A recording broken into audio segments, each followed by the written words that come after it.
Hello, and welcome to Africa, this enormous and astonishing continent. South Africa, to be more precise, just a short drive outside Johannesburg. And I'm here to talk to a remarkable man, Credo Mutwa. When I first came to South Africa about 18 months ago, within 2 or 3 days, I was introduced to Credo Mutwa. I'd never heard of him at the time, but from the moment I met him, I didn't stop listening and he didn't stop talking for at least 5 hours. And within the first few minutes, I realized I wasn't just in the presence here of a man of great knowledge, and he's certainly that. I was in the presence of a genius, a unique human being. And Credo Mutwa is without doubt the most incredible man it has been my honor to meet. Credo is what some people around the world call a shaman, and some deeply, deeply ignorant people call a witch doctor. And to give him his official title, he's a Sanusi in the Zulu nation. Sanusi is the carrier, the keeper of the ancient knowledge of so much, including the ancient knowledge of history of Africa, where all this came from, where the people came from, what the truth of history is, instead of the largely nonsensical version of history that we get through the universities and the schools from very, very well-educated professors, you know. There are only 2 Sanusis left in South Africa. Credo is one. And that's terrifying, because it means the true version of the history of this continent is dying. Being lost to this official nonsense that we're told is history, but is absolute garbage. History has been rewritten, and the people who can put that history together again are going out of this world as they age and are not replaced. So you're about to have, as I have, the enormous privilege of hearing this man talk and seeing his knowledge preserved for as long as the electronic medium exists. He is the official storyteller and keeper of the history, the knowledge of the Zulu people. But you know, knowledge is a very dangerous thing when you're trying to hold people down into a mind prison, you're trying to manipulate them, you're trying to control them. And so people like Credo Mutwa, who have the knowledge to rewrite history and therefore rewrite the present, they are very dangerous people to those that wish to control and suppress. This man has had endless threats to his life, endless attempts on his life, right up to the last few days. And he has upset the hierarchy of his own people as much as he's upset those others in other cultures and other races that wish also to suppress the truth for reasons of preserving their own religious domination or keeping people in ignorance. And so I've come here to talk to Credo at length about many things. And this is a series of unique videos with a unique man. And what we're going to start out with is to concentrate on a bizarre story. An off-the-wall story, you would think, but one which he is confirming at every turn from his own background, his own unique knowledge of this continent. Over the last few years, as I've been trying to uncover how the world's controlled by a few people, which it is, and who those people are, it has emerged from my research that, bizarre as it may seem, a reptilian race from another world, interbred with humanity in the far ancient world, creating hybrid crossbreed bloodlines. You see references to these in the Old Testament and into endless of the ancient texts. In the Old Testament, it talks about the sons of God, which in the original is sons of the gods, plural, interbreeding with the daughters of men to create the hybrid race, the Nephilim. These gods were the literal gods of the ancient people. And they used to sacrifice people literally to the gods. And these crossbreed bloodlines, as ancient accounts tell around the world, were put into the positions of ruling royal power in the ancient world. And then, as is happening today, when you do the genealogy of the ruling families and the ruling positions of power in the world, be they the 42 presidents of the United States up to Bill Clinton, be they the British royal family, be the aristocracy of Europe, any of these key ruling elites, the top of the banking system, the top of the global business system, you hit the family lines which go back to these same ruling lines of the ancient world, royal lines, that the ancient accounts say were the crossbreeds between humanity and these reptilian gods. In other words, a reptilian extraterrestrial race has been controlling planet Earth for thousands of years to this day and putting its genetic compatible bloodlines into the positions of power as presidents, prime ministers, banking leaders, business leaders, etc. And this explains so many things, where we get the divine right of kings from, the divine right to rule because of the bloodline, the genetics.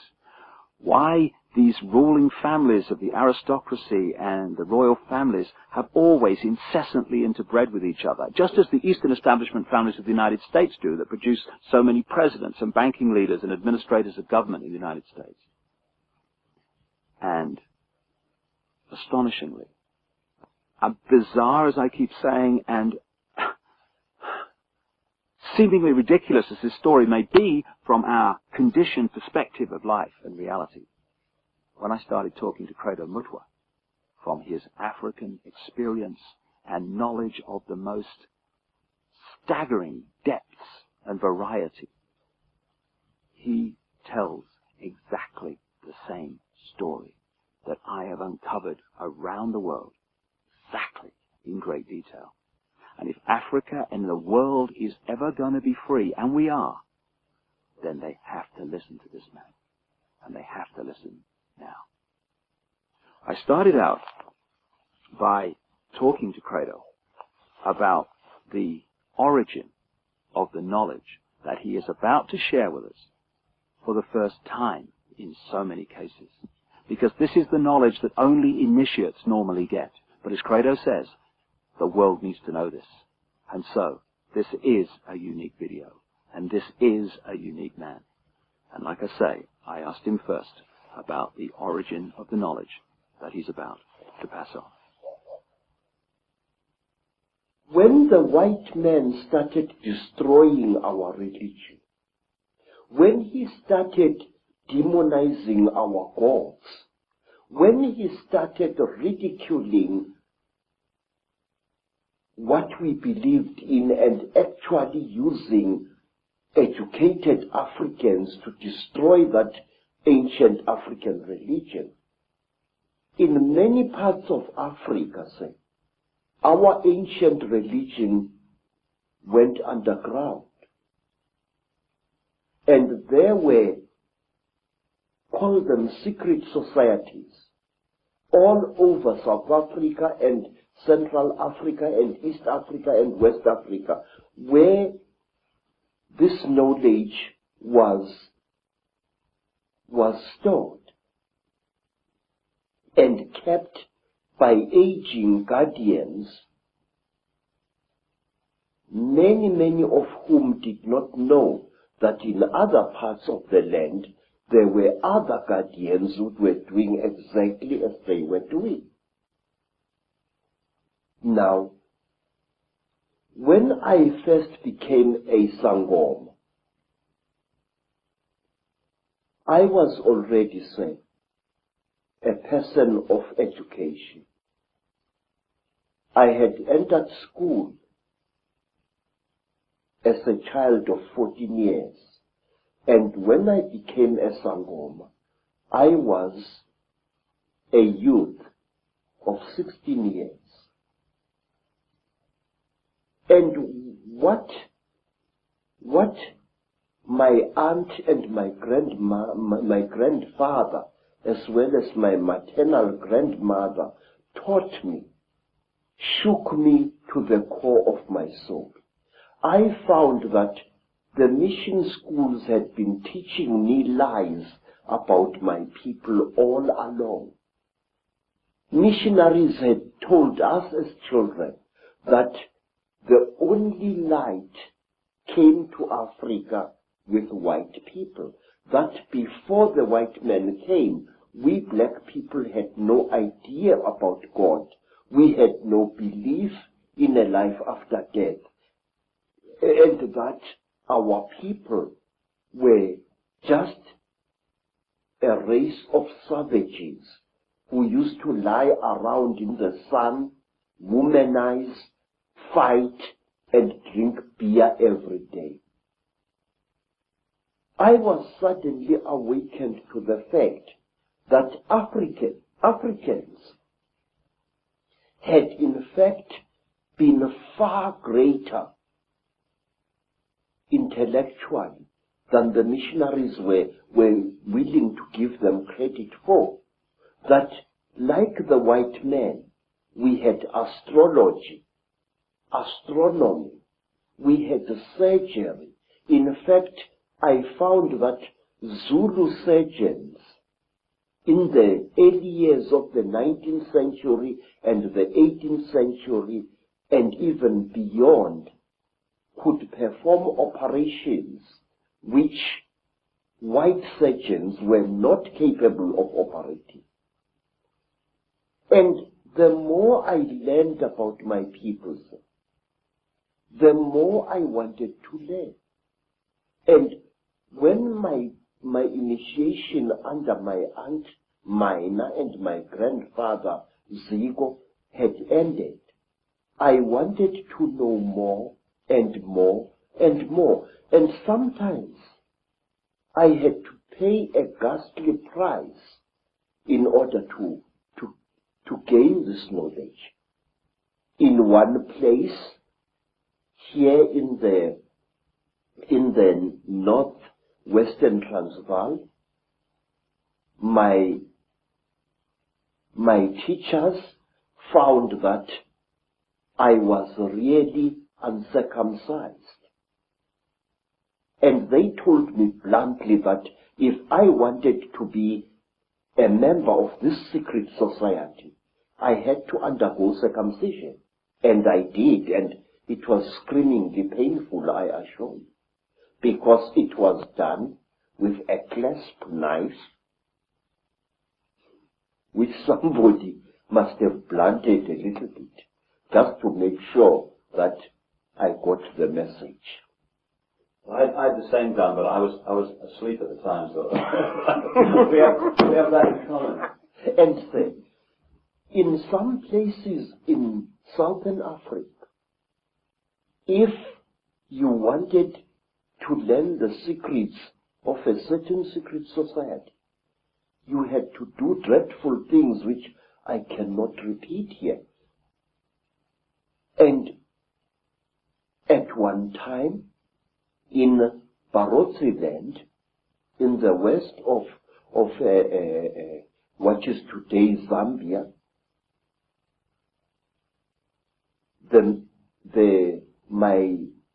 my teacher said, look, how far are you willing to go in order to become one of us? I said, I am willing to go anywhere. He looked at me and he said, listen, educated man, we are tired of people like you. White men come amongst us to milk our minds and then to kill us. We want to be sure that we can trust you. And wait, sir. I said, great one, I am willing to do anything. He said, are you? I said, yes. And then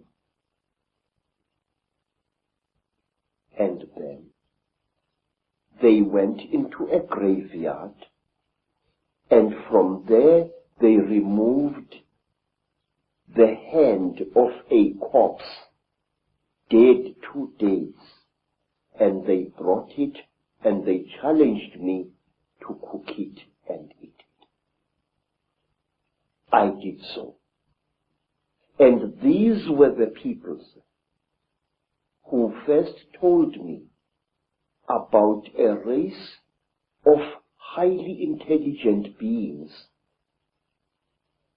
which they called the Chitauri, the talkers, a race of creatures which look like reptiles, who have ruled the world for hundreds, if not thousands of years. Through this dreadful act, I was able to gain knowledge which was denied to even the highest Sangomas, because they would not go through the ritual I went through. This is how secret knowledge is protected in Africa. And at one time, let me tell you another thing. Again, in Barotse land, on the border between Angola and North Rhodesia, as it was called, I was brought into a hut. And in the hut was a young woman. She was as black as ebony, and her hair was like a huge black cloud on her head. Her teeth had been sharpened in the Barotse fashion until they looked like those of a reptile. And Mutwa was very puzzled. What's this lady doing here? I'm supposed to spend several nights in this hut, so what is she? What is she doing here? Now, Credo Mutwa, being a frightened Zulu, afraid of women but not afraid of wild animals, decided to sleep with his back to the wall, giving the lady a nice clean bed. And on the following day, Credo Mutwa was fined 15 pounds by the local chief because I had refused a sacred gift. I had been supposed to do something very amazing to this lady to show that I was one of the people.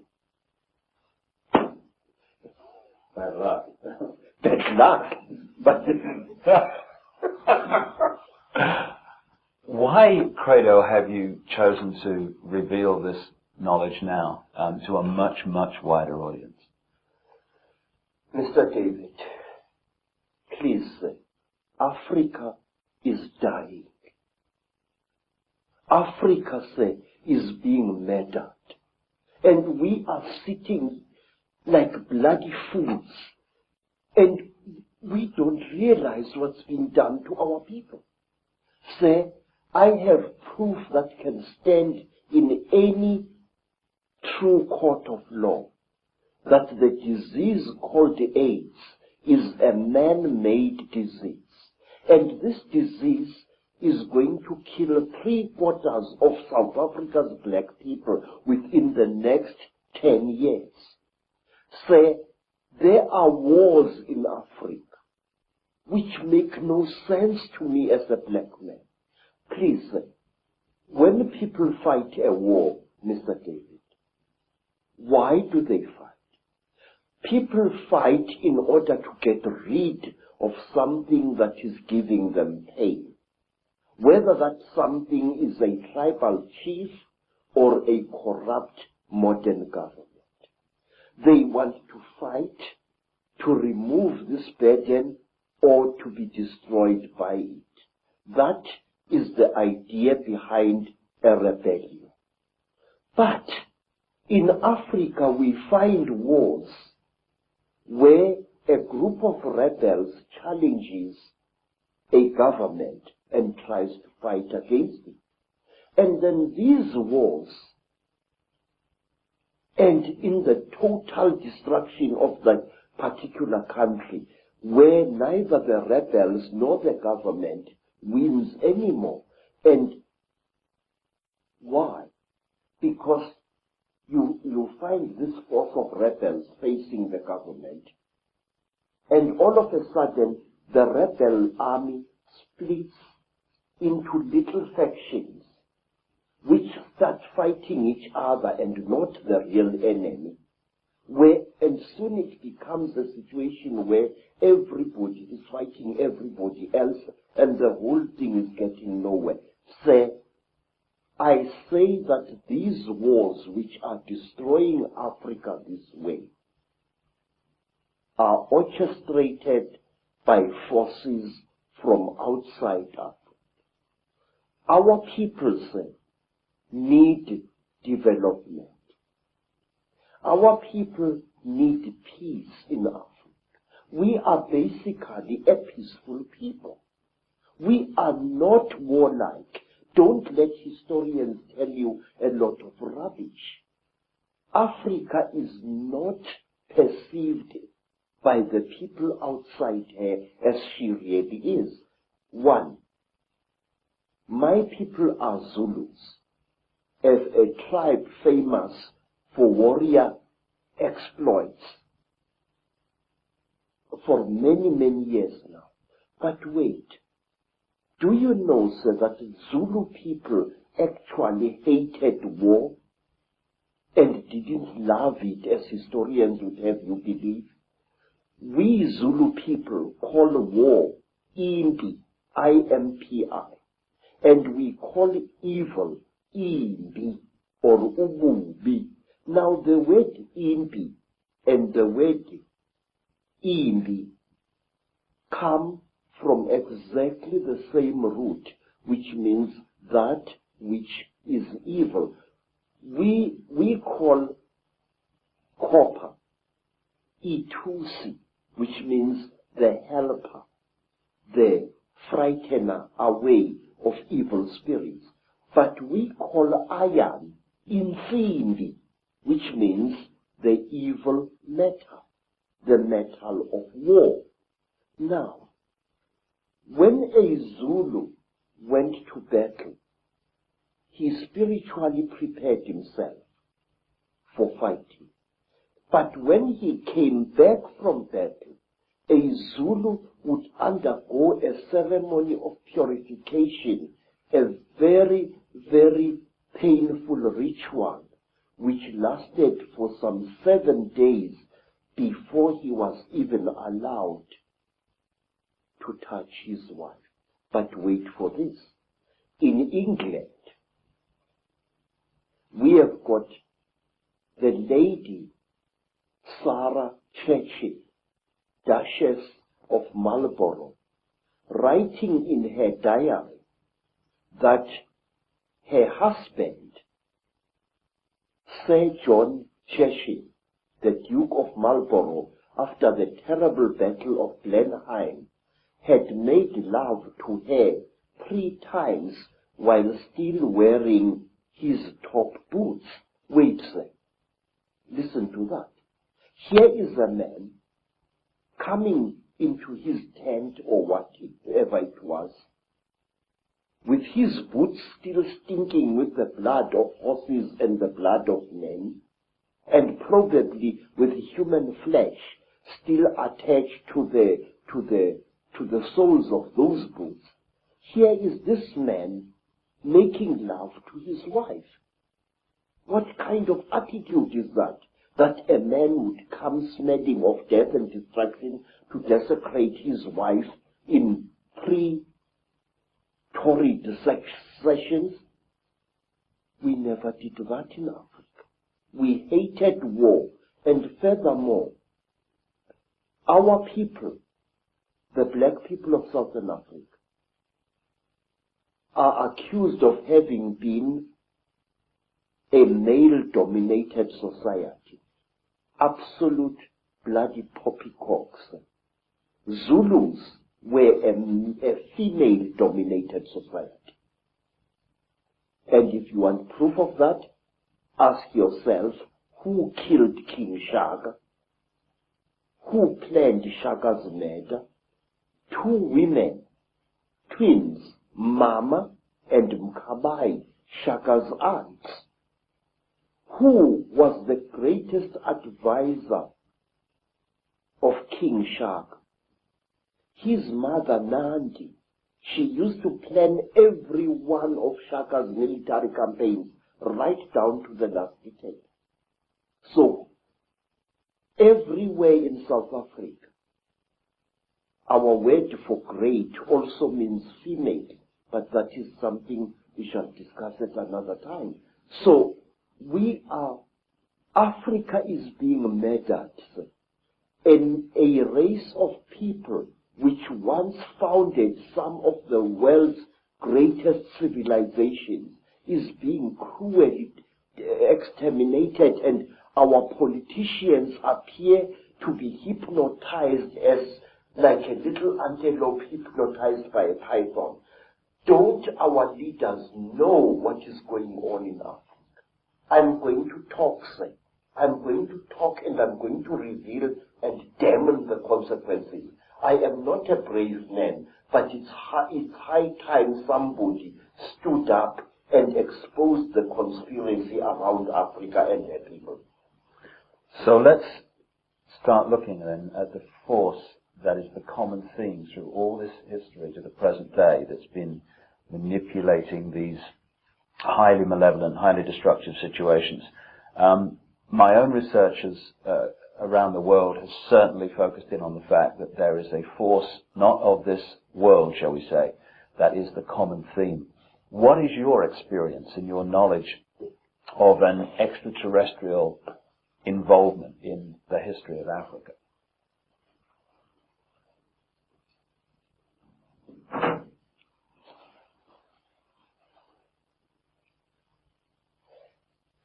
One of the most secret stories that was revealed to me is about these beings. This story was revealed to me first in Barotseland, then in the country today called Rwanda, once known as Rwanda Urundi. Then I learned about this story at that time on the foothills of Mount Kilimanjaro. This is the story, a story you find throughout Africa. There was once a time when the blue sky was invisible, when the whole world was covered with mist, when you could not see the sun as it is now. You only saw it as a splash of white light moving slowly across the sky. At that time, there was an eternal drizzle every day of the year. At that time, people could not see the stars. People only saw the trees growing, trees which were very, very big. There was no desert at that time, only jungle everywhere where you went. At that time, people were what we call in Zulu, ngubili. A human being was both male and female in one body. And out of the sky, one day, came terrible objects. They were like gigantic bows made of huge gleaming gold.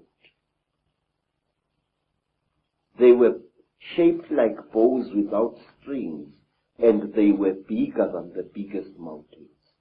They came out of the sky bringing great noise, black smoke, and fire with them. And out of those huge objects came them. At that time, sir, human beings could not speak. We had no gift of language at that time. And people had, however, great mental power. A man would go into the bush and, using the power of his mind, actually call out an animal which he wanted to hunt and kill for his children. And the animal would appear and kneel down before the man, and the man would kill the animal and take it home. But when the Chitauri arrived in Africa, they told our people that they were gods, and that they were going to give us human beings great gifts on one condition. We had to worship them and accept them as our creators. Some told our people that they were our elder brothers and that this earth had produced them generations ago. And they said they had come back to the green womb of their mother and that they were going to make us into gods. What they did, they created a very strange pair of caves in the land. They dug 2 caves. In one cave was a green light, in another cave was a red light. And they drove human beings into these caves. And each human being had to choose which cave the human being wanted to go into. And those who went into the green cave came out as women. And those who went into the red cave came out as men. And then the talkers, the Chitauri, told our people that now they were perfect. But the moment the first men saw the first women, a terrible row erupted. The women hated the men because they looked between their legs and they saw what they thought were snakes dangling between the legs of the men. And the men hated the women because they looked on their chests and they saw these big things. What they were, they did not know. And then the Chitauri laughed. It was to them a very, very big joke.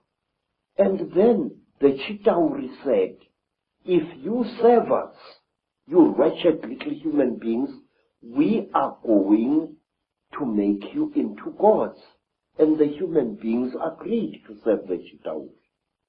And the Chitauri gave human beings a second gift, the gift of language. People started talking with their tongues where they had talked with their minds before. And there was a big rubbish starting again, because this man did not know the language of that man. And when this man greeted that man, this man thought that he was being insulted, and so a lot of murder and culpable homicide started taking place all over the world. When our people were given language, they found to their horror that they had lost much of their mental powers. They had paid a terrible price. But the Chitauri were now the masters of human beings. They made them, the human beings, to go into holes in the ground and to mine metal, gold, copper, tin, all kinds of metal. The Chitauri forced our people to mine. And the people were very unhappy because they couldn't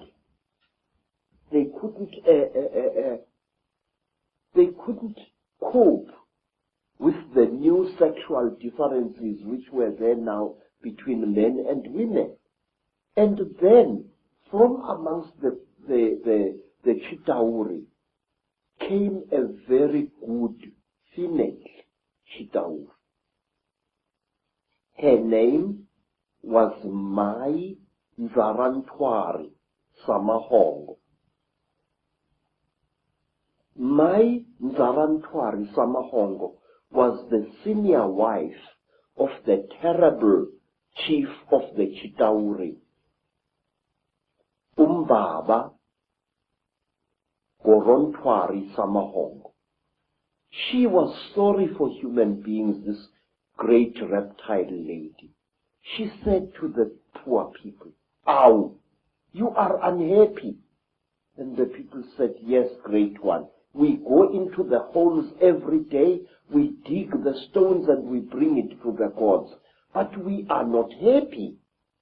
And Mai Nzarantwari scratched her scaly chin and began to think and to think. She was terribly ugly.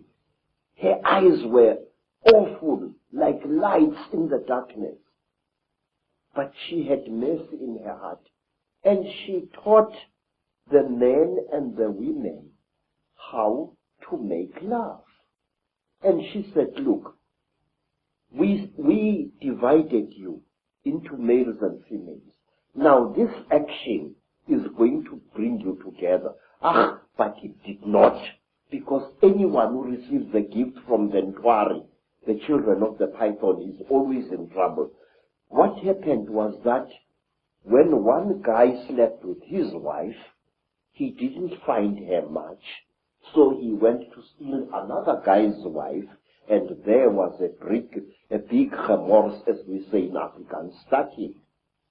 So men started stealing each other's wives and each other's girlfriends, and women started stealing each other's husbands, and there was a big nonsense in the land. And King Umbaba, the terrible lord of the Ntwari, the reptile people, said, "Look what you've done, you stupid old woman. Now these people, they are making such a noise. Listen to all that screaming in the bush. They are busy making love there, and our gold is not being dug, and you are responsible for this." Nzarantwari thought and thought and thought and thought, and then she got a plan, and she said, "I will make them stop. When they make love to each other, the female is going to get pregnant. And when she is pregnant, the male is going to leave her alone, and that noise in the bush will not be so disturbing to you, my lord." And Umbaba said, "You had better. There is no production yet." And so all the women in the world was pregnant, and Umbaba was furious with his wife. And so it went on until one day Nzarantwari activated a black hero called Mweru. And Mweru challenged the great chief of the serpent people to a fight. And he cut off the royal penis of the king of the snake people. And that caused a big war. Mweru ran away. But Umbaba, the terrible chief of the people, caught him and arrested him and brought him to his village. And there, the great chief Gorontwari Umbaba said, "Look, you cut off my thing, and I have replaced it with one made of gold, and I can't make love to my wife anymore. You think too much, you wretched little human being." Now Umbaba had a terrible nail in one of his hands, a claw, and with this claw he drove the claw into poor Mweru's nostril, making a terrible hole into his brain, and he started drinking Mweru's brain, and then he threw away the corpse. To this day, we believe that the people, the Chitauri people, they eat human brains. And strangely enough, scientists have found skulls where the human brain has been removed and eaten by someone or something. Well, hearing you speak here, so many things come to mind. First of all, you're saying that telepathy was the key form of communication before the Chitauri, the reptilians came. Yes, sir. And I guess it's like a muscle. When you use it, it gets more sensitive and more powerful. So the more you use your telepathy, the more powerful your mind got. And then when language came, it almost brought us into this three-dimensional world and disconnected us from that mind power that we had before. Yes, sir. And it's also interesting that the story that you talk about, the language being given, and then the different languages being given. Of course, that turns up in the Old Testament, in the Bible. It turns up in stories all over the world about the fact that we were divided by language, so we couldn't communicate. And as someone who publishes books, I know today how difficult it is to communicate through books when you've got endless different languages. So it's been a brilliant form of control for a long time. Yes, sir. Even now here in South Africa, today, sir, black people prefer to speak to each other in English if they belong to different tribes. And they have even, over the many decades, black youths have even created a lingua franca of their own, which we call Tsotsi language, which is a mixture of African words and Afrikaans words. They do this in order to bridge the incredible language gap which exists between black people in South Africa. Let me show you an amusing thing, how different languages are. The language of the Xhosa people of the Eastern Cape is very similar to Zulu, but certain important words in the Zulu language, good words, are viewed as obscenities by the Xhosa people. For example, in the language of the Zulus, an ancestral spirit is called Idlozi. But if you use that word to a Xhosa, he says you are using a dirty word, because to them, Idlozi means sexual desire. And in the language of the Zulus, maize meal, is known as impuphu. But in the language of the Bapedis, maize meal is called bupi, and if a Zulu uses the word impuphu in front of a Bapedi woman, she feels that he has insulted her, because in the Bapedi language, impuphu means a woman's sexual organ. And in the language of the Mashonas, in the language of the Zulus, a mother is called mama. If I say my mother, I say mama wami.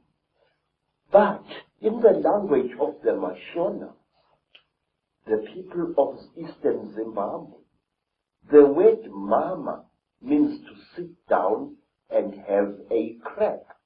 So one day when I said to my Mashona host, Ngikhumbule umama, which in Zulu is, I remember my mother, I'm missing my mother, the Mashona gentleman immediately took me and directed me to his pit latrine at the back of his house. Because in the Mashona way, mother is mine, not mine.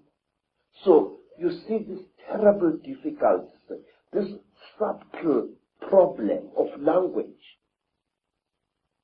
is a very big obstacle to communication in Africa. So we designed languages. There's another language called Fanagalo, which is a lingua franca consisting of African words as well as nonsense words and Zulu words, which was used a lot in the mines in the 1930s, 40s, and 50s. So, to bridge this great language gap, we have created artificial languages in Africa, but today English is the preferred language of communication. Some say we should learn French, also another language of communication in Africa. Some of the problems of language can be funny, but it is the same situation, the divide and rule, that is actually, in other expressions, created this tremendous turmoil in Africa and other places in the world. And we're looking, from my research, and staggeringly hearing you talk, you're saying exactly the same as I've come across. It's incredible confirmation that a reptilian race from another world has been behind the manipulation of humanity for a very, very long time. Now, what do these Chitauri actually look like, the reptiles?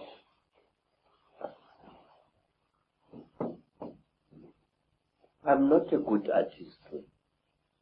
You're better than me, that's for sure. But this is how we believe the Chitauri look like. They were created in this. You see, sir, you white people say that there are alien beings on this earth. No, you are wrong. The earth in which we live has produced 24 different races during its long existence. Please, this is how a Chitauri looks like. It stands about 11 feet high. It is a very slender being which seems not to have a bone structure. Its fingers have no joints. They are more as if the bones in here were flexible. Some of the Chitauri have got 3 claws with a thumb. Some have got 6 claws with a thumb. And some of the Chitauris have got horns on their heads. And what surprises me is this. Some film producers, like the producers who make the film Star Wars, often show creatures in their films which actually exist, which even the most uneducated of Africans who knows this Chitauri can identify. For example, in the new Star Wars film, what is it called? Star Wars or something like that. There is a creature who amazes me called Darth Maul. Darth Maul is a red and black being with a ring of small horns right round his head.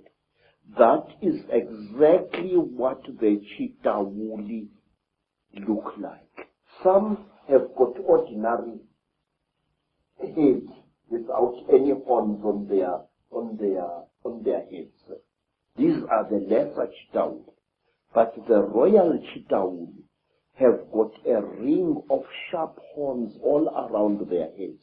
And the very high Chitauri, like their king, Mubaba Samahongo, they have got very long horns which grow this way. Not that way like a bull, but this way like certain antelopes. Now, I just wonder where these film producers get their information from. And in one strange feeling, which my student called me to come and watch, there is the thing called Stargate 2. Mm-hmm. And in that feeling, there was a creature, a very slimy, cream-colored creature with heavy wrinkles on its face. It was a spitting likeness of Mubaba Samahongo, the terrible emperor of the Chitauri. Well, clearly there's a tremendous amount of knowledge of what's been going on and what is going on, which comes out symbolically through films and areas of communication like Hollywood. But the thing that I'm totally stunned the more I talk to you about this is because I've been all over the world having people give me descriptions of seeing reptilian type figures, particularly people in positions of power in the world, changing into a reptilian figure and coming back again. And what they describe seeing is exactly what the knowledge of ancient Africa talks about seeing. We're talking about the same people there, which is an astonishing confirmation. And the eyes is something that keeps coming up being described. Tell me about the eyes of the Chitauri. Say, a warrior Chitauri has got eyes like a snake. These eyes are yellowish with split pupils, and they glow in darkness. So if a Chitauri, a warrior Chitauri, one of the lesser classes, is hiding in a cave, you can see its eyes burning. But a royal Chitauri has got 3 eyes. It's got the yellow eyes, which glow in a strange, almost ice-like way, like jewels, like certain types of yellow jewel. And then they have got an eye in the center of their forehead, an eye which doesn't close up down like a normal eye does, but which closes from side to side and which opens this way. Now this eye of the Chitauri is the eye that kills, because it can knock a man down just by the fire, the glare that comes out of it. Is this where the constant recurring theme of the evil eye comes from? Yes, sir. Yes, sir. In fact, Mubaba, the emperor of the Chitauri, who is said to be still alive today, Mubaba has got a central eye. His other 2 eyes were stitched shut by a jealous wife. But his killing eye, the Samahongo, the terrible red eye, opens. He can even open it like this. Mr. David, I would like to share a little thing with you. It is this: the best way to protect an evil thing is to deny its existence. And if you talk about things such as the Chitauri, if you talk about things such as the Mandinda, there are many people who say to you, rubbish, this thing does not exist. Now, in this way, this great evil is protected by being denied. One day in my long travels through the world, I was in New York, in that place called Harlem, and I saw a graffiti on a wall along a passage, and the graffiti was, "There is no such a thing as the mafia, and we will kill any asshole who says that there is. In this, again and again, sir, in America, people deny the existence of the mafia, and by denying it, actually protect it wittingly or unwittingly. There are those who deny that a national and international conspiracy exists. They deny it ferociously, but by denying it, they are actually assisting it and actually protecting it. We must stop denying the existence of these things. We must stop saying that there are no Chitauri, that there are no aliens, that there are no Illuminati. There are. I could tell you for hours. For example, do you know what we Zulu people call a person? A very, very clever person. A very, very wise person. A person who has received light from God. We call him Umkhanyiselwa. In other words, the illuminated one. Khanyisa means to light up something. And Umkhanyiselwa is somebody who has been lighted up by the gods. So you say Illuminati, I say Umkhanyiselwa. It's the same thing. And my research very clearly, and again, you're right, there's tremendous denial of this is the fact. Even among conspiracy researchers, there's tremendous denial that the Chitauri, the Reptilians, and the Illuminati are actually the same thing. Exactly, sir. Because amongst my people, we say that when two Chitauri are challenging each other for power, and they must fight a duel with their terrible eyes, they start glowing like fishes deep in the sea. And the faster they glow, the angrier they are said to be. Now that is why there are certain parts of Africa where people are advised not to walk at night, because that is where the Chitauri often fight.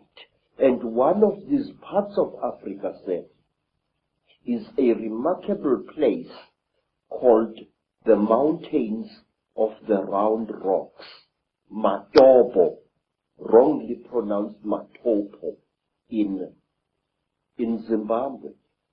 These hills are really not remarkable in themselves. These hills are said to be the one place in Africa where the Chitauri have been seen. And these hills is where Cecil John Rhodes lies buried, but there is more. You must visit this place at one time. Amongst the rocks on the Matopo Mountains, you find a species of lizard which you don't find anywhere in Africa or the world. A species of lizard which responds to the call of a human being.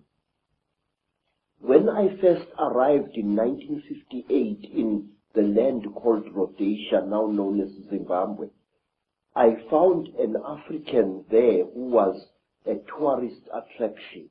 He was a game warden who made strange sounds calling out.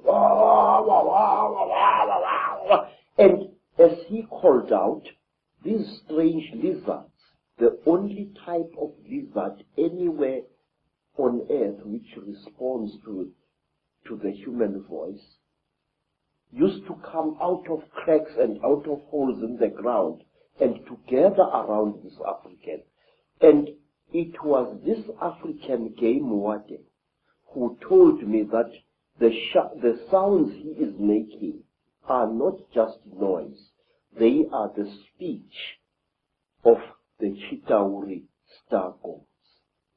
Isn't it a staggering coincidence that Cecil Rhodes, one of the greatest Illuminati frontmen, perhaps certainly of modern times, who did so much to imprison Africa, should choose to be buried at the point where this is all going on? You see, sir, Cecil John Rhodes went his way into the hearts of Africans, and in their despair, wise men of the Mashona people, wise men of Matebele people, tried to make Cecil John Rhodes one of them. They told him about the secrets of the Matopo Mountains, that under the Matopo Mountains lies a city of great wisdom, which is the home of the last survivors of the Chitauri god beings in that part of Africa. And if you go to the Matopo Mountains and you carry a 4-pound hammer and you strike certain parts of that landscape with that hammer, it gives out a hollow sound which shows you that there are caverns deep underground there. There are two sets of mountains. There is the Matopo Mountains, and then to the east of Zimbabwe, there are the great mountains known as the Inyangani, the Weeping Moon Mountains. There, even now, people disappear without trace. Sometimes a person would disappear for several days and reappear a few days later, not knowing where he had been or where she had been. And white people have disappeared there. Black people in their thousands have disappeared there. It was there that I also went missing for 4 days in 1959 in one of the most traumatic experiences of my life. What happened? Well, it's a long story, sir. My teacher, Elizabeth Moyo, had sent me to get a special herb which grows only on the foothills of those mountains. It was just an ordinary day like any other, just beautiful day like this one outside here. And I love the African wilderness. I'm at home in the bush, especially in the days when I was still in good health. I love the animals. I love their smell, and I love the smell of the vegetation. And I was looking for this herb when all of a sudden a bright blue mist fell all around me. It took me some time to react to this strange thing. It was a hot day, and all of a sudden the temperature around me dropped. It was as if I was on the slope of a very cold mountain, but it was a warm day. And then the next moment, I was in what appeared to be a metal-lined tunnel, a caving tunnel, and I was lying on what looked like a workbench, a very large workbench of some kind. You know, an iron table which an engineer or somebody working with metal would use for welding and cutting metal upon. But this workbench was very brightly polished. And there I was lying there with my trousers missing and only my khaki shirt, when I saw again through what appeared to be like blue mist a number of moving objects, which at first I thought were dolls. And these objects were moving towards me. I noticed with mild surprise that They were very thin, short, human-like creatures with very, very large melon-shaped heads. The creatures had no noses, as human beings have. They had only small little holes on either side of where the nose would be, and their mouths were like knife cuts at the bottom of their faces. And these creatures were coming towards me. In color, they were gray like certain types of fish, and they wore silvery gray garments which reached up to their necks and up to their wrists. I couldn't see whether they were wearing boots or not at that time. And while I was looking at these creatures, I suddenly was aware that something was above me, standing there, and I looked up straight into the face of one of them, a much taller one than the others. And this creature was wearing a garment like a tight-fitting overall without any buttons or anything, which reached up to its neck, but its wrists were bare. I noticed that the creature had very long fingers. Its fingers had and each of its fingers had an extra joint, and it ended in a claw, a black claw like that of a chicken or a certain kind of bird, and that its thumb was not here, but here in the middle of the hand. And this thing was standing above my head and looking down at me, and I was looking at its eyes, which were very strange indeed. It was as if it was wearing plastic goggles over its eyes. I could see its eyes inside these tinted goggles, and it had holes on either side here, but it had no nose as I have. Its jaws were very small, and its mouth was a slit with tiny little scale-like things where its lips should be. And the creature carried a horrible smell on it. I can't describe that smell. It was a metallic chemical smell which seemed to combine the smell you would smell when somebody is burning brass or copper, and a very ugly chemical smell, these two smells combined. And this creature was looking down at me. I was frightened, but I could not move. And the next thing I knew was a terrible pain on my left thigh. It was as if somebody had just stabbed me right to the bone.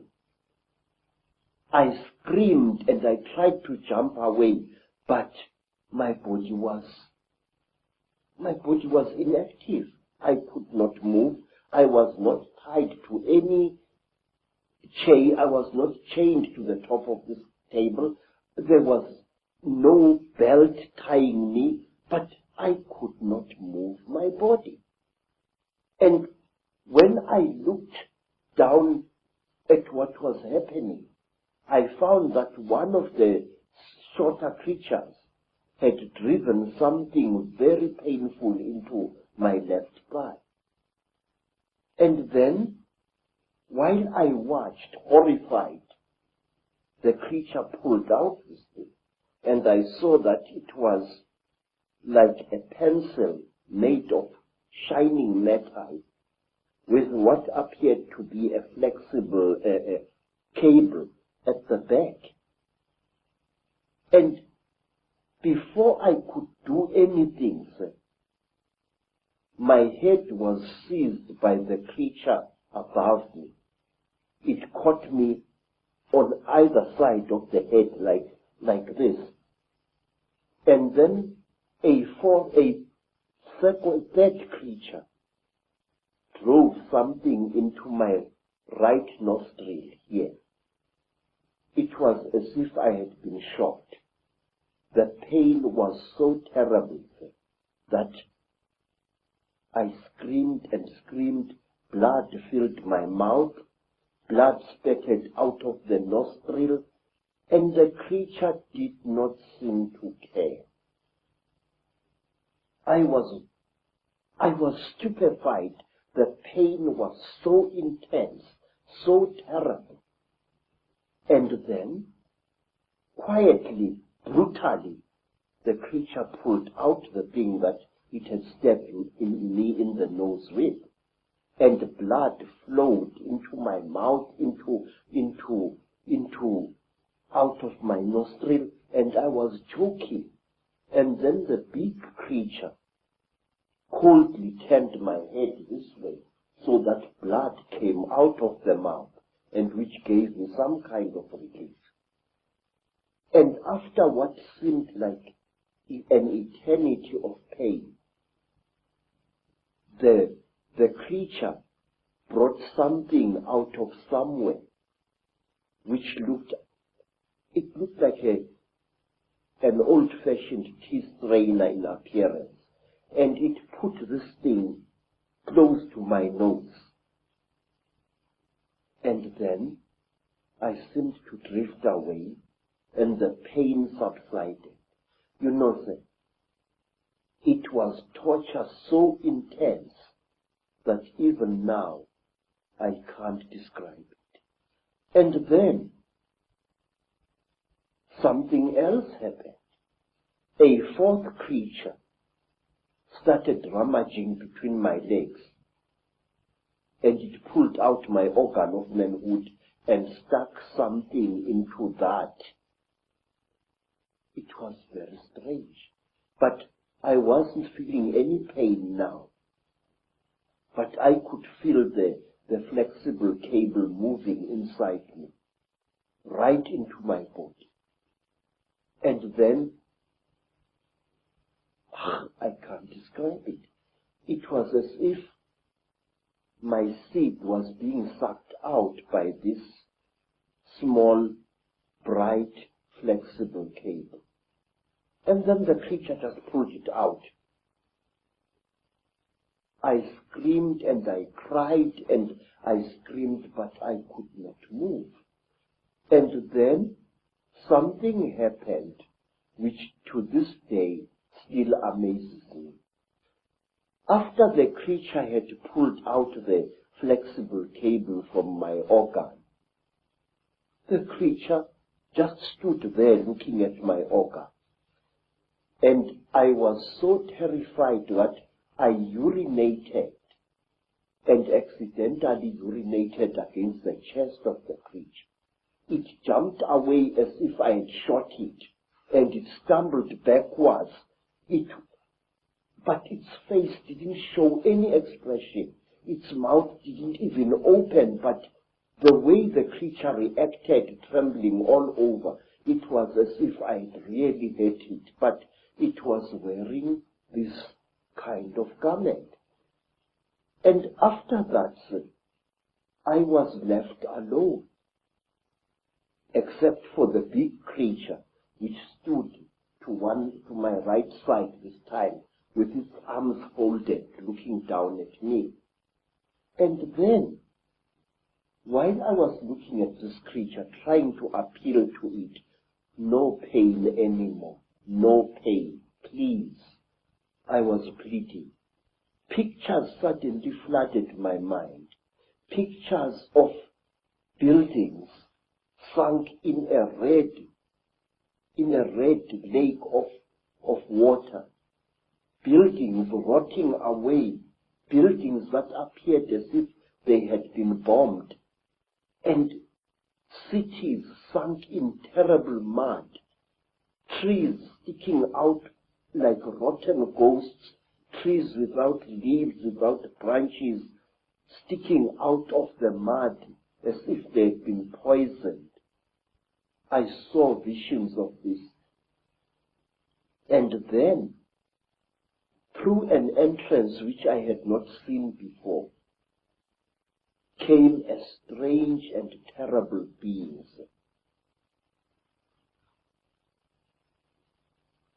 It was exactly like this. It was tall, made entirely of metal, with burning eyes and a snout. It didn't do anything. It just moved and came to stand at my left side. It didn't touch me or anything like that. It just stood there, making a strange humming sound. Wow, wow, wow, wow, wow, wow, like that. And then, from behind this metal creature, there appeared another creature. It was so radically different from the great creatures in that it looked exactly like an earthly human being. It had a pink skin, like that of a white woman. It had golden hair, and its ears were definitely pointed like those of an animal. Its eyes were slightly slanting. They were pale, pale blue, and never once did they blink. It was like this, nude, and there was a tail-like appendage at its back, which was very visible as it walked away after it had done to me what it did. What this thing did, it climbed over me and made love to me. And I noticed that unlike normal women, its breasts were set too high in its chest, and they were very, very hard in appearance. And that here, the pubic hair as well as the hair in the armpits was a fiery red, as if it had been dyed. And this thing didn't even blink. Its eyes were just like this, looking at you as if there was no liquid in the eyes. Just an unblinking, terrible stare. And it was a small creature, about the size of a 16-year-old girl. But it was very, very heavy as it sat on top of me. And there was no emotion in that whole nonsense. There was no,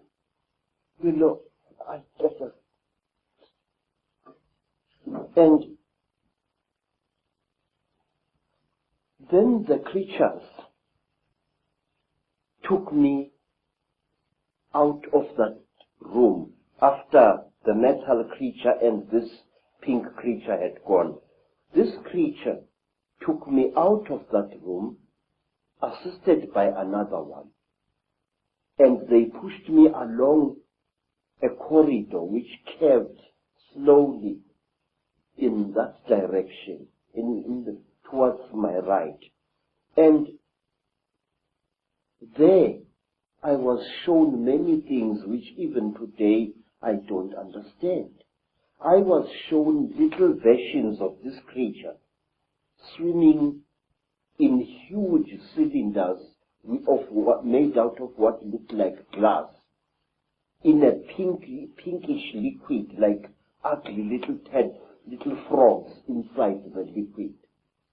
They looked like aborted human fetuses. They were very, very terrible and disgusting. And then we came to another room, and there I saw a number of people undergoing the same torture that I had undergone.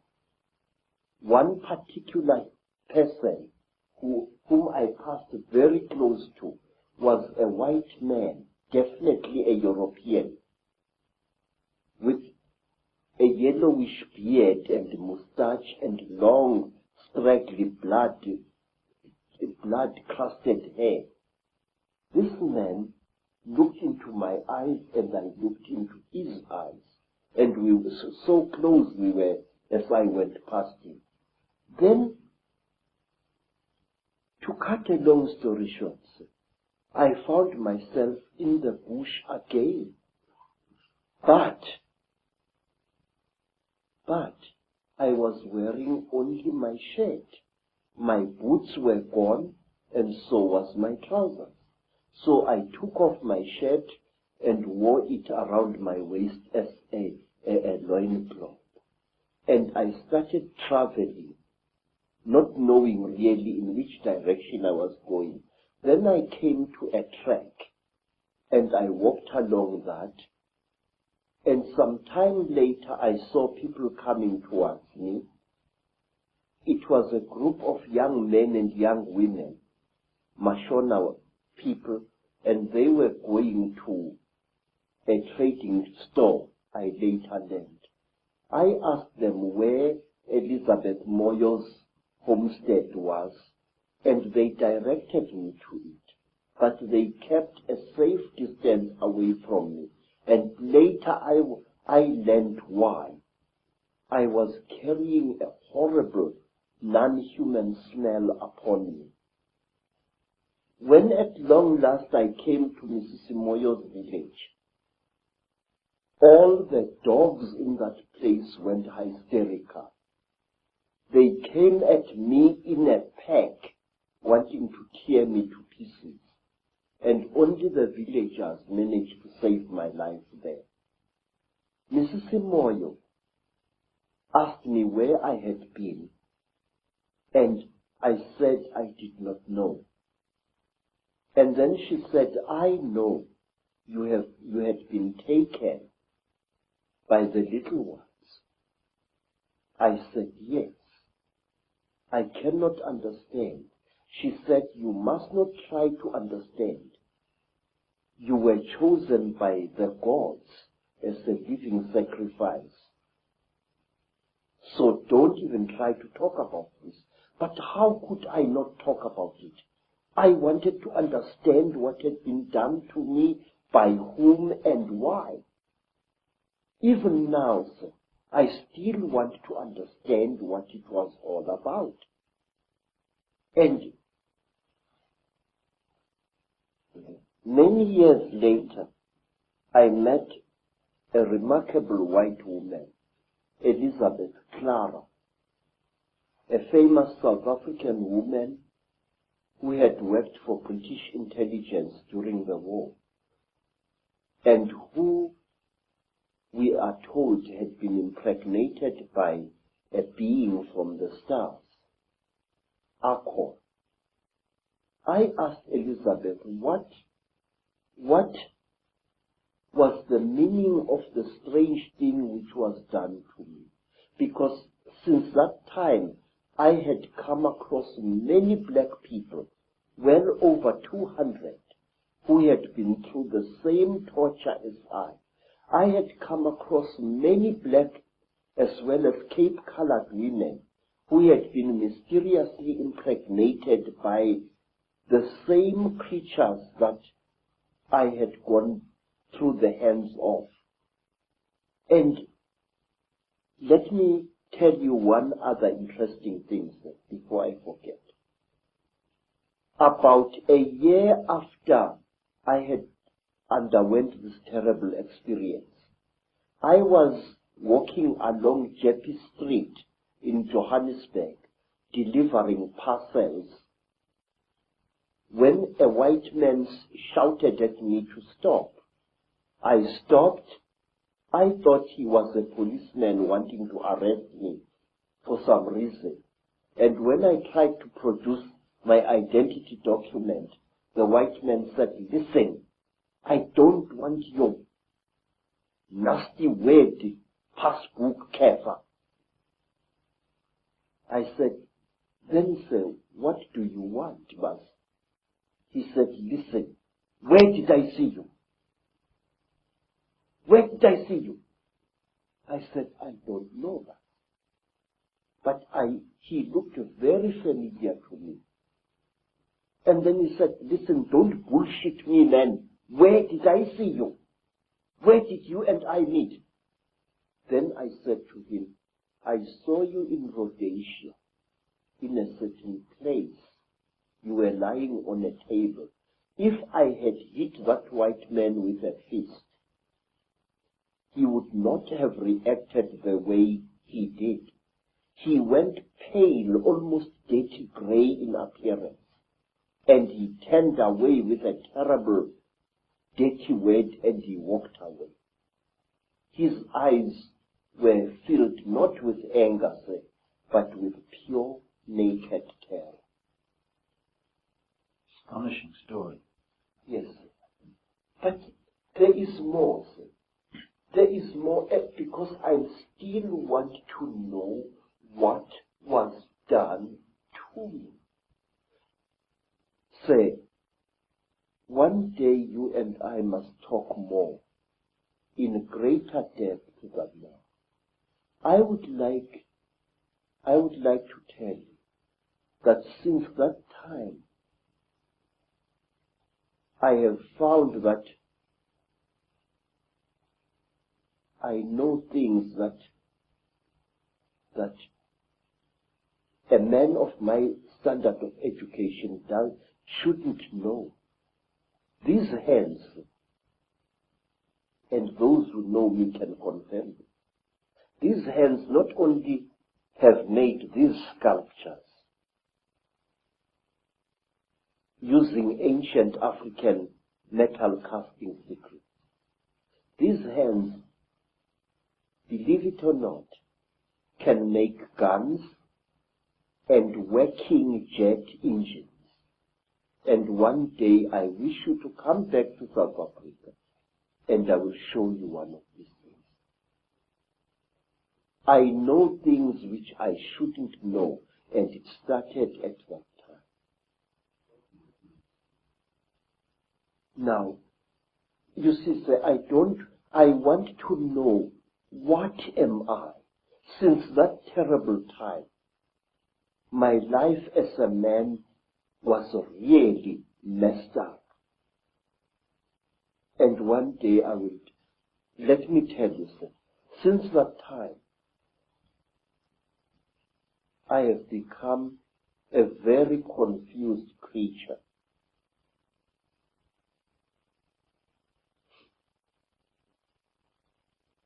It's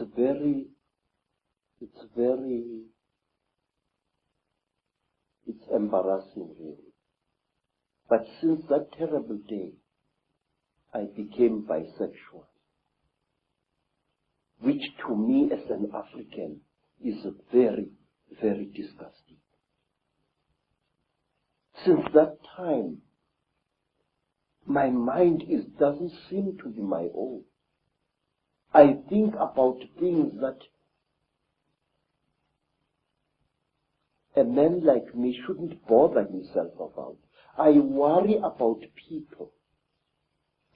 It's sickening. I have ruined my life because of worrying about people. I feel that I want to take every human being on this earth by the shoulders, shake them roughly and say, listen, Pastor, there is more to this earth than you think. Say, I have seen the Chitauri.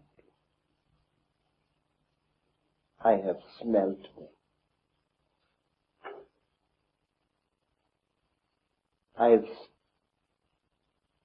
I've had personal experience of these. And there are people who claim that these creatures are gods. There are people who claim that these creatures are experimenting on us. That is a lot of rubbish. These creatures are harvesting us. These creatures are not aliens, Mr. Icke. These creatures are sexually compatible with our women. And what does that tell you? It tells you that they came from here. They are part of us. And this makes them all the more dangerous. They know us very, very, very well. They know the great weaknesses of our minds, just as they know the great strengths of our minds. They operate in what I call the gray area of human existence, that side of our lives which we don't want to acknowledge the existence of. They create, African tradition says that the Chitauri, where they engaged God himself in a terrible war, and God defeated them, the real God, Nkulunkulu, the Creator. God defeated them, and he closed their mouths so that they are unable to talk or to eat food anymore. But we are told, say, that the Chitauri fatten on the energy that we human beings give them. They make us to fight each other.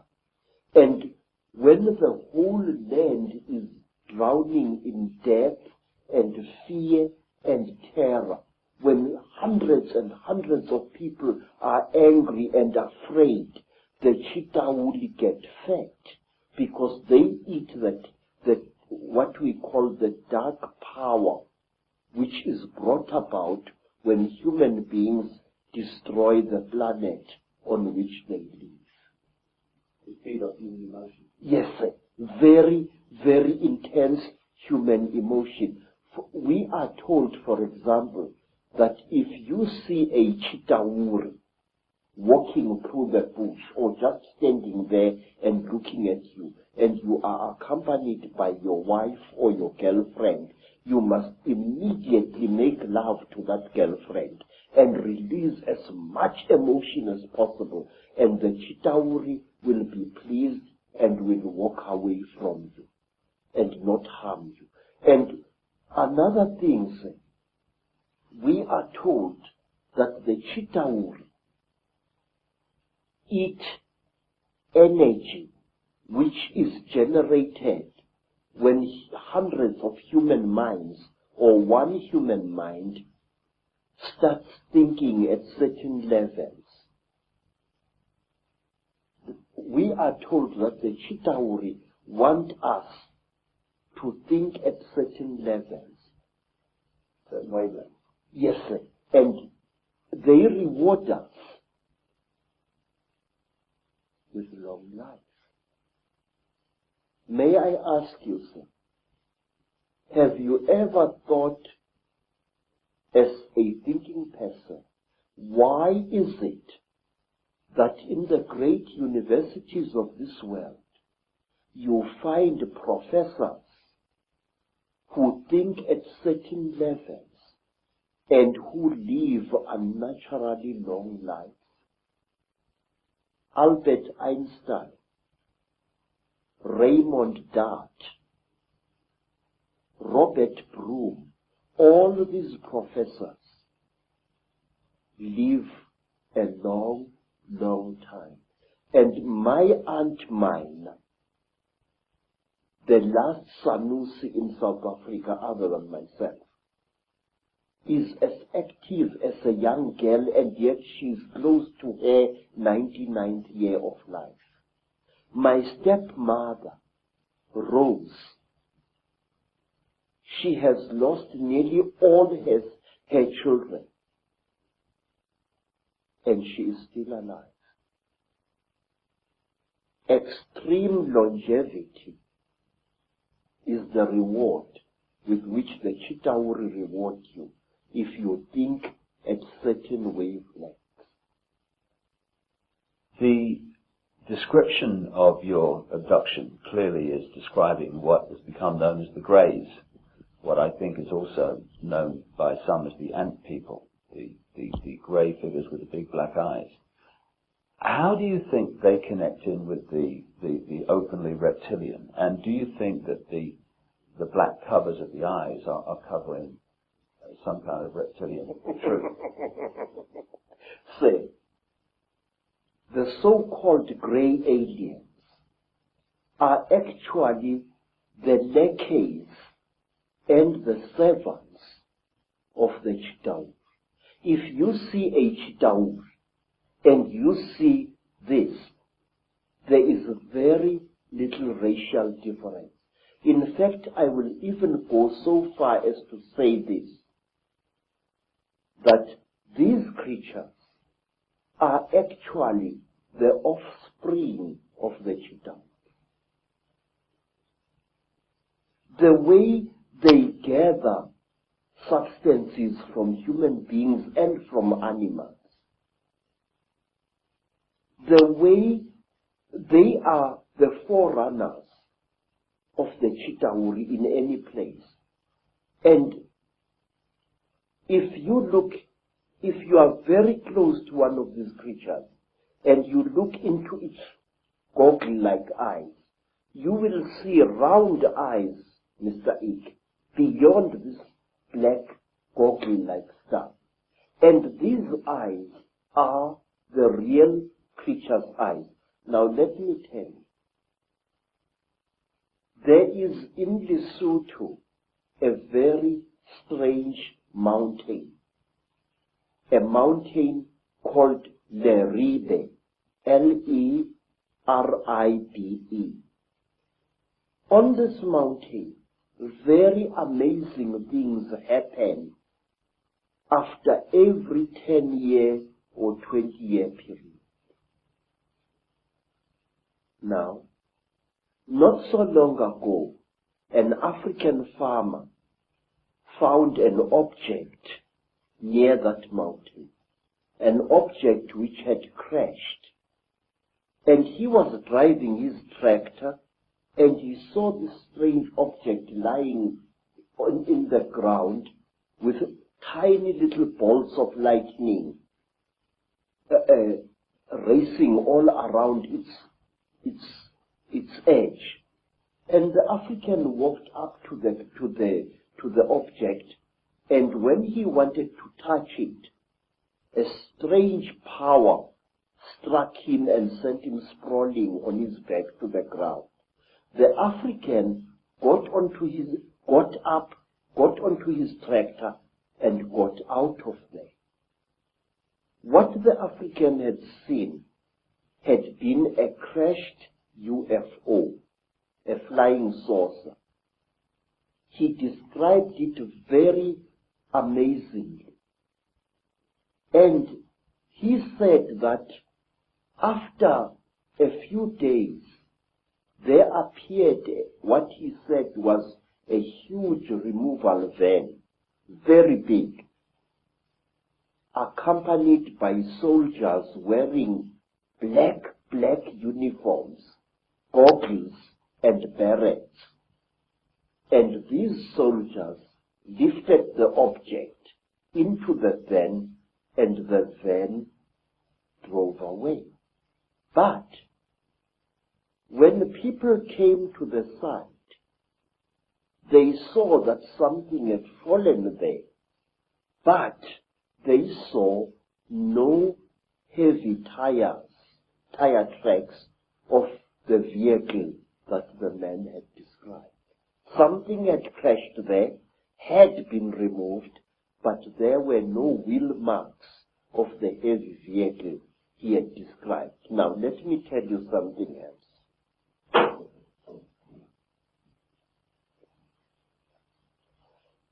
It was in 1958. In fact, I think that the incident I'm going to describe to you is somehow connected to what happened to me in 1959. I'm sure of it. A friend of mine in Lesotho called me. He said that he had something very important and that we had to share this. He said, please, I must come to Lesotho. I must come. And I went there. And then I found that he had dug a hole at the back of his hut. And he asked me that he and I and his second wife should go into this hole on the night to come, and there to share something very, very holy. Well, we went down the hole. We used a broken ladder, and there inside the hole, we ate small pieces of something. He told me to chew these things very thoroughly, as they were quite hard. I still had teeth in my face at that time. And I chewed and I chewed and I chewed and I chewed. But I noticed that what I was chewing was some kind of dry substance, and that it had the same taste that you would feel in your mouth if you sucked a copper penny.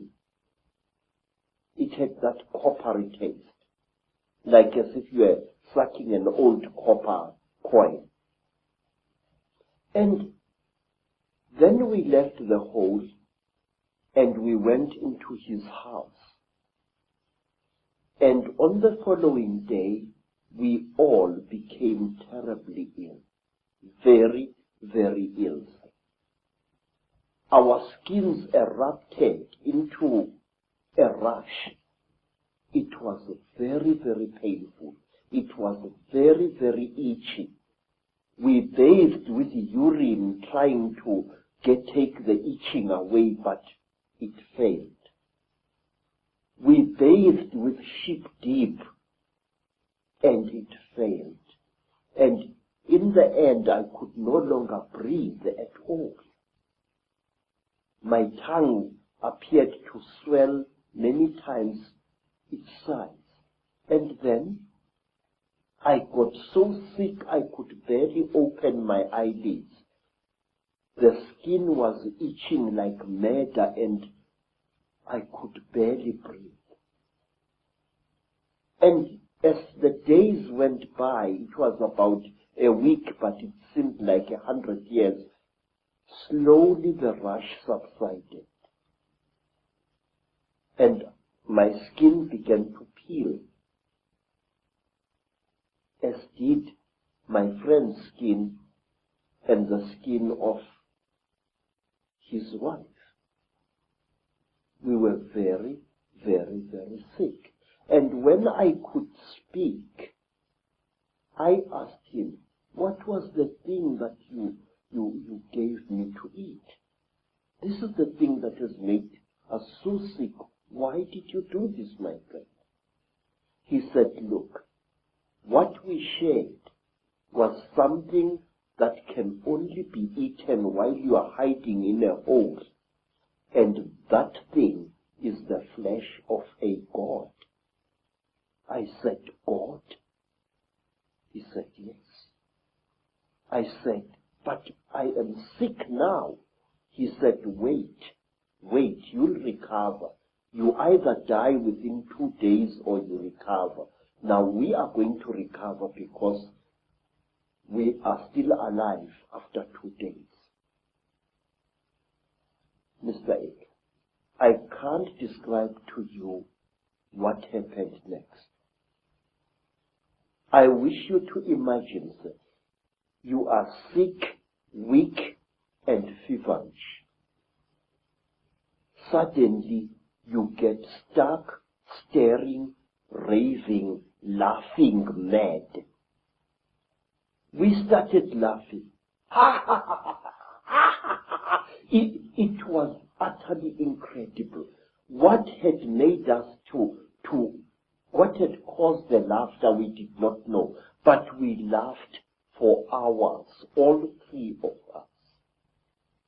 And then, when our jaws couldn't laugh anymore, a new thing happened. My friend's eldest daughter gave us all water. And when I drank that water, my sense of taste was so heightened that I was utterly shaken. Ordinary water from a mountain spring tasted like, I don't know like what, like wine, like something out of I don't know where. My taste buds must have been souped up somehow. And then another feeling, which I cannot describe, fell over all of us.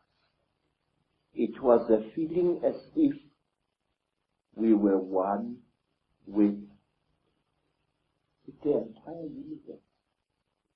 When I looked at a tree outside my friend's homestead, it was as if that tree was a multicolored living rainbow. When I looked at the mountain far away, my sense of sight was so intense that I could see colors beyond colors. I can't give you any other description. And then say, afterwards, I was very weak, but with a monstrous appetite. And then I left my friend's homestead and returned to South Africa. Every step of the way, I seemed like a person reborn. It was a feeling that no words can describe. And when I asked my friend by letter afterwards, what was this God flesh? He said it had been the flesh of a Puana. What we call dread. Yes. People who say that these things don't exist had better think again. They are tangible, they are smellable, and furthermore, they are edible if you are willing to take the risk. In Africa, we have an ancient custom whose existence many people deny today, that anything that claims to be a god should be eaten. There are places in Africa even now where if you are a spiritual person and you are sick, well, let me tell you what happened to me in the country today called Zaire. I got sick. I was undergoing yet another of my 7 initiations, and I fell sick from very bad running stomach. And I was so sick, everything that my friends, white friends and black friends could do failed to help me. And then, one night, some of my teachers came to me and requested that since I was going to die, would I please allow them the honor of eating me after death? Now, say, it's a very good thing to be invited to a dinner, but not when you happen to be part of the menu. And I recovered so quickly that I escaped from that area in one of their ramshackle buses, and I never went back. Thank you very much. Fear can be a wonderful medicine sometimes, and it was with me. Do you think, Credo, that those senses that you experience, that really heightened sense of everything, of oneness, of whatever, are the very senses that the Chitauri have manipulated out of us? I do, sir. I do very much. They were senses like no human being possesses. May I add, no human being possesses anymore. It was as if at one time, a voice was speaking in my head, a very amazing voice. And after that, my powers of prophecy were intensified. This is what I think. We human beings are holier and more wonderful than we think we are. And I feel we lost something at some time in the course of our development, or shall I say, in the course of our manipulation. Credo, this is fascinating information, which I'm sure many people in the UFO research community will be very, very interested in. That is that these grey extraterrestrials, or grey figures, whatever they are, don't actually really look like that. They're almost in disguise. Yes, sir, they are. And I will tell you what. Grey aliens have died in various parts of Africa. They have been killed, and they are very, very quick to recover the bodies of their friends, which have fallen out of their crashed spacecraft. But sometimes African sangomas steal these bodies before they can be recovered. And believe me, sir, I have heard and I see that butchering a corpse of one of these creatures is extremely hard work. What you think is the skin of the creature is actually a tight-fitting costume that the creature is wearing. Under this grey costume, the creature, say, is pinkish white, like a freshly skinned animal, and its eyes are round with split pupils. These are goggles which the creature is wearing. Now, how do I know that? In order to dismember a creature like this, incidentally we call them Mandindane in Zulu, which means the tormentors, the torturers.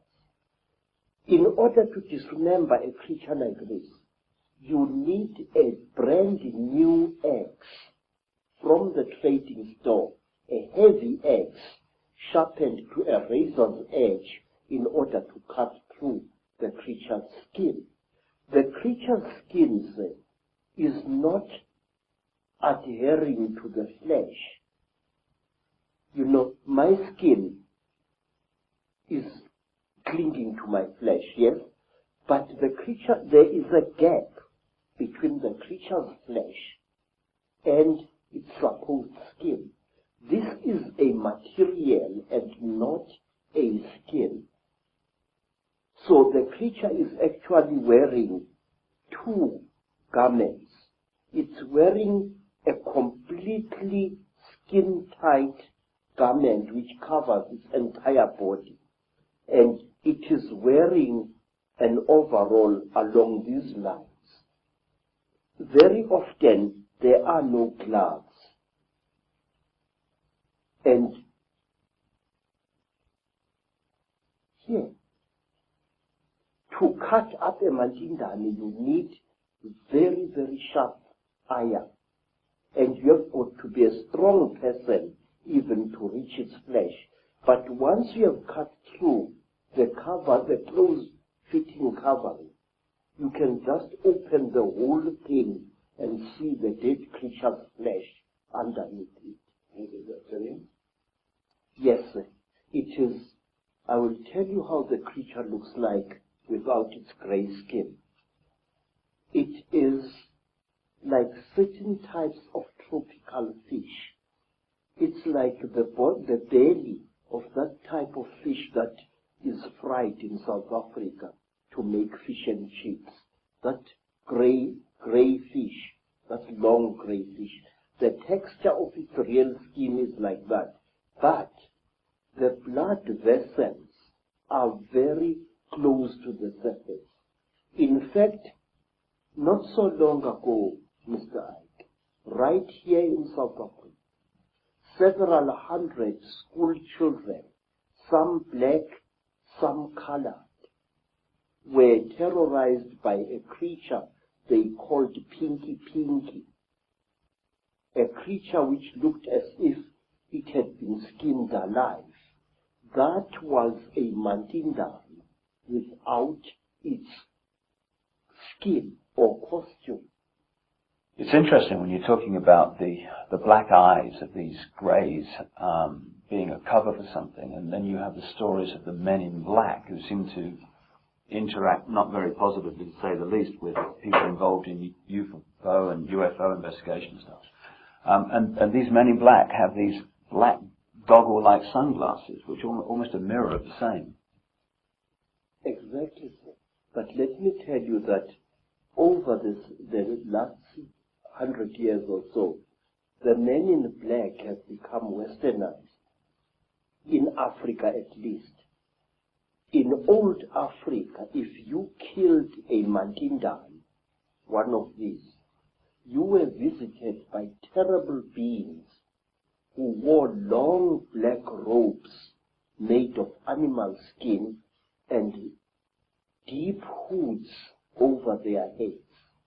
And these creatures used to wear white masks with very, very terrible looking black eyes painted on them. They were called Izilo Zengubo, the beasts of the blanket.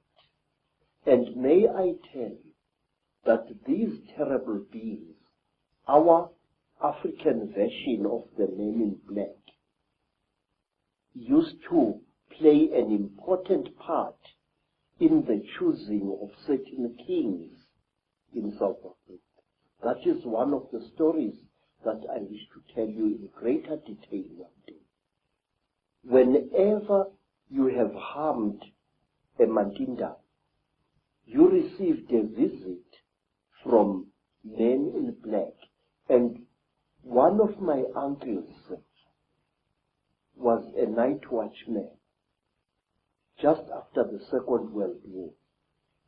And he saw what he thought was a burglar breaking into a factory which stored surplus army property. And he threw his knobkiri at this figure and hit it very hard. The creature fell behind some boxes, and then and only then did my uncle, a tough old Zulu, realize that the thing he had brought down was not a human being at all, not a young thief, but a Mantindam. My uncle threw down his second stick and ran screaming out of the factory. And not long after that, because my uncle had taken from the creature what he thought was its bag, he took the bag with him to Alexander Township after he had run out of the factory, but he could not open the bag. And while he was sitting in the shack in Alexander Township, just near Johannesburg, there arrived at his shack 2 white men who posed as detectives. And these so-called detectives told my uncle's common law wife that she must give to them the bag that my uncle had taken from the little man. And she did, and they vanished. What I'm trying to say, Mr. Icke, is the richer we become, the more we behave as the Chitauri are said to behave.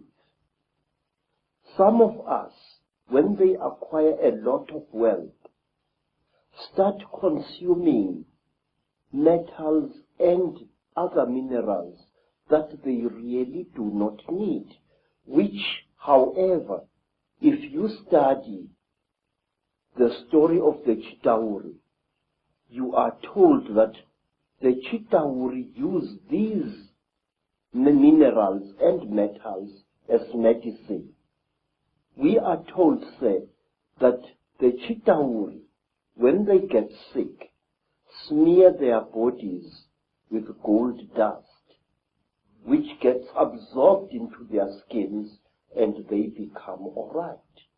May I point out, it was once the custom of the Munumutapa kings of Zimbabwe, the men who built the Zimbabwe reeds, that on certain rising of the day star, the priest king would be smeared from head to foot with gold dust, and sometimes he was ritually sacrificed on the top of the wall of the Zimbabwe fortress.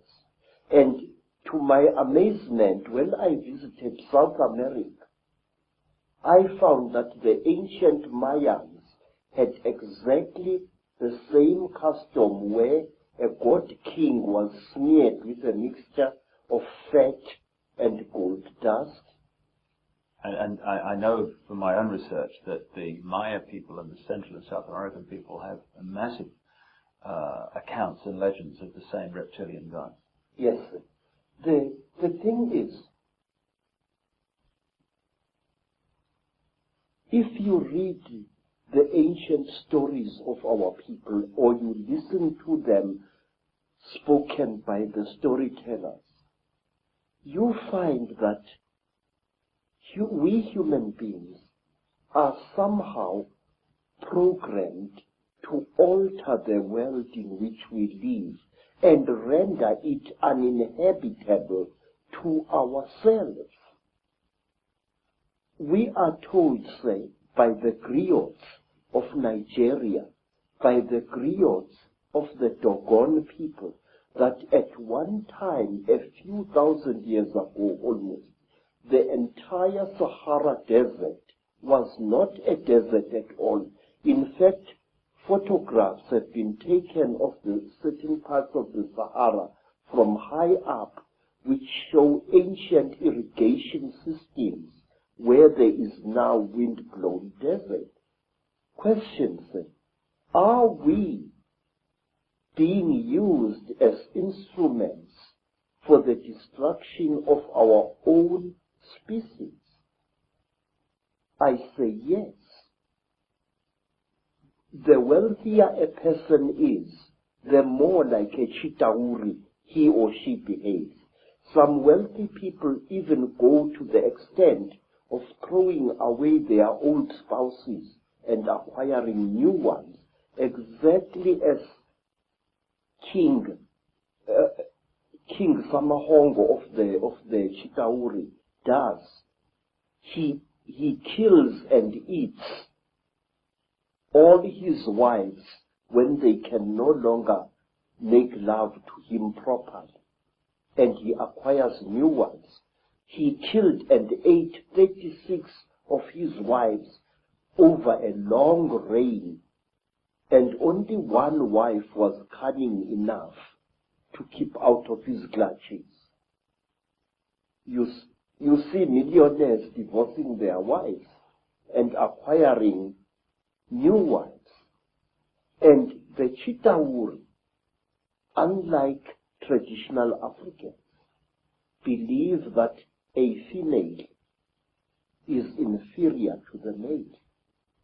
And so do the wealthy people who acquire great wealth in this world. They tend to look down upon women and even to abuse them. Well, let's connect this into the present day. And one thing that is a constant recurring theme is the reptilians or an extraterrestrial race interbreeding with humanity and creating particular bloodlines. And you've got an amazing artifact, I guess that's the word, necklace here, which I know is incredibly heavy, which has a very significant contribution to make to this theme of extraterrestrials or another race, not human, integrating with humanity. Now, first of all, where did this come from? So, we don't know. This necklace has been around for so long that we don't exactly know from which tribe it came. All I can tell you is that this necklace was in existence when the king who founded the Zulu nation, Zulu, was still a boy. It is described in ancient legends centering around this king. It is called Inweba Yezimfihlo, the necklace of the mysteries.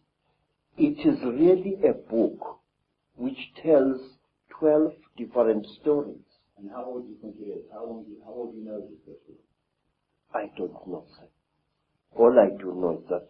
Hundreds of years? Yes, very old.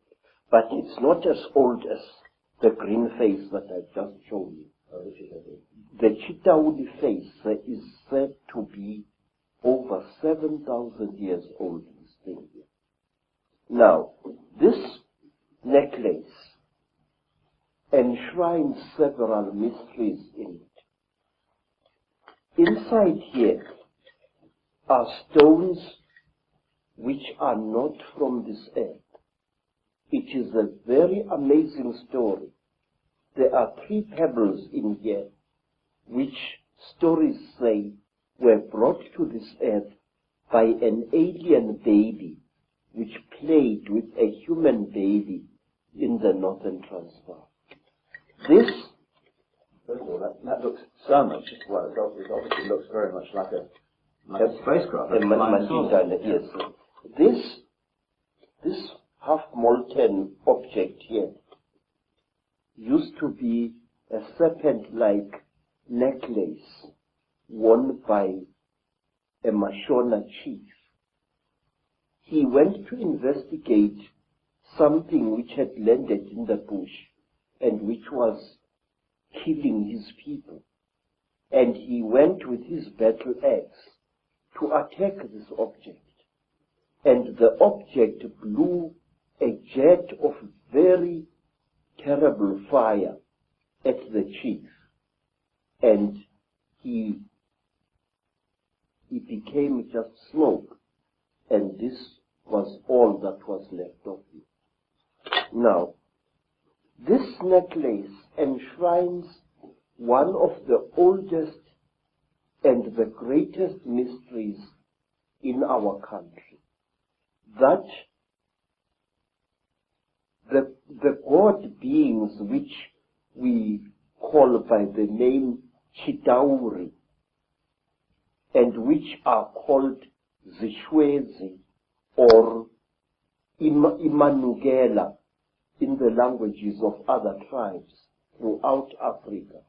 These gods came down to the earth in great vessels made out of gold, and they united with female human beings to create a race of kings and queens on our earth. There isn't a tribe, Mr. Icke, anywhere in Africa. And when you return to South Africa, I will ask you to investigate this very closely. There isn't a tribe anywhere in Southern, Central, Western, and Eastern Africa which doesn't claim that kingship was a system that was brought down from the sky by gods who either traveled in swings, as the pygmies of Zaire say, or who came down in huge vessels which were shaped like bows, vessels made of gold, vessels bigger than mountains. I wish to share these things with you, sir, as briefly as I can.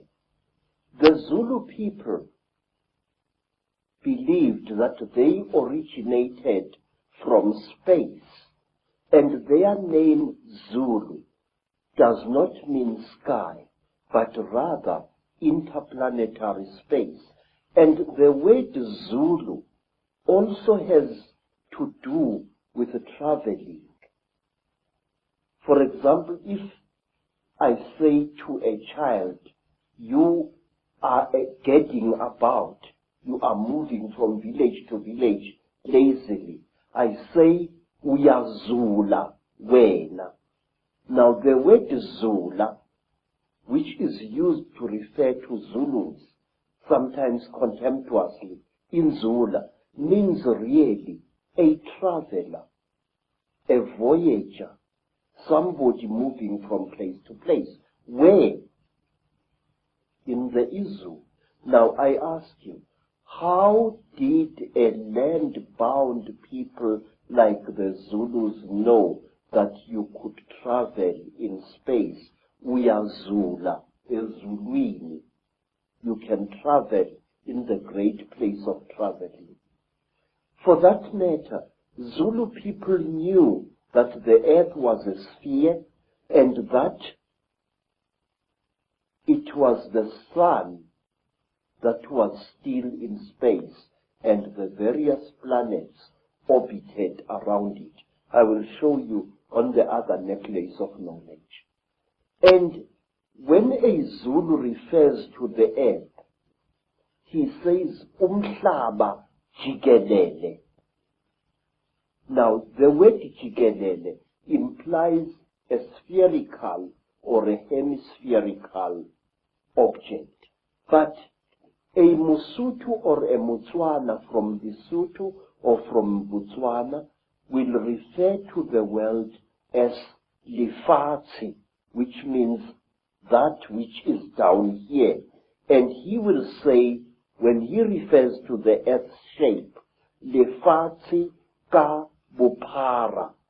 Now this word ka bophara means the earth in its width. Thus, a Musutu or a Mutswana believes that the earth is flat, but the Zulus believe it is either a hemisphere or a sphere. The Zulu people were the first people to know something that is now attributed to Albert Einstein, namely that space and time are one and the same thing. Zulus knew that long before Einstein was born. They said that one other Zulu name for space is Umkhati. Umkhati. U-M-K-H-A-T-H-I. Umkhati. And they called time Isikati. So you can see that Zulus, supposedly a nation of skin-wearing primitives, were aware of the fact that space and time are one and the same thing, and further, that if you could find the river of time, you could travel into the future and into the past, and many are the ancient legends which are told in Zululand of a man who traveled through time and accidentally killed a young boy who turned out to be himself in the past, and so he no longer existed. there's an indication on the necklace, I know, around the back that the Earth is round. One of the symbols is indicating that, or a sphere. Yes. But I wonder what you think, Credo, of what is taught to children and students all over the world, in the universities and the fancy academic centers, that actually we are now at the cutting edge of human evolution in terms of technological knowledge and knowledge of the world and the universe, and in fact back in the ancient world, in Africa and North Africa and all over South America, they were just the primitive people. Please, that is a lot of poppycock. In fact, in my long investigation into our past, I can tell you proudly that our ancestors were 20 times cleverer than we are. What I feel and what I think is that in the past, human beings were cleverer than we are today, and that human beings knew more than we know now. We are not progressing, Mr. I. We are simply rediscovering things that were known by better men and better women than we are thousands of years ago. I wish to offer you proof of this, some of it at least. Say, there are things that I have found in my travel through the world, things that prove to me that our ancestors were highly advanced in chemistry. Our ancestors had become so clever that they could take science and reduce it to such a simple level that they were able to help hundreds of starving human beings after some traumatic happening in the past. Let's concentrate on some of the images on the necklace and the symbols, because that leaves no doubt that a lot of knowledge has been around for a very much longer time than we are ever told. First of all, on the hand, I'm seeing the eye. Now, the all-seeing eye and the symbol of the eye is one the Illuminati use all the time. And it's one, of course, that was a very big symbol of ancient Egypt, the Eye of Ra and what have you. Why is that eye there on that hand? That represents the terrible eye of the Chitauri, the eye which sees everything, the eye which knows everything. It is said that when a Chitauri dies, he passes his dead eye onto his next of kin. And to the Chitauri, an eye is a very, very powerful symbol. This is the eye of the Chitauri. But there is more to this thing. Here there is a hole that goes right through the copper. Now, if you put water in that hole, you end up with a simple magnifying microscope, and you can see gems through that water. The magnification is amazing. The great symbol that's pointed out again and again on the dollar bill, which is on the reverse of the Great Seal of the United States, yes, put on there by the Illuminati, a president called Franklin Delano Roosevelt, is the all-seeing eye. And so is it your understanding that the all-seeing eye, when it's used by the Illuminati, represents this third eye of the Chitauri? Yes, I do. I really am sure of this. Why? Because in Africa, even ordinary human eyes are regarded as very powerful devices of magic. If an African shows you respect, he mustn't stare at you, but he must stare at a point beyond one of your shoulders. Now, we call this hlonipa, which means deny me your eyes. We believe that when emotionally roused, an ordinary human being can inflict great damage on another human being by the unseen fires that emanate from one's eyes. We believe that a Zulu warrior must never allow his dying enemy to look at him. For example, when a Zulu was killing an enemy, he used to cover that enemy's face with his shield to prevent the enemy looking upon him with his eyes and putting a curse upon him. It's interesting, people who experienced the Chitauri, the Reptilians, in relationship to the British royal family and others at various rituals, have said that at the point of sacrifice, the point of death in the sacrifice, that these reptilians stare into the eyes of the person dying, which would kind of fit why those warriors were very concerned about that. Yes, sir. What are they doing then? We have got a ritual, sir, which covers many fields. A ritual which is called ukuthatha umoya, taking away the soul, where when a king is dying and he is fighting to pass on his knowledge and his courage to his successor, he would demand that the successor should stare heavily into the dying king's eyes.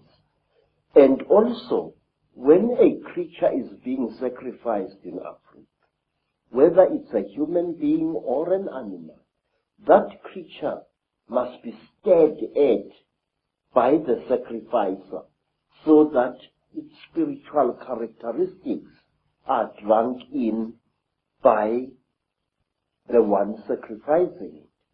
I have seen many times on hunting expeditions in Kenya, Tanzania, and other parts of Africa, when a lion is just about to breathe its last, the hunter, one of the hunters, will stare into the lion's eyes until the lion's eyes start glazing in death. It is drinking in the soul. We believe that the eyes are not just for seeing, that they are for taking as well. Now, on the hand here is what looks like the symbol of the constellation of Orion. What's the significance of that? Say, people throughout Africa believe that the original human beings either came from Orion or the gods for whom read the Chitauri and many other alien nasties actually come from that constellation. We call it the constellation of Umhambi, the one who travels very, very far away. And we call this constellation also the constellation of Matsieng, the giant who was sent by God to this earth to create the first human beings. Matsieng was accompanied by a male lion with a very black mane, and he was also accompanied by his dog. And he traveled throughout the world. He first created the first race of human beings, and they were so stupid in appearance that he buried them alive in a cave, and then he created the next race of human beings, which was clever, and we are the descendants of that race. Also on the hand is what we would call today the Star of David, which of course is not actually a Jewish symbol. It started being used quite relatively recently in that sense, but it's actually a symbol that's been found all over the ancient world. What's the significance of that being on the hand? Same. There are several interpretations of this very powerful magical symbol. We say that there are actually two universes living side by side. A female universe, which is our universe, and a male universe.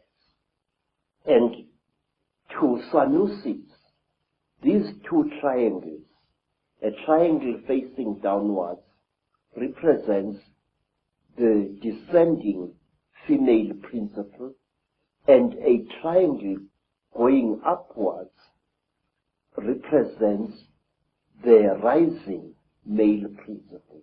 It is a symbol of the unity of the feminine and the masculine.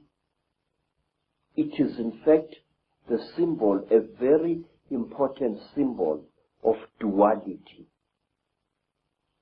Is this the kind of shape of spacecraft, etc., or flying craft that the beings from other planets were supposed to have flown in, or not? No. This, you see, there are various shapes. There are spacecrafts which are shaped like boomerangs or bows. These are very, very, very big. Then there are spacecraft which are shaped like pipes, like huge pipes roughly pointed at either end. And out of those huge pipes come these little things here. They are carried inside these huge pipes. Yes, sir. Now, we could talk about this fella. Yes. First of all, the penis and all this stuff, that relates, I would have thought, to the penis of Osiris in Egyptian legend, and the same recurring theme. Would that be along the right lines? We say that King Samahongo, who is represented here, the lord of all the Chitauri, call them what you will, had his penis cut off by Prince Muari, an African hero, and he replaced it with a golden one. Originally, we are told, this thing was made of gold. And now each time when we recall the story of the great marriage between human women and Chitauri men, we unite these creatures symbolically. And sometimes when the necklace is lying on the ground, we make a bed out of animal skin for these two figures, and then we lay them side by side and cover them with a small skin. So, why are the depictions of the gods, if they were reptilian, why are they not constantly reptilian? Why are they symbolized in other forms? Because it is very, very, very forbidden to portray a Chitauri as it really is. Only in that large green head do we see a Chitauri represented more or less as it is. But this was dictated by the Chitauri from Yes, the start, was it? Yes. All along. It was, you are not allowed to represent the sons of the python as they really are. Then you are really in trouble. If you want to talk about the Chitauri, you must either play with shadows, you must place an image of a Chitauri against a light and project its shadow onto the wall. So you've got a fish, I know, on the necklace as well, and fish are scaled. Is this anything to do with the symbolic representation of the Chitauri in a way that they couldn't do it openly? Yes, also there is a particular Chitauri who is called Wowane by our people. Wowane was one of the few good Chitauri, because there are also some good people amongst them. And Wowane had a brother called Mpangu. According to one of the great stories, there erupted a terrible war on the red world where human beings had originally been created. And this war was between men and women. Yes, sir. And in this world, men and women nearly decimated each other. But they were rescued by the Earth Mother, who sent a great Nkanyamba, that is, a great dragon, to come out of the sky, to take them into its stomach, and to bring them down to, not to our earth, to a beautiful watery world near the star of the red dog, Injebomvu, which the white people call Sirius, the star of anger. There, the human beings were settled, but human beings started eating creatures which they found in the sea, which they thought were fishes, but which were really human beings. Human beings, we are told, started eating the Chitauri who lived in the sea, according to one story. And the Chitauri fought back against human beings. They attacked them with tornadoes. They attacked them with tidal waves, and the human race was nearly wiped out. And then two brothers, two Chitauri youths, Mpangu and Wowane, took pity upon the human race. And they went into the sky and looked for a great egg. And they hollowed out this egg, emptied its contents out, and brought the egg to that world and loaded the surviving human beings and brought them to our world here. We say that Wowane gave us the power of kingship. He brought it out of the sky. And if you notice, in many parts of Africa, ancient kings used to wear a wooden helmet with golden horns. It was true in West Africa, and it was true also in Southern Africa in the great Munumutapa Empire. The horns representing the Chitauri. Yes, the power of the Chitauri. Because to a Chitauri, horns are not just for goring other Chitauri as oxen gore each other. No, horns are a symbol of status, and through its horns, a Chitauri is able to communicate with human beings far across the face of the earth. So the horns were like antennae then? Yes, they were instruments of projecting power. In fact, it is said by storytellers that King Samahongo punishes those Chitauri who show mercy to human beings by pointing at them so that both their horns fall off their heads. And the Chitauri is therefore unable to direct human affairs through his or her horns.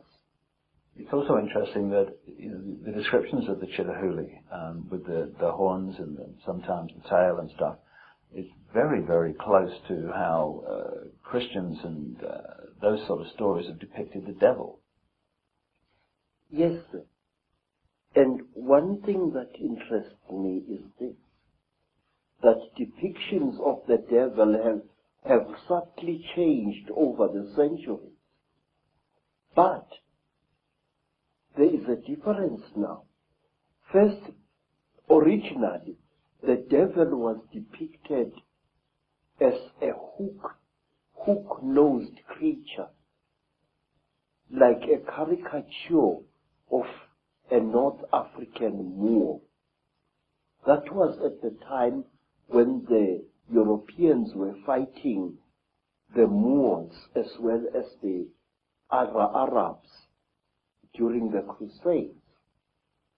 Many depictions of the devil then show the devil as having a hooked nose. And then later, somewhere in the 19th century AD, the devil was depicted as an African with a snub nose, thick lips, and very dark skin. But what amazes me is that now, more than ever before, the devil is represented as a Chitauri. What concerns me is this, that these alien creatures are now about to reveal themselves, and they are making us aware of how they look like. If you look, for example, at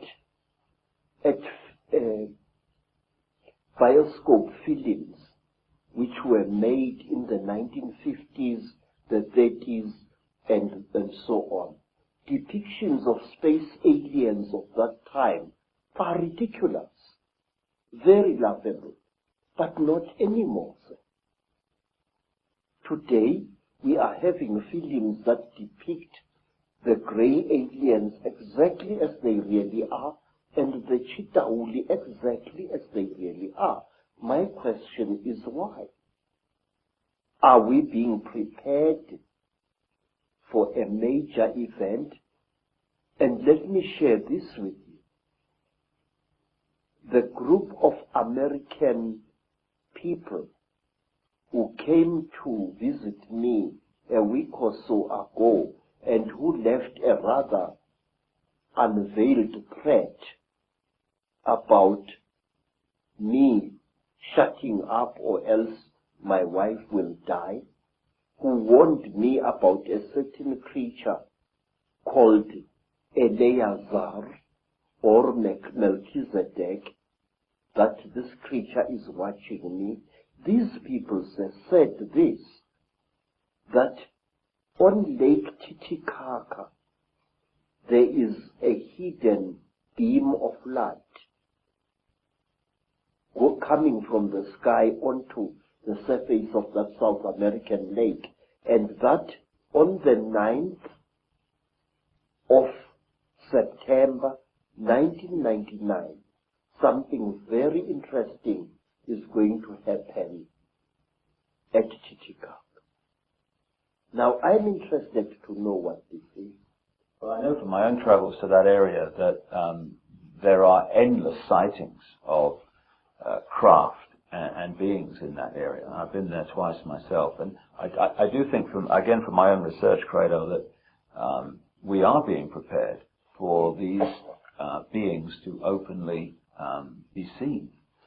And being prepared this way, sir, when we do see the nasties, we are not going to react to them with the fear that we would otherwise have reacted.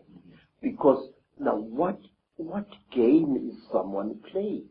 I think, sir, that they are playing the game that whoever they are, that we should accept these beings and welcome them with open arms and make them our masters. Yet again. You see, sir, there has been a steady build-up in books, in children's comics, and in other things of the fact that we must accept these creatures. It started with the film E.T., where a cute little alien creature got lost on earth and fought hard to be accepted by human beings. I think the same thing is on the cards here. The question is why? One other thing I would just like to raise before we move into the bloodlines and their connections with the Illuminati is one thing that keeps coming up in my work is that some of these Chitauri, these reptilians, at a high level of their hierarchy are actually white. Have you come across that? Yes. They are not white like white people. If you take white cardboard and you soak it in dirty water, that is the color you will get. That is the color of the Chitauri. And wait, sir, let us think carefully about this. According to African storytellers, the Chitauri have got cold blood. They feel cold very quickly. And where they dwell under the earth, where the great sun god banished them, they dwell there surrounded by great fires because their blood is cold. They freeze eternally. And so if you come across them in their caves, there are many, many cooking fires lit there. That's interesting, with the symbolism of the devil being in the fires of hell. Yes, sir. Yes, sir. And there is another thing. The Chitauri, their eyes, terrible as they are so efficient that if a Chitauri appears suddenly into the hot African sunlight, two things happen to him. His skin dries and blisters, and he goes totally blind. In fact, sir, there have been a strange race of aliens which have been seen in Africa, even by white people, which I think are actually Chitauri.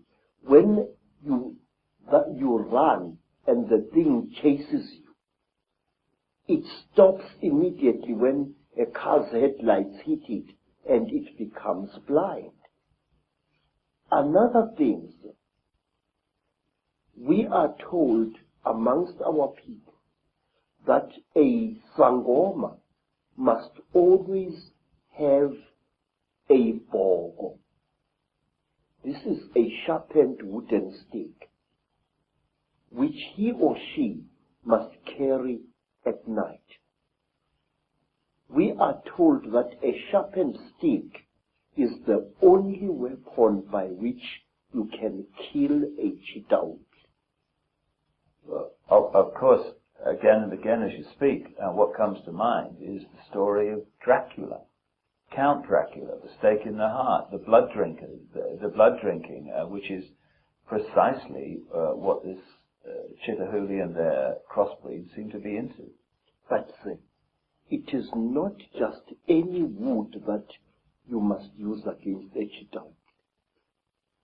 We believe that Rhodesian teak, a wood which has got a strange bitter taste, is the one type of wood that is poisonous to the Chitauri.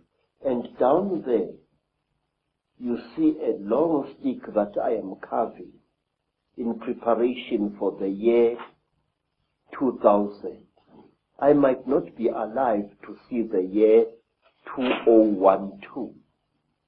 But this sticks, which I've been working upon for the last 5 years, is going to be the one stick which my successor will carry, and it will end in a sharp point. This wood, Rhodesian teak, is the wood that we say can actually kill a Chitauri. And where the Chitauri are found, you find rhodesian teak or any other teak trees either being felled in large quantities or being pushed over by elephants. May I point out to you, sir, that many of the trees that are being destroyed in the Amazon jungle and in the Southeastern Asian jungles, as well as in the African jungles, are teak, the one wood that the Chitauri fear. And while on the subject of wood, the only mask that can protect you against the Chitauri is a mask made of teak. And in some of the flea markets around Johannesburg, I'm seeing more and more masks carved in Mozambique and in Zimbabwe, representing a Chitauri.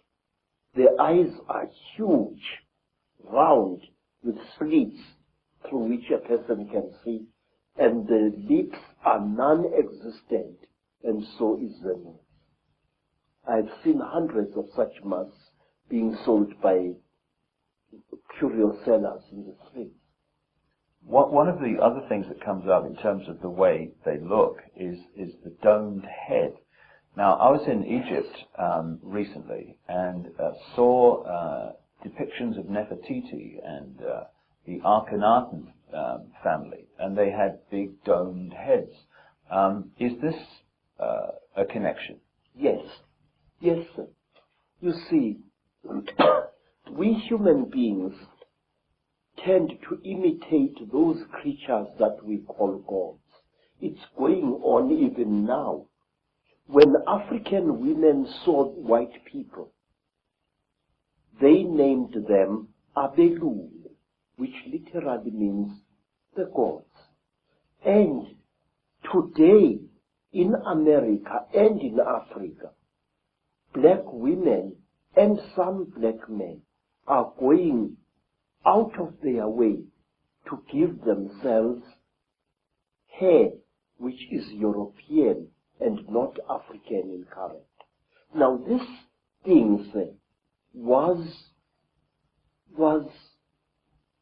it dates back thousands of years. First of all, the one race of the Chitauri, the ones that are called Nomo or Nomo by the Dogoni people, are depicted as having beard-like growths of the same type that look like the beards of Egyptian pharaohs. They are shown having, it is said that when a Chitauri gets very old, after tens of thousands of years, he or she develops a bone-like growth under the chin, which twists around like the horn of that kind of fish-like creature I saw in Europe in a picture called a narwhal. And this thing curls up this way. Now, Egyptian pharaohs used to wear beards like that. And some African kings wore beards like that, real beards or even false beards made out of ivory or out of the tusk of a warthog. And there was a time definitely in history when African kings as well as Egyptian pharaohs went out of their way to imitate the appearance of the Chitauri. Queens like Nefertiti had their faces misrepresented by the court painters. They looked exactly like the Chitauri as near as possible. The high cheekbones, the drooping chin, the unusually large head. African sangomas, African inyangas, ancient Egyptian pharaohs, all of them used to wear headdresses that made their heads look much larger than they actually were. If you look, say, at the crown, certain crowns worn by Egyptian kings, the whole head, the crown, is intended to be an extension of the pharaoh's head, to give the pharaoh an appearance of above average intelligence. In Africa, we had kings who favored headdresses made out of the scrotums of elephants or rhinoceroses or even buffaloes. A scrotum which was dried and made bulbous and worn on the head by the king to make his head look larger than it was. And lastly, in ancient Greece, at the time when Greece reached the great heights in its culture and civilization, the great ruler Pericles used to wear a special soldier's helmet with a bulbous skull, a helmet which made his head look much bigger than it really was. Do they still do that today? Are there still African traditions that do that today? Yes, sir. Yes, very much so. And in America, some Native American shamans used to wear a special head made out of the head and the horns of a buffalo, which also made the man's head look bigger than it is. Say, popes, the Pope in Rome wears a hat which is intended to show him as having a brain bigger than average. That crown which has got three crowns, one on top of the other one. And now, bishops, especially in the Greek Orthodox Church, they wear crowns like that. And the Tsar of Russia, one of the Tsars, wore a bulbous crown which was in two sections, which made his head bigger than it really was. And in Persia, in Iran, some ayatollahs wear a turban whose effect is to make the man's head look bigger than it is. So does a Sikh. And so, for that matter, to the ancient priests of Israel, they also wore an iron-shaped headdress, whose impression was to give him an above size head. Are there also traditions in which they manipulate children's heads as they're growing so that they become more stone-like? Yeah. During my travels in Africa, sir, I came across an amazing people whom you must visit. They are called the Mangbetu people, and they live near Lake Rudolph in Central Africa. They are a beautiful, aristocratic people. And what they don't know about the universe is just not worth knowing. The Mangbetu people believe that an elongated skull with a flattened forehead pleases the gods. They flatten the skulls of their children, causing constant headaches to the child, even when the child has grown into adulthood. And I asked a beautiful Mangbetu woman, "Madam, why do you torture your children this way?" The woman, the wife of a senior chief, said to me, "Look, the gods want us to be like this."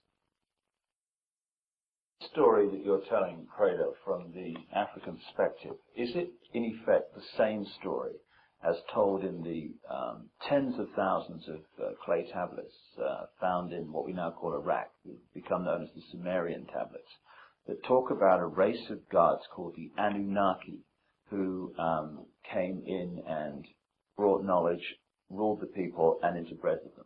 Yes. Do you say, therefore, that the Anunnaki in those stories that have increasingly, of course, been translated in a number of books, they were reptilian, you say? Say, all I do know is this, that here in South Africa, amongst the Xhosa people, amongst the Zulu people, there are beings who are very revered even now, and they are called Amanuna or Amanono. Amanono is Zulu, Amanuna is Xhosa. Now these beings are godlike beings, we are told. They can change their faces. They can change their appearance. Yes, sir. They are shape shifters. A manuna, now if a Xhosa man has married a very beautiful wife, a wife whose face seems to change every day, he teases that wife by calling her his inuna, linuna lam. In other words, a shape shifter. It is said that the people who are closest to the hearts of the Manuna gods are women. And why? Because the women give to the Manuna the power of, they worship the Manuna, they hero worship them, which explains why Nefertiti wanted herself to look like one of them, and her children too. She was actually hero worshipping these creatures, and the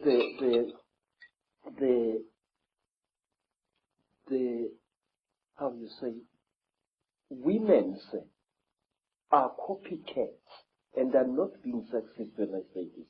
Women will copycat any being that they think is supreme. In Egypt also, you have the python-like headdresses, which are pretty obvious when you look at them, that the pharaohs were connected with. Yes, sir. And the reptile has played an unusually strange part in the culture of all African tribes. For example, it is my suspicion that we black people of Southern Africa are going to be deprived of our nationhood in the very near future, and that we are going to be ruled by people of Uganda. But wait, what is the real meaning of the word Baganda? Baganda. And what is the creature that you see depicted on the walls of houses and on the roofs of houses of some of the greatest empires in Africa? It is the python. There was a golden python which was used as a decoration on the roof of the house in which the king of Benin, the Oba, lived. Zulu people revere the mamba, a very terrible snake. Zulu people revere other snakes as well. And in Venda, in the northern Transvaal, the Venda people regard the snake as well as the crocodile as sacred. And they, even today, their girls dance at initiation, a long, rather sinuous dance representing the movements of a python. And they call that dance the Domba dance. And Domba is the ancient name for a female python. Well, wherever you look, all over the world, whether it's the Maya of Central America, South America, Africa, anywhere, the symbolism of the snake, the crocodile, the representation of the reptilian is there. You go into Europe, and the Illuminati created cathedrals like Notre Dame in Paris. You've got the stately homes of the aristocracy, etc., with the gargoyles, the reptilian figures. It's been in our face, but we just somehow have had a blind spot to see it. We human beings have idolized the reptile since the very supposed birth of our history. Go even further, much further. What was the creature which was honored by the ancient Greeks in their Delphic oracle? The python. What is the creature that stands next to the figures of the goddess Athena? The python. No matter where you look, go to China, where I once went. Who are the principal characters who brought wisdom to humankind? Creatures, part snake and part human being, one of whom I remember correctly was called Nu, a word which occurs also in Africa, and her brother was Hua, and sometimes it's turned into one creature, Nukwa, she. Everywhere we human beings have sacrificed our dignity as a species and attributed great intellect and great glory to reptiles, tortoises, turtles, lizards, snakes. Why? And even now, our fascination with the reptile and the amphibian has not stopped. In fact, it's growing. The popularity of all those dinosaurs in cartoon as well as in serious form, it makes me uneasy.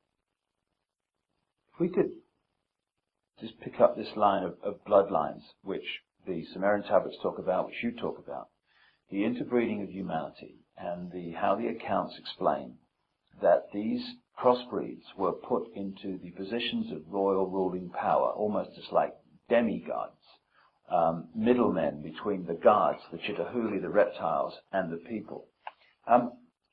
Those bloodlines, in my own research, became the European royal families and aristocracy, and today are the ruling, banking, business, and political and royal lines of the world. And the genealogy supports this increasingly. Is there a tradition also that the royal lines of Africa go back to the same source? Please, you don't have to believe me. Go to Rwanda and there talk to the people there. They will tell you that the founding ancestors of their dynasties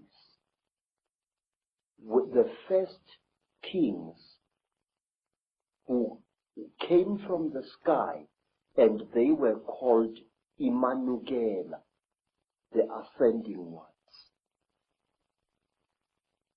Say, many African tribes believe that when the gods came down from the sky, they found human beings very, very stupid.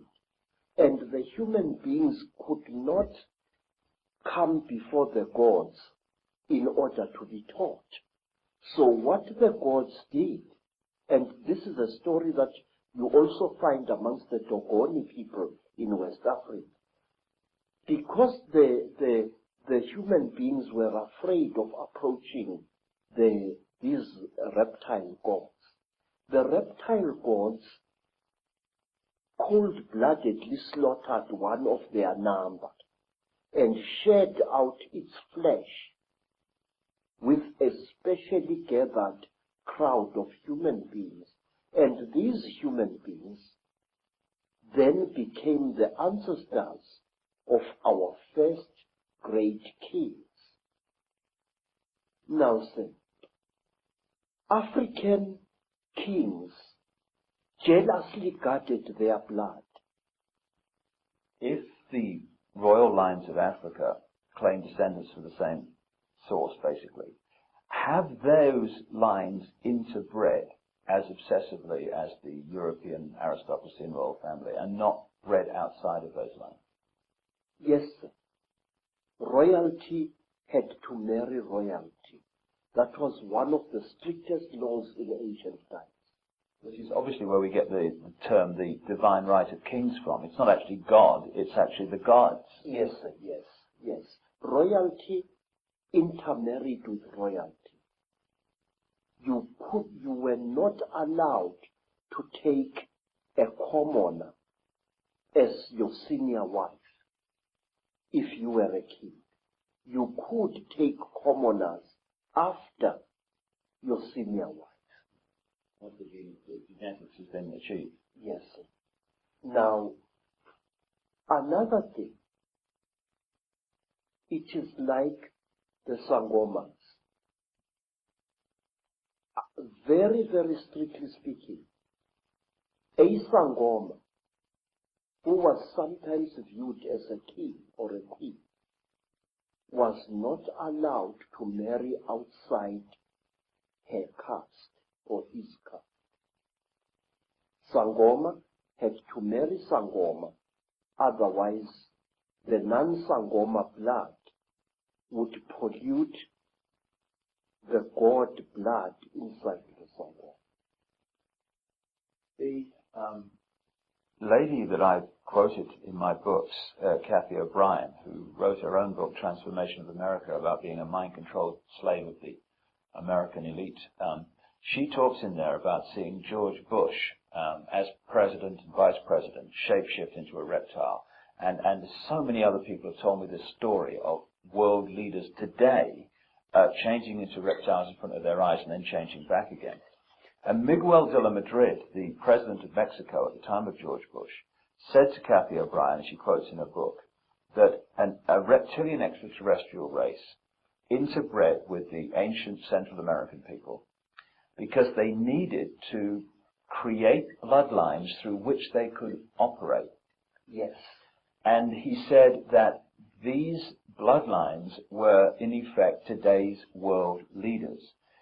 Does it fit with your knowledge, Credo, that the royal lines of the Chitauri reptilian human interbreeding that become the demigods and the royal families, etc., that they have gone on in Africa, as well as the rest of the world, to become the ruling lines and the ruling people of these countries? Yes, many of them have.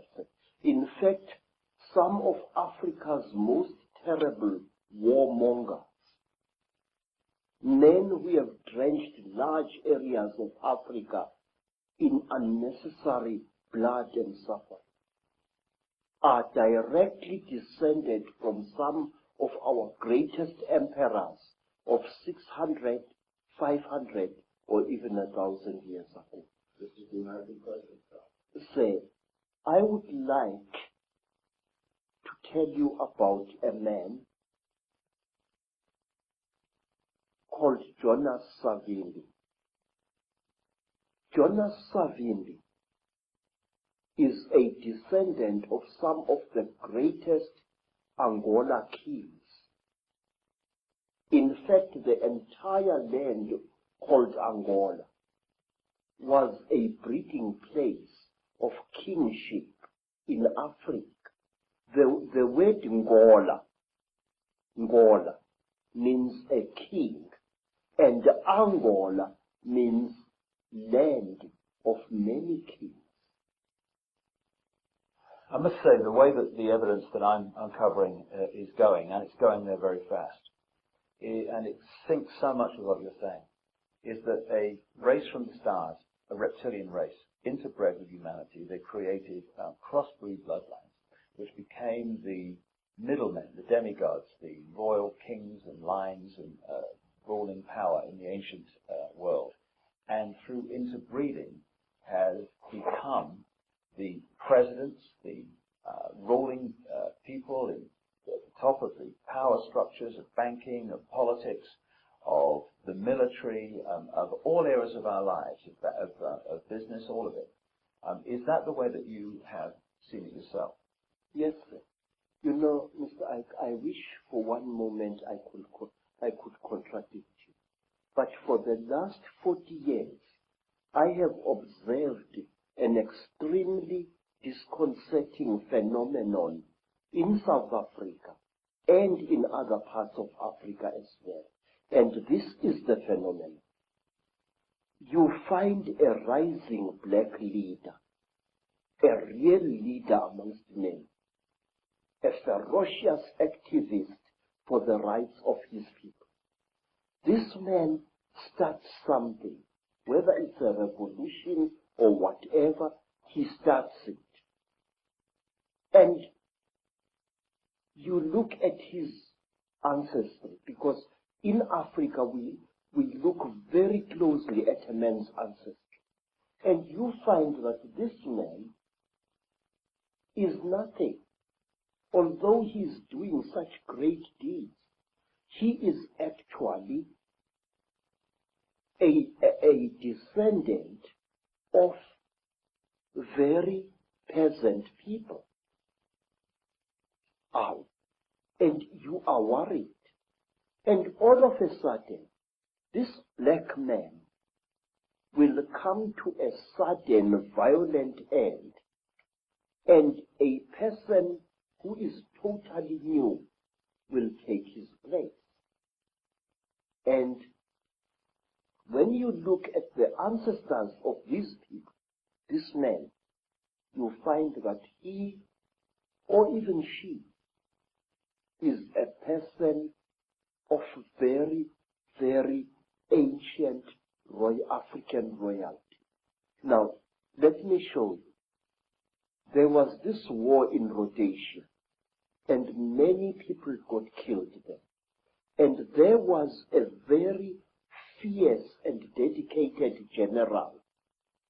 His name was Tongogara.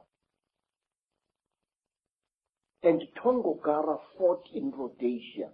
And just when victory was won, Tongogara was killed in a terrific explosion. Somebody put a bomb thing in his car and killed him very badly. But wait, Tongogara had been a descendant of a blacksmith. His surname, Tongo Gara, means powerful hammer. Now, who replaced Tongogara? A man called Robert Mugabe. Now, you can't get more royal than that. Mugabe is descended from ancient Mashona kings, and what is more, he knows it. Always a leader is removed, and when the power really comes, a new leader descended from some faraway monarch or tribal chieftain 2 centuries or 3 centuries ago comes on the scene. Again and again there seems to be this particular force which elevates its descendants over ordinary human beings. I can give you hundreds of cases of this. Now, say, talk about a tradition of shape shifting. African kings, even now, and even ordinary tribal chieftains, especially in times of crisis, often spread the story through the land that they are able to change shape at will. There was a time when the South African government created the various Bantu homelands, and these homelands were ruled by those tribal chiefs who were agreeable to the apartheid system. Now, some of these chiefs were very unpopular with the people on the ground, and so to build a charisma around themselves, these chiefs used to tell people that they are capable of changing shape at will. It was spoken about a certain African chief in the Transkei who became one of the first rulers of one of several black homelands there, that one day his enemies were looking for him to assassinate him, and when they broke into his house, they found a huge lion sitting on the floor, and this lion growled at them. And because of that story, because even today word of mouth is a very powerful media of communication in black communities, all enemies of that particular chief left him well alone because they feared his shape-changing powers. The final question on this particular video, Credo, because we've got a lot more to say on others. Why is it that if the Chitauri are all around us, which I certainly feel they are, and they're operating certain bloodlines. Now, some people see them shapeshift. That's absolutely without doubt. I mean, so many people I've met all over the world have seen it. Into reptiles and then back again, the George Bushes, the Henry Kissingers, these key people. Why don't most people see it? First of all, I have said to you, Mr. Icke, that we human beings have got a blind spot in our brains. And this is what the Chitauri and other alien nasty boys are exploiting.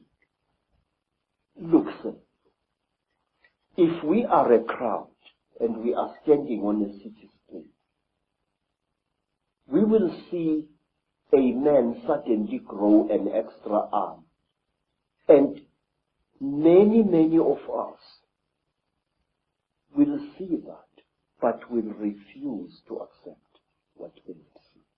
I have seen, sir, people going through severe trauma in train accidents, in car accidents, but they refuse to accept what they went through. I have seen women who have been raped several times, ferociously refusing to admit what they underwent.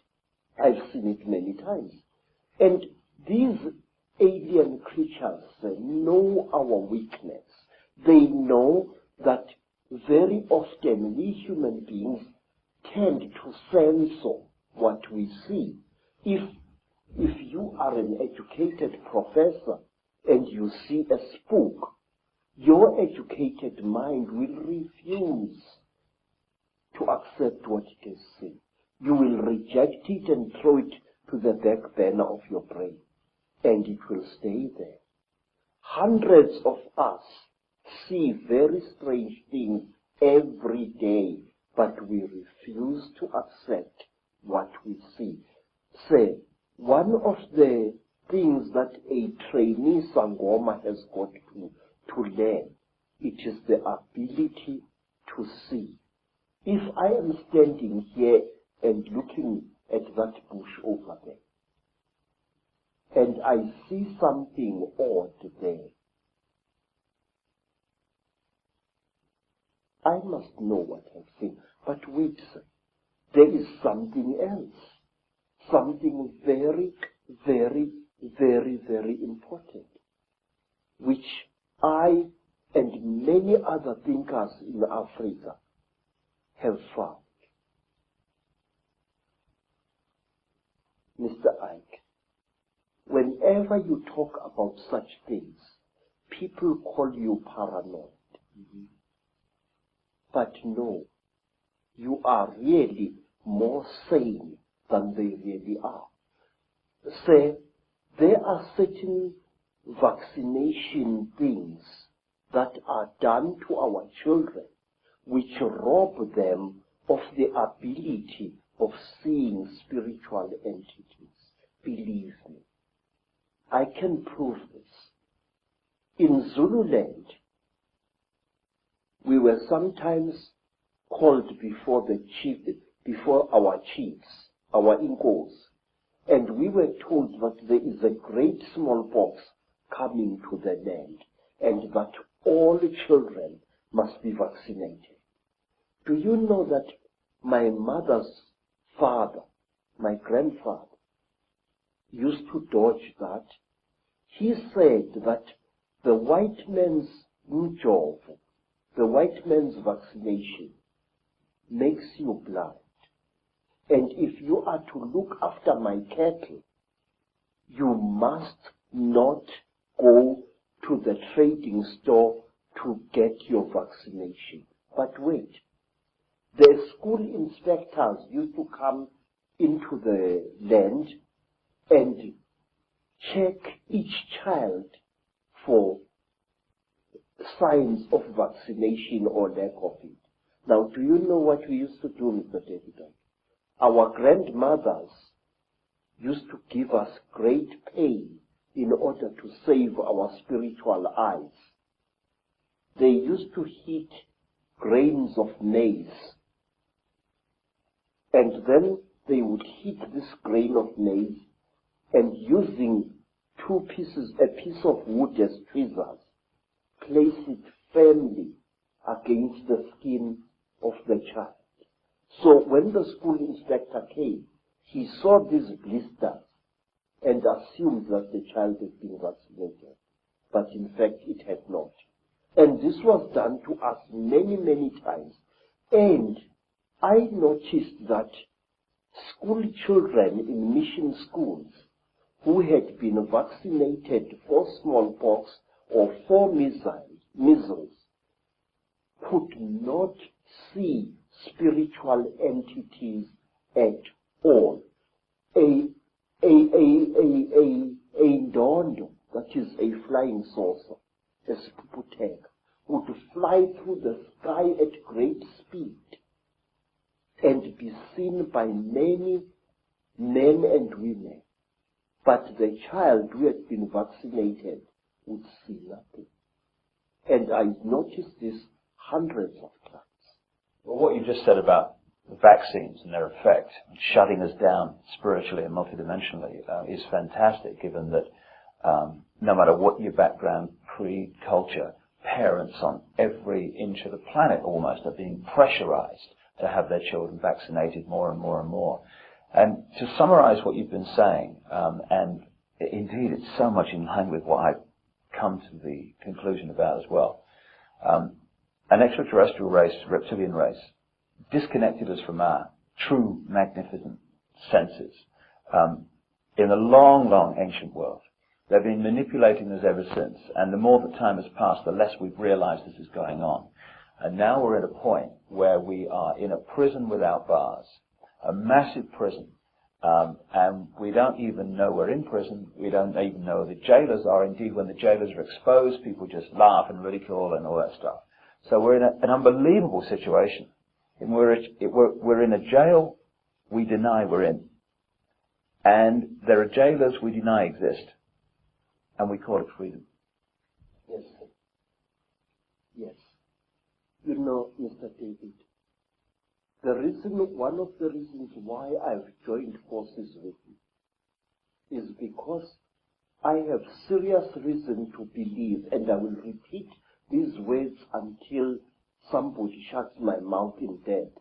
I have serious reason to believe that on this planet things are coming to a head, and our invisible jailers are going to fight tooth and nail to prevent this.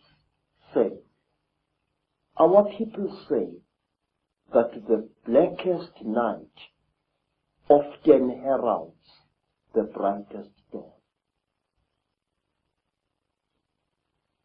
The human being, captive as he is, slave as it is trying to fight back. And this is where the crunch is going to come. I believe that we are not far away from the bloodiest crunch in the world. And I will tell you, my visions tell me that we are going to be struck with the most terrible sword of all, the sword of money. Something is going to be done to money which will bring us all to the level of beggars. And do you know why, sir? Let me tell you. I used to work for big game hunters in Kenya. And one of them was an Italian gentleman. This Italian gentleman was such a powerful hunter, a white hunter. He used to shoot 2 bull elephants a day in Kenya, and he used to celebrate the shooting with a huge bottle. He called it a magnum of wine. I remember him pouring some of the wine onto the heads of the dead elephants. And then, one day we went with this man to the land now called Rwanda, which used to be called Rwanda-Urundi. We went up the mountain, and there, accompanied by pygmies, he shot a gorilla, a huge ngangi with silver fur all along its back. And the great beast died so bravely that this Italian hunter started weeping like a woman. He fired us, told us that the job is finished, and he never hunted again. Sir, what I'm trying to tell you is this, that something inside us human beings is beginning to fight back against the Chitauri. Something inside us human beings is beginning to say no. And the Chitauri are going to drag us all right into hell itself in order to restore their power over us. Let me show you. Who would have thought in the 1950s, during the time of the Cold War, when everybody was expecting a bloody Third World War between Stalinist Russia and the Western nations, when British, American, and even Russian nuclear bombs were exploding all over the place, who would have thought that a few decades after that, there would come a time when a group of young men and women, the people of Greenpeace, would sail their ship, the Greenpeace Warrior, into a nuclear zone to prevent the French from testing one more atomic bomb. This tells us that something inside the human soul is fighting back. 40 years ago, it was once a very glamorous thing to kill animals. Today, a big game hunter like my Italian friend would never dare show himself in some hotels. He would be spat at and he would be beaten up by people, because the hero of yesterday, the Bwana Banduki, the gun Bwana of 40 years ago, is today a murderer. Now, things are coming to a crunch. 40 years ago, nobody cared a damn about the environment. People did not even know that there existed such a thing as an environment or a food chain. Today, there are people who would rather lose their lives than not save a buck which is drowning in a river. A God is being born inside us, all of us. But herein lies the danger. We must be aware of the Chitauri. They are real entities. They leave scars on human bodies. They kill people. They are murdering South Africa even as we are talking now. Every word you and I are speaking now is spoken too late, Mr. David Icke. AIDS is rampaging through our communities. And I have found a new disease in Botswana, which nobody is talking about even. It is 20 times more vicious than AIDS. It is called Ebola. Oh my God. And we must please be aware. Let nobody laugh when we talk about conspiracy theories. But there is one thing, sir, that I beg that you and others like you should discard. Una momento, as they say in South America. Stop calling the conspiracy a theory, sir. Theories do not kill people, Mr. David. Theories do not murder innocent children. Theories do not put multiple murderers of Kabila's stripe into power in countries. Absolutely. Theories are just ideas floating in the air. The conspiracy is real. It is there and it kills.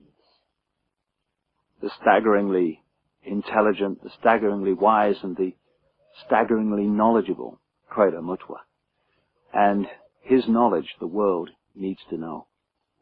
Not only is Credo a man who has gathered this enormous knowledge together, he's a man with the courage and the foresight and the wisdom to know that the world needs to hear this, even though most of the world, particularly those who run the world, don't want anyone to hear this.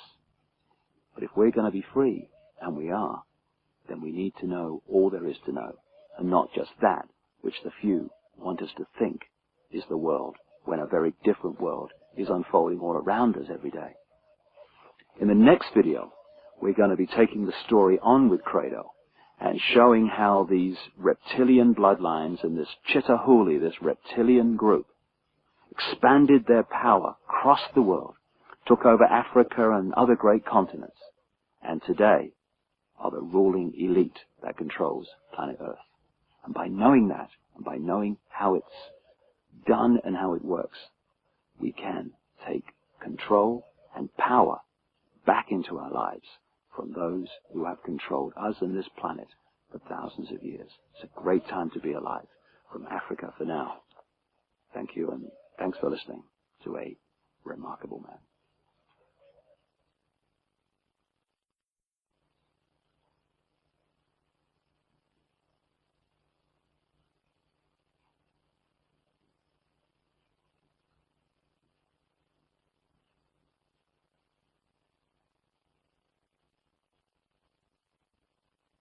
Hello and welcome for a second time to Africa, the countryside of South Africa, just outside Johannesburg, for the second in our series with Credo Mutwa, the Zulu Sanusi, or shaman, as many people around the world would call him, the keeper of the history, the true history of Africa and the Zulu people, and the official storyteller, in other words, the carrier of the knowledge and the symbolic stories of the Zulu nation.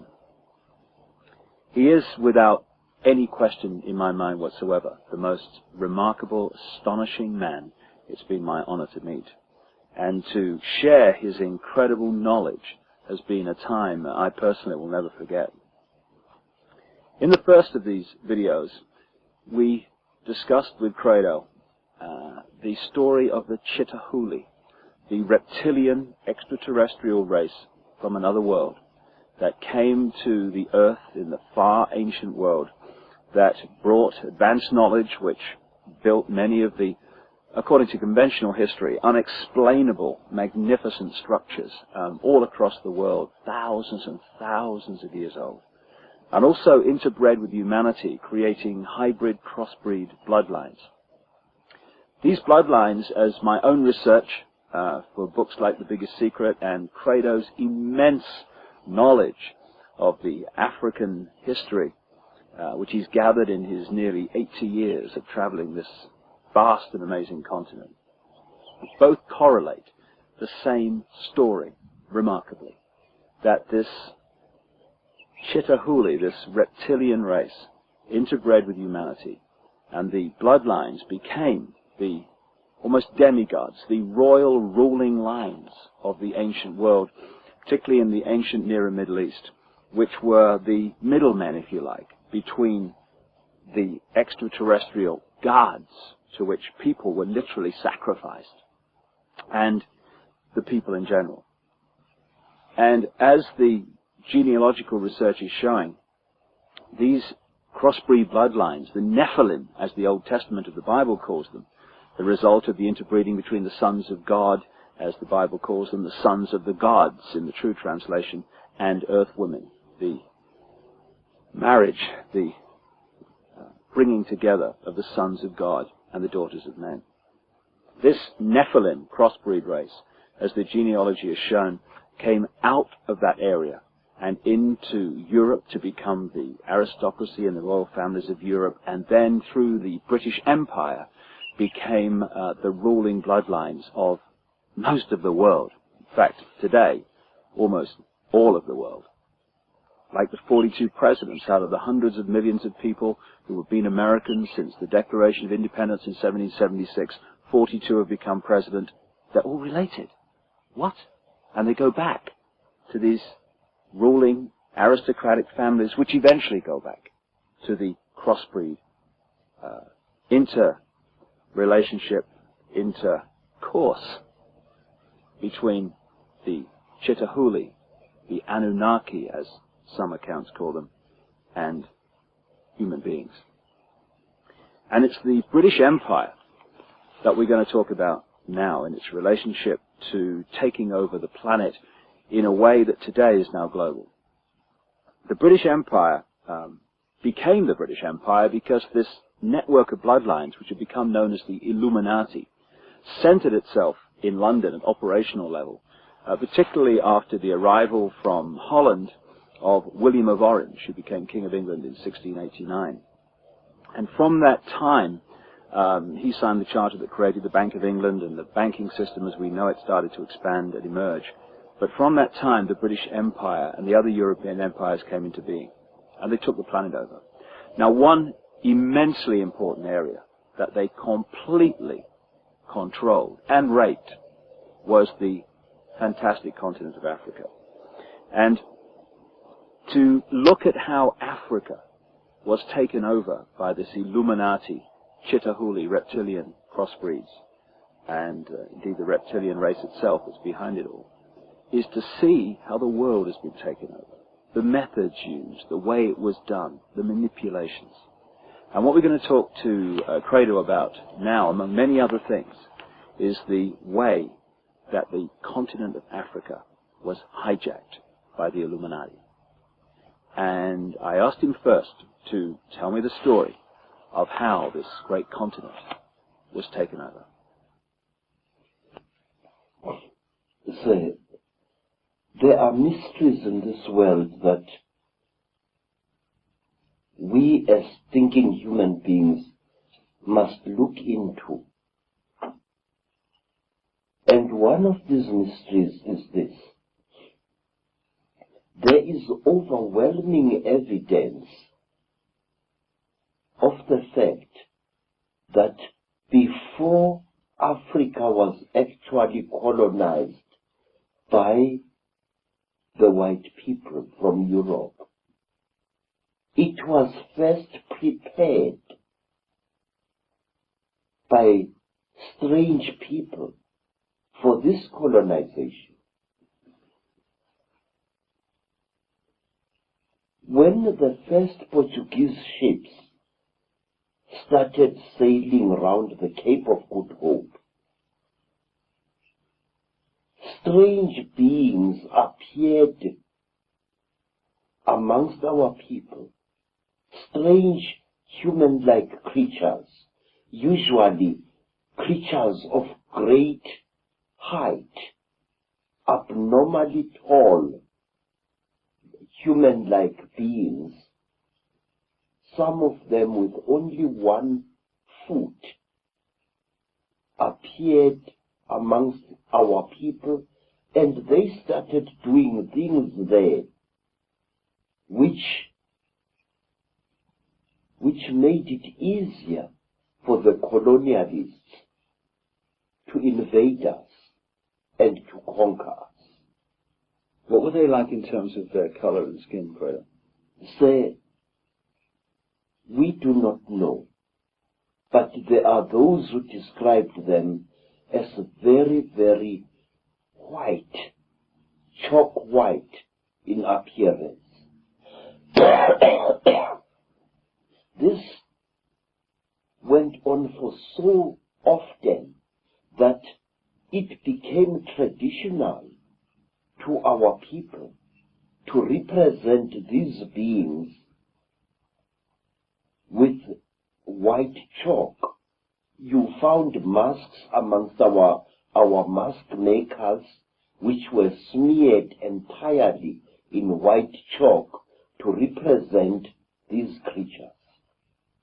These creatures were usually about 8 feet tall, very, very slender, and they used to wear robes made of the tanned hides of certain type of antelope, usually the intensely black sable antelope. What name did the people give to them? We gave them the name Izilo Zengubo, the beasts of the terrible blanket. These creatures were dressed exactly like Christian monks, with hoods and long robes. In fact, I will draw you a likeness of one of them as it is shown in a rock painting. Now, these creatures used to live in holes in the ground, or in underground caverns, or in gullies over which a roof of logs and vegetation as well as sods was placed. And it may be of interest to you, sir, that Portuguese explorers and Portuguese seamen used to see these one-legged creatures hopping about and sometimes disappearing into the ground as if by magic. And these creatures were called by the Portuguese sailors monopods. They wore a long robe that reached down to their ankles, and they appeared as they moved through the bush as if they only had one leg. Monopods were seen in Africa, and they were also seen in America before America was colonized by the white people. Among the Native Americans? Yes, sir. One of the things that amazed me is that the story of America and the story of Africa was the same. It is said that these monopoles introduced certain knowledge to our people. They actually prepared our people mentally for what was to come. For example, these monopoles, these beasts of the terrible blanket, used to wear a cross-like ornament on their chests as a charm, a cross made of either gold or silver. Doesn't it amaze you that when the Native Americans saw the cross painted on the sails of Christopher Columbus's ships, they recognized it as a sacred object?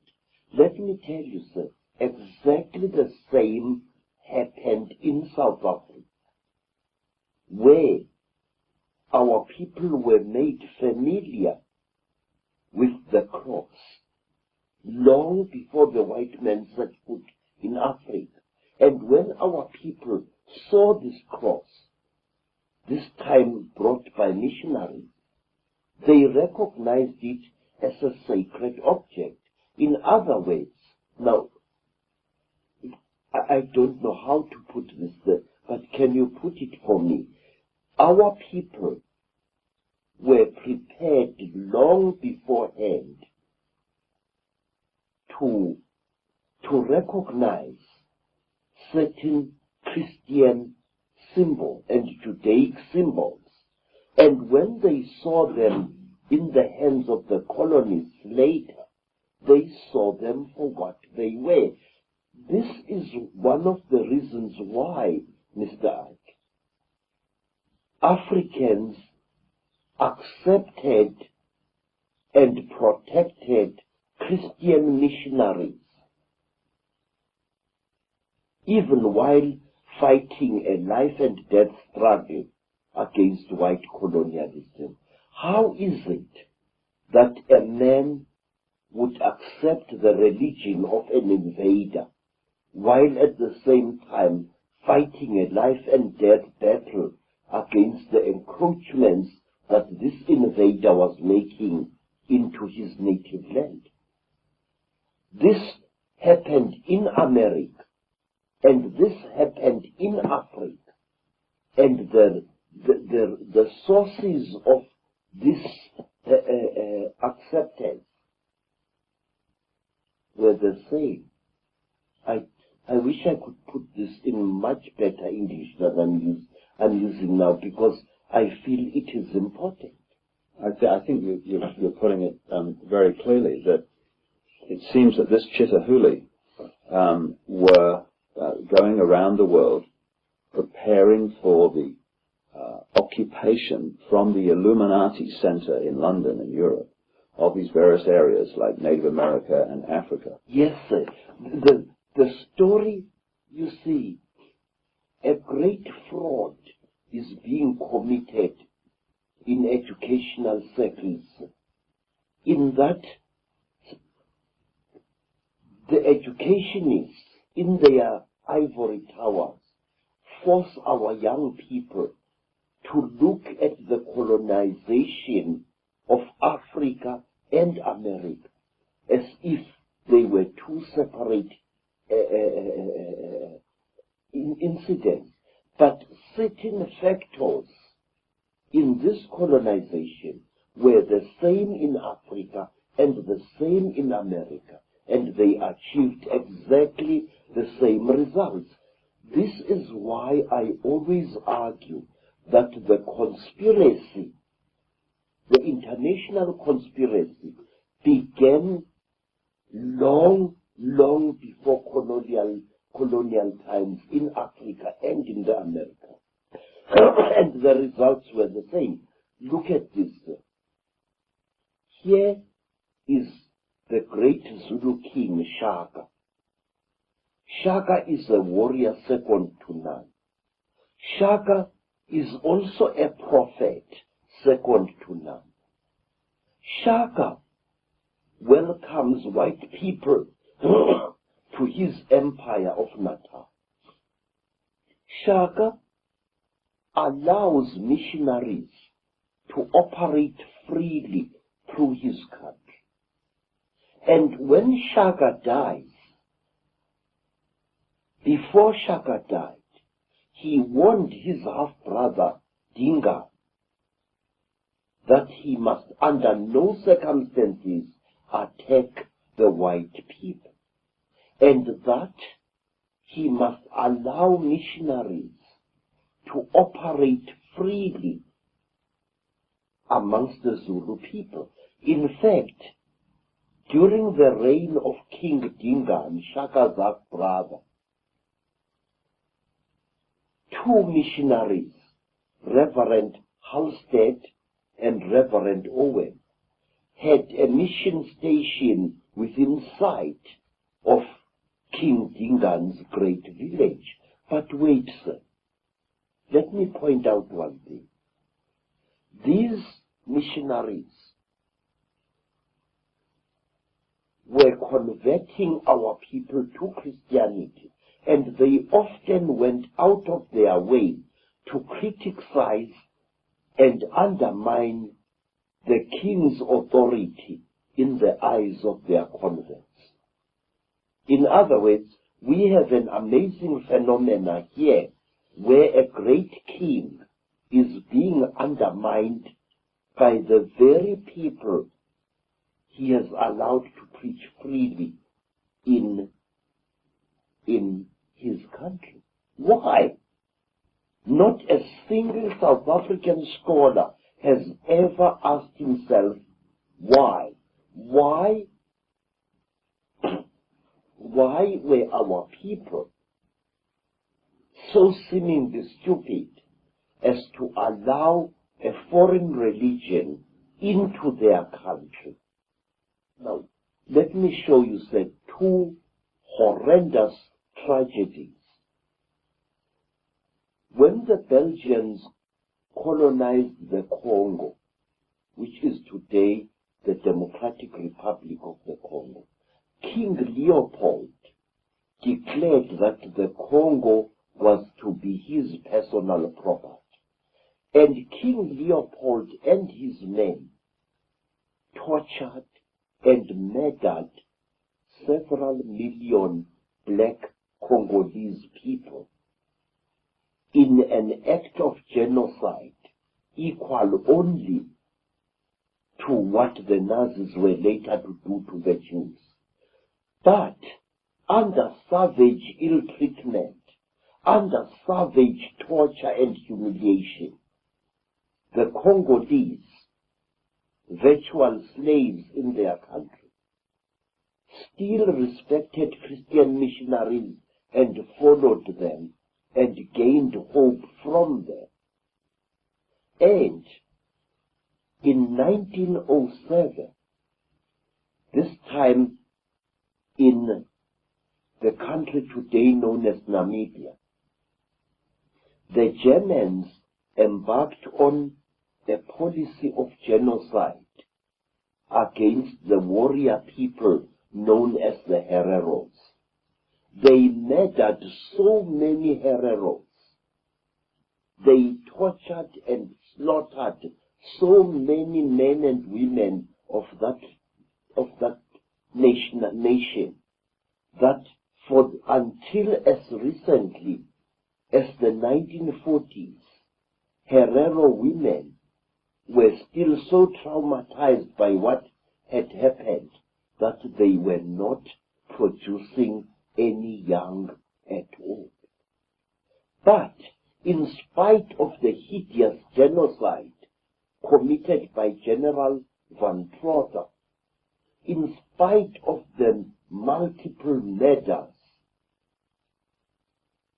the Herero people clung to the Christian faith. Why? Exactly why? I now come to my people, the Zulus. When King Dingaan murdered the four-tracker leader Piet Retief, the act was watched by Reverend Owen and Reverend Halstead from their mission station, which was built on a hill overlooking King Dingaan's great village. Halstead and Owen, unharmed by Dingaan, decided to flee from the place after that, and Dingaan was deeply sorrowed that his favorite preachers had decided to leave him. And King Chitauri, the warrior king who won the Battle of Isandlwane in 1875 or thereabouts, never harmed missionaries, and a king who followed Chitauri, King Dinizulu, who was brutally tortured by the English, had a great friend in Bishop Colenso, a Christian bishop, and his daughters, one of whom was called Mary. Although he had suffered so much at the hands of the British authorities, King Dinizulu never abandoned his white Christian friends. They comforted him, and he depended desperately upon them and their Bible in his darkest hours. Would the same basic story, Credo, be true of how the British, or the Illuminati based in Britain, took over Australia too? Yes, I have found exactly the same stories. The Aborigines, like Africans, were deliberately softened up long before they were colonized by the white people. There were men, mysterious men, who often posed as gods, who undermined the will of the Aborigines to resist the encroachment of the colonialists. It's also interesting that Captain Cook, who is the guy who's supposed to have, quote, discovered Australia, New Zealand, that area of the world, Yes. was actually sponsored and funded and, in fact, controlled by the Royal Society, which was a Freemasonic and is a Freemasonic science operation based in London. Yes, sir. Let me show you another interesting thing. There is a man I have been investigating in a vein for over 40 years now. A man who committed acts of hideous genocide upon our people here in South Africa. A man of whom historians are so fond that he is practically a white cow whom you may not dare to point a finger at. If you see me sitting in front of you, a man who was demonized over 30 years ago by the South African news media, it was because I asked questions about this white man, Sir George Grey. Who was Sir George Grey? What was he? Was he a Freemason? Was he an Illuminati? How is it that this Sir George Grey, who is the actual founder of the most oppressive laws that British colonialism ever settled our people with, apartheid was laid down by Sir George Grey. The carrying of identity papers was laid down by Sir George Grey in the 1850s, in the last century. And Sir George Grey dealt our kings a mortal blow. But let me first tell you, this man was sent from London to quell a Maori rebellion in New Zealand, which had defeated the efforts of military men. The Maori were unstoppable. Their rebellion was blazing like a bushfire through New Zealand. But when George Grey was sent to New Zealand, he managed to quell this rebellion with very, very little loss of life. What did George Grey do?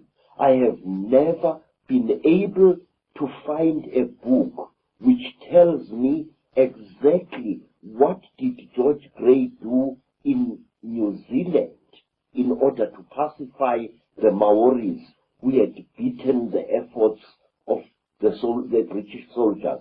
Because that same George Grey was brought from New Zealand to South Africa in order to quell a great rebellion by the Xhosa people.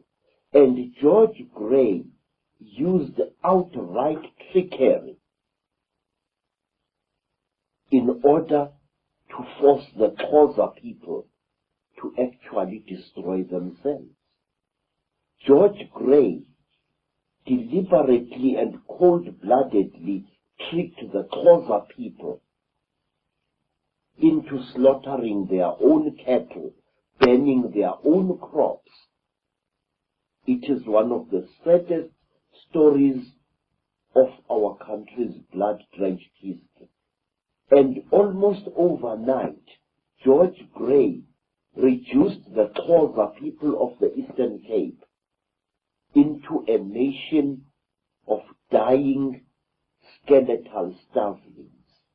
Because after George Grey had manipulated the Xhosas with raw trickery into destroying their crops, destroying their cattle, he practically had them on the plate. Hunger, raw hunger and starvation achieved what military might had failed to achieve after many, many embattled decades.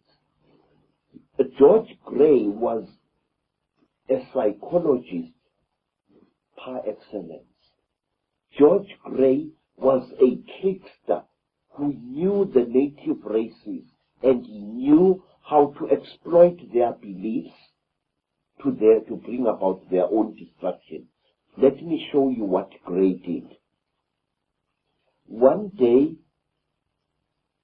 when great tension was boiling up in the Cape, and when the colonialists were threatened by yet another border war between themselves and the Xhosa people, a number of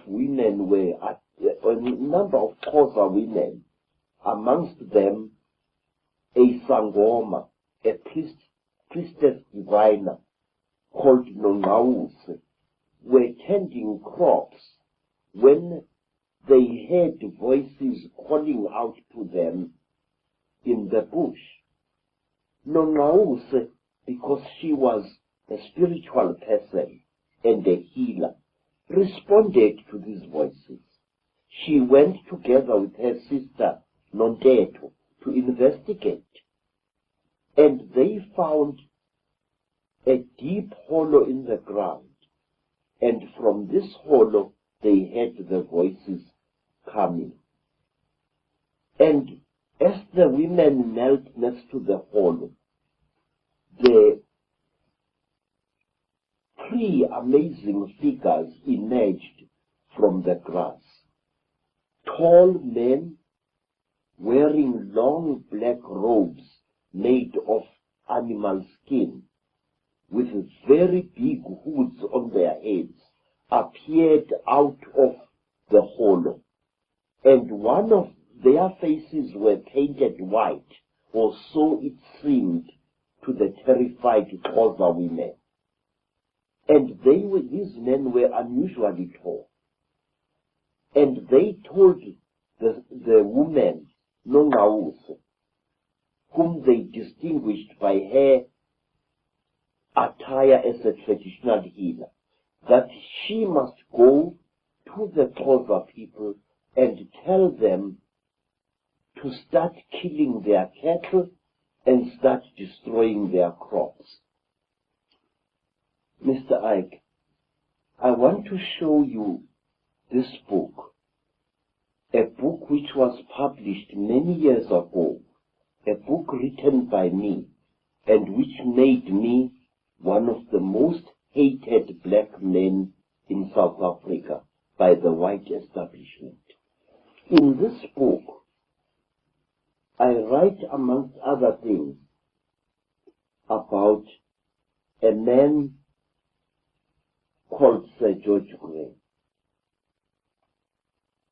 And in this book, I questioned certain things about this man, because Sir George Grey was the creator of race discrimination and apartheid in South Africa.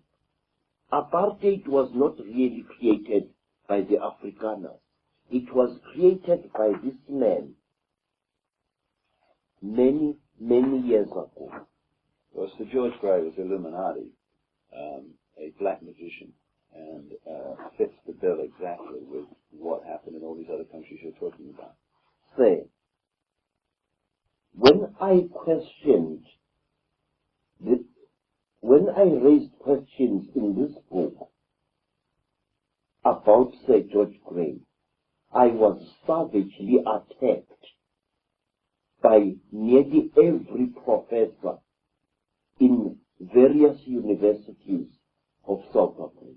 The intellectual prostitutes. Yes. The liars in ivory towers, as I call them. I said that the Xhosas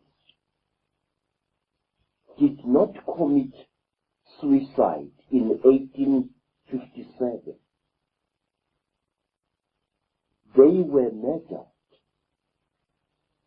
They were manipulated by Sir George Grey into destroying themselves. Isn't it interesting, Credo?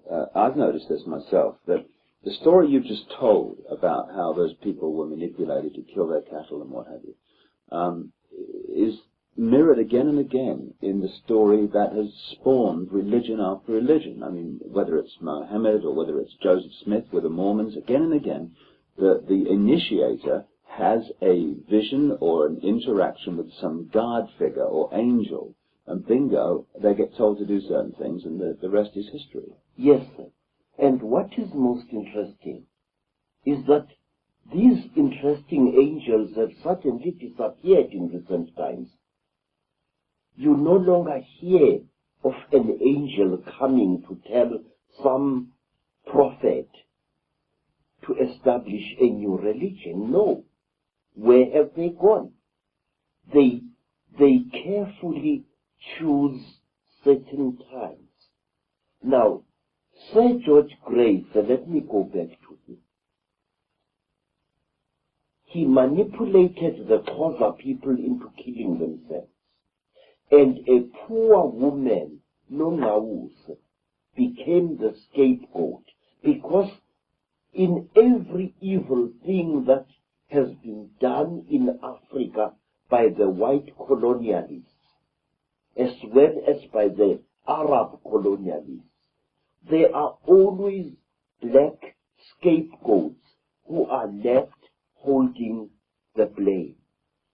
And in this case, Nongawuse was. According to South African official history books, we are told that Nongawuse had had a dream that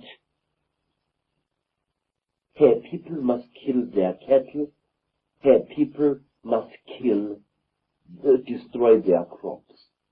And as a result of Nongause's dream, thousands died. And another lie was added to compound this infamous lie.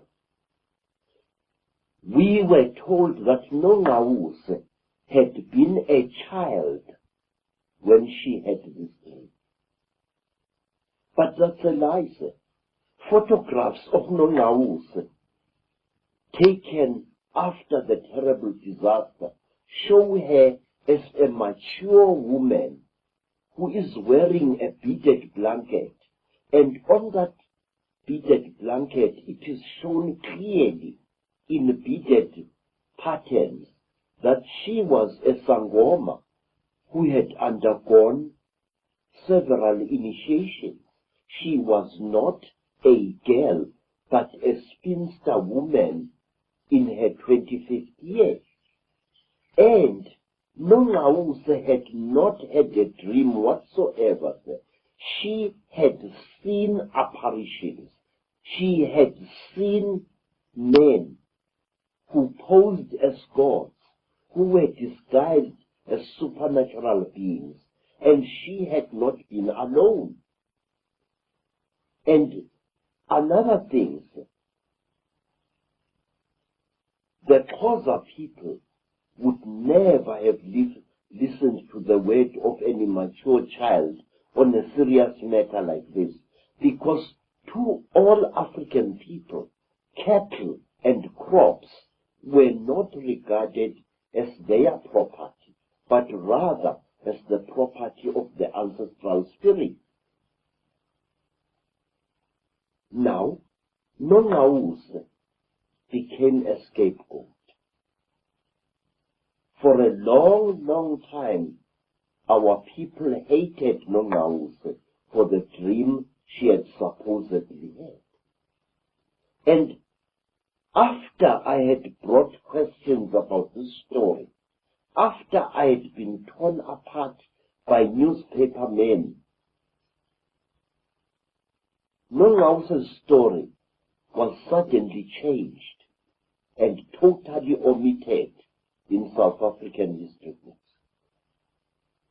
I can show you some of these books where this story doesn't occur at all. Taylor, is this story that you're telling in this one incident, can you repeat that again and again across southern Africa as the Europeans took over? Was it a method they constantly used? Yes, sir. Yes. You see, I can tell you a lot of things that were done. Some of the bloody wars which were started in South Africa between white men and black men were actually engineered by supposedly ancestral spirits, where a king suddenly saw an apparition. Now let me tell you, sir, one of these amazing stories, of which there are well over 100. And it is a true story that is known to every student of history in the land known as Lesotho. There was a great king, sir. The king's name was Muhlomi. Muhlomi was a priest king. He was a man who was both a healer and a king.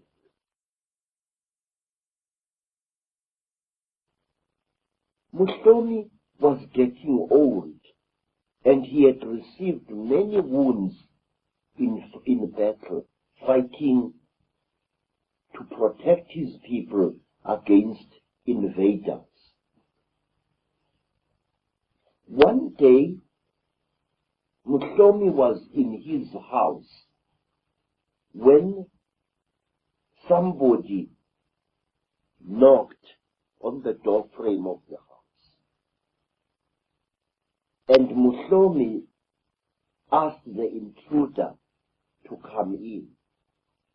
And into their heart there came frightening being, a being whose face was as white as the face of death, a being which wore a hood over its head, a being with unnaturally wide shoulders, a being who wore a long robe of sable antelope skin. This being squatted near the entrance of the hut in which Mhlomi was, and the being told Mhlomi that he was to take one of his golden earrings, the earrings of kingship, and go on foot for a long distance to find a young man known as Dipoko, and to give him this earring. But what are you saying, Great One? Said Mhlomi, utterly terrified by this unearthly being. You are saying that I, Mhlomi, must go and find this boy and make him my successor? And the being said, yes, we, your forefathers, order you to do this. Mhlomi was thunderstruck. He tried to argue, because Mhlomi had sons whom he was hoping would succeed him after death. Now he was now being told to go and seek out a strange young man and make him future king of the Basotho people. And as Mhlomi tried to speak, the terrible tall being stood up in the hut and threw a handful of black powder on into the fireplace. There was a terrible flash, a burst of white smoke, and as Mhlomi shielded his eyes, the being left the hut. On the following day, Mhlomi told his people this in a council meeting, and the people advised Mhlomi to obey. You are the king, Mhlomi. You have been our king for a long time. You are blameless and you are as brave as a lion. But against the gods, what can you do? And thus it was that King Mhlomi was given a tame ox by his people, and he rode on the back of this ox, accompanied by 2 of his best warriors, and he went out to seek this strange boy whom he had been ordered to make the future king of the Basutis. He found the boy with his companions high up on a mountain. The boy was a bandit. He lived by stealing cattle from rich men. He was a typical Black Robin Hood. And Mhlomi greeted this boy, Dipoko, and he pinned his golden earring to Dipoko's right ear and said, I am commanded by the spirits of my forefathers to appoint you, Dipoko, future king of the Basotho. I am told that you are going to make this nation great. I am told that you are going to protect. I, Mutlomi, the armed one, have spoken. Mutlomi left Depot, and Mutlomi sickened and died some time later. And the man named Depot, a young man, a cattle-stealing bandit,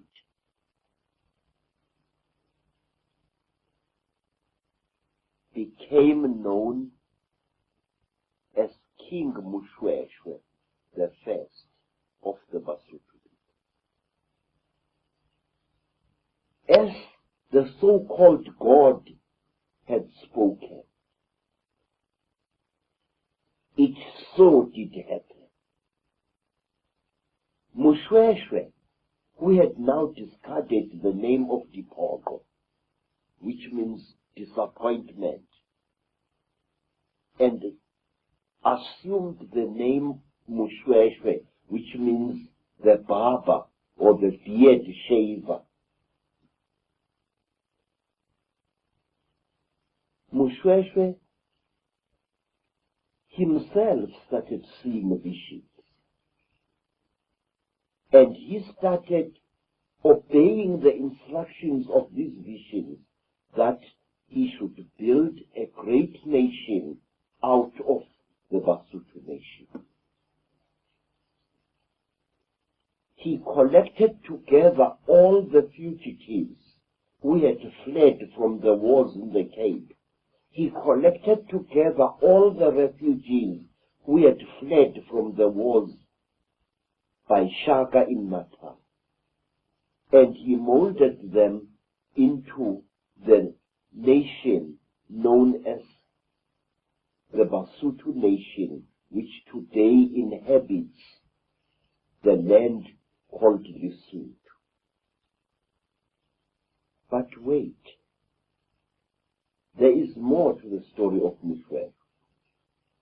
Mushweshwe was under attack by the Afrikaners,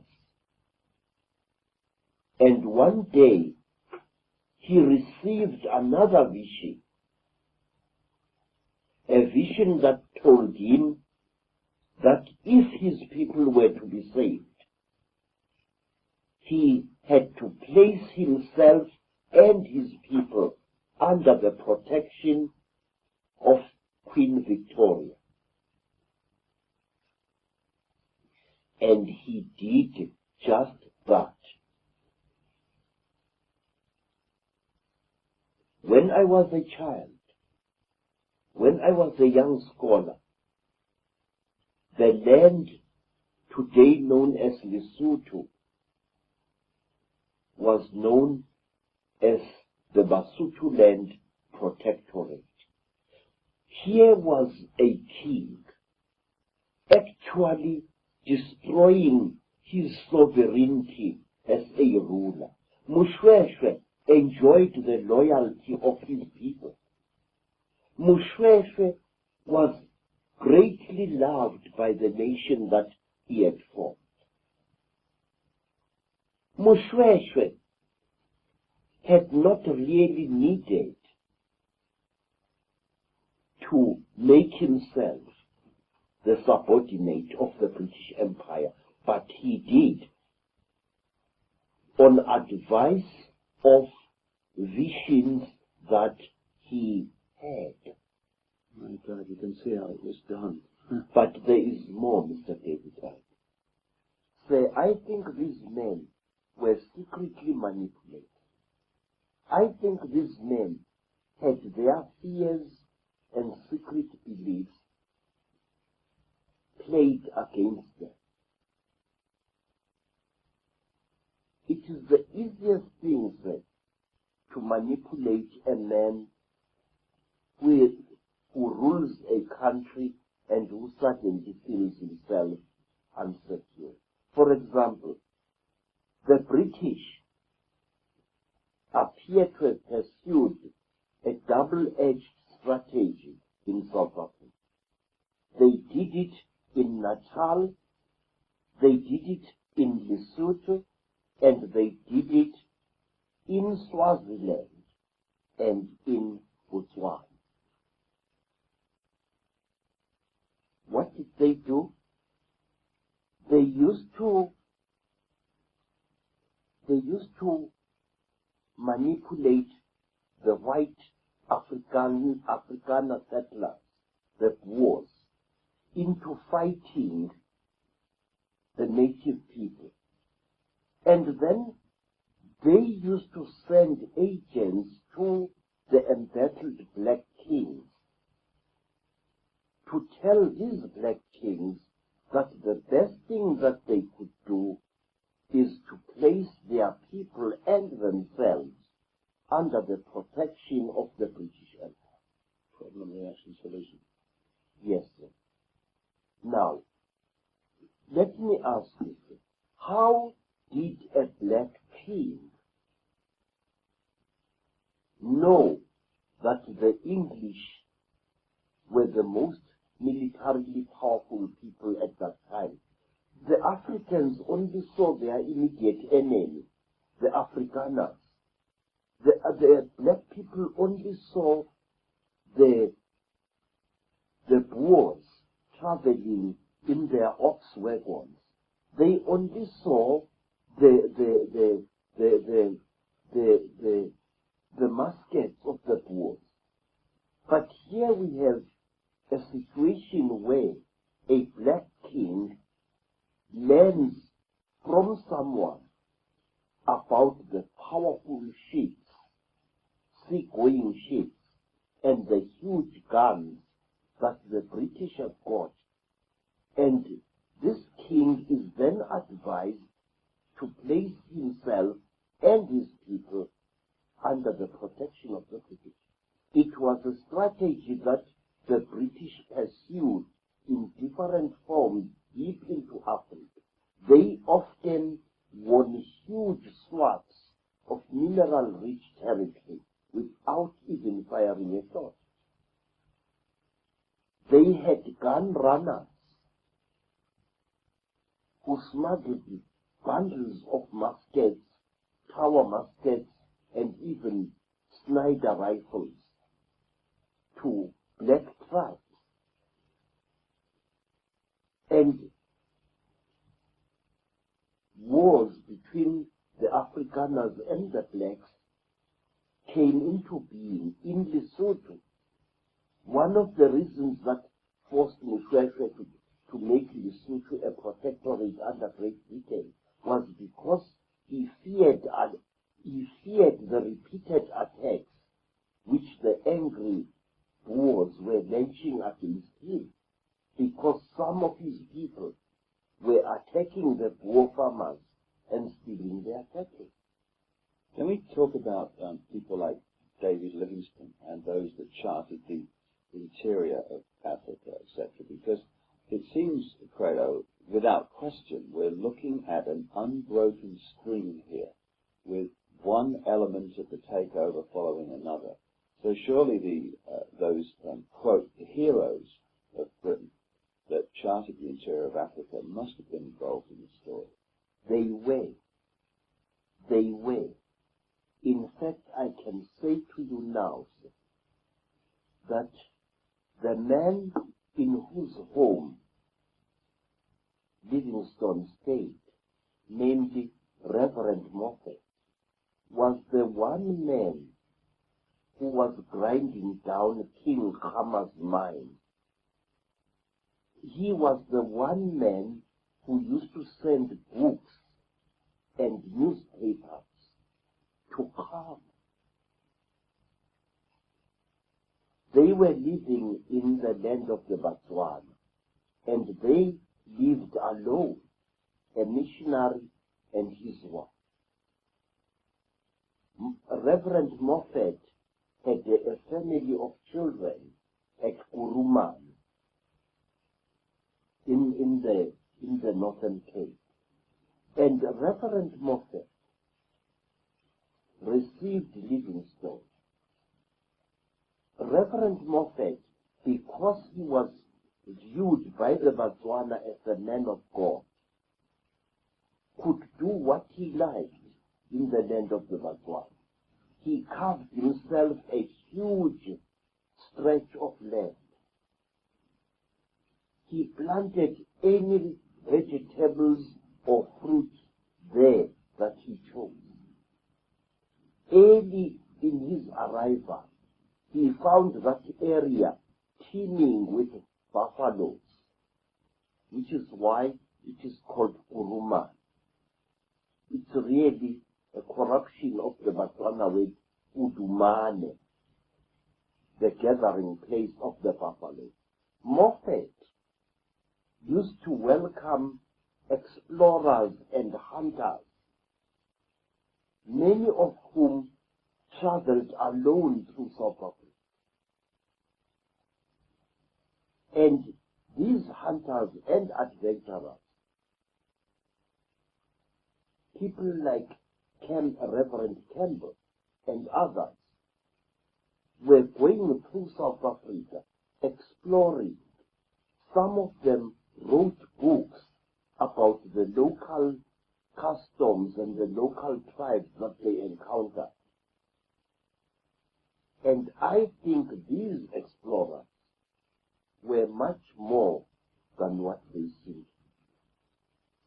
So how is Christianity used? We talked about the fact that the beasts of the terrible blanket, these strange people that appeared before the Europeans, had introduced all the symbols and what have you that prepared people for Christianity in Africa.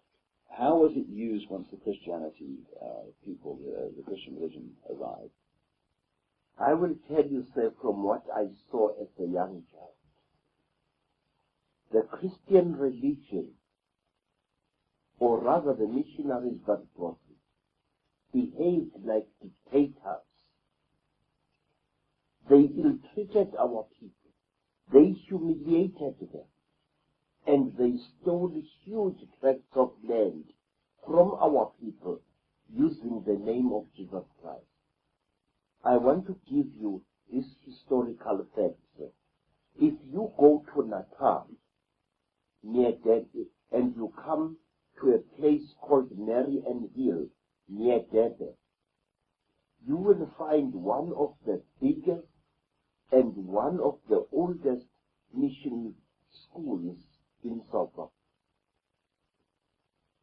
Marian Hill sits on huge tracts of land. These tracts of land were stolen from the Zulu people by a missionary called Chimlet. And even to this day, the people of Marian Hill can tell you that that man was not just a missionary, he was also a crook and a pitiless exploiter of the black people. He was a monk, but he was much more than a monk. It was said that this Chimlet worshipped not God, not the Virgin Mary, but Satan himself. So that fits like a glove from the way the Illuminati were.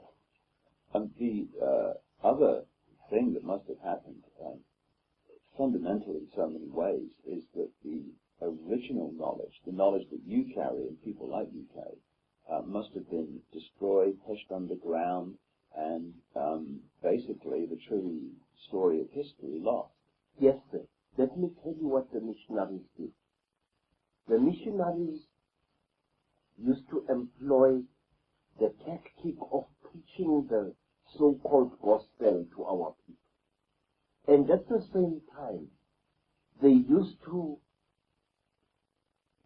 manipulate our people into partying with some of their holiest relics. Please, sir, there is in London a place that I saw near the London Docks in an obscure street. It is a heavily guarded warehouse which belongs to the British Museum of Humankind. We were allowed to visit this place when I was in London in 1970, in 1997. And there, in that warehouse, I saw cupboard after cupboard after cupboard filled with priceless African artifacts in ivory, in bronze, in various indigenous woods, and sometimes in iron and in gold. I saw royal bangles from dead kings, bangles made of brass and bronze, bangles which showed every sign that they had been removed by force from the arms of dead men and dead women. All these things, I was told, had been collected by Theophilus Chepstone and the London Missionary Society and were sent to this museum where no African is allowed to view them. I was lucky because I was accompanied by a white woman whose father, I suspect, was a Freemason.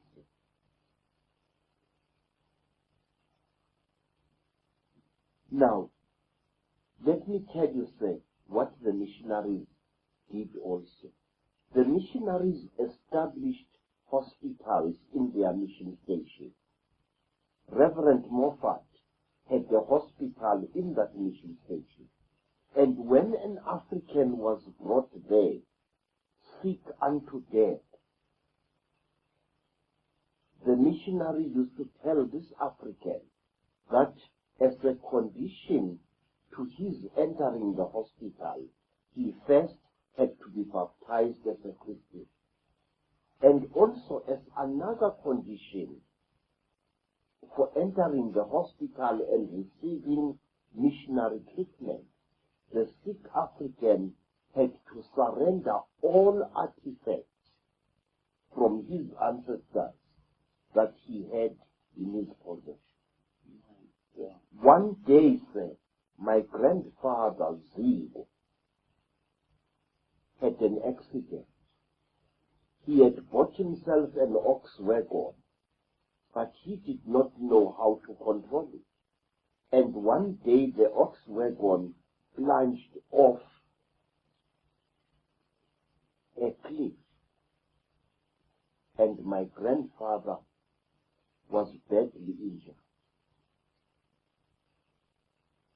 And when he was taken to a mission hospital in the west of Zululand, the first thing that the missionary said to my grandfather was this, that he knew, the missionary, that my grandfather owned a heap of metal objects which he kept in one of his huts.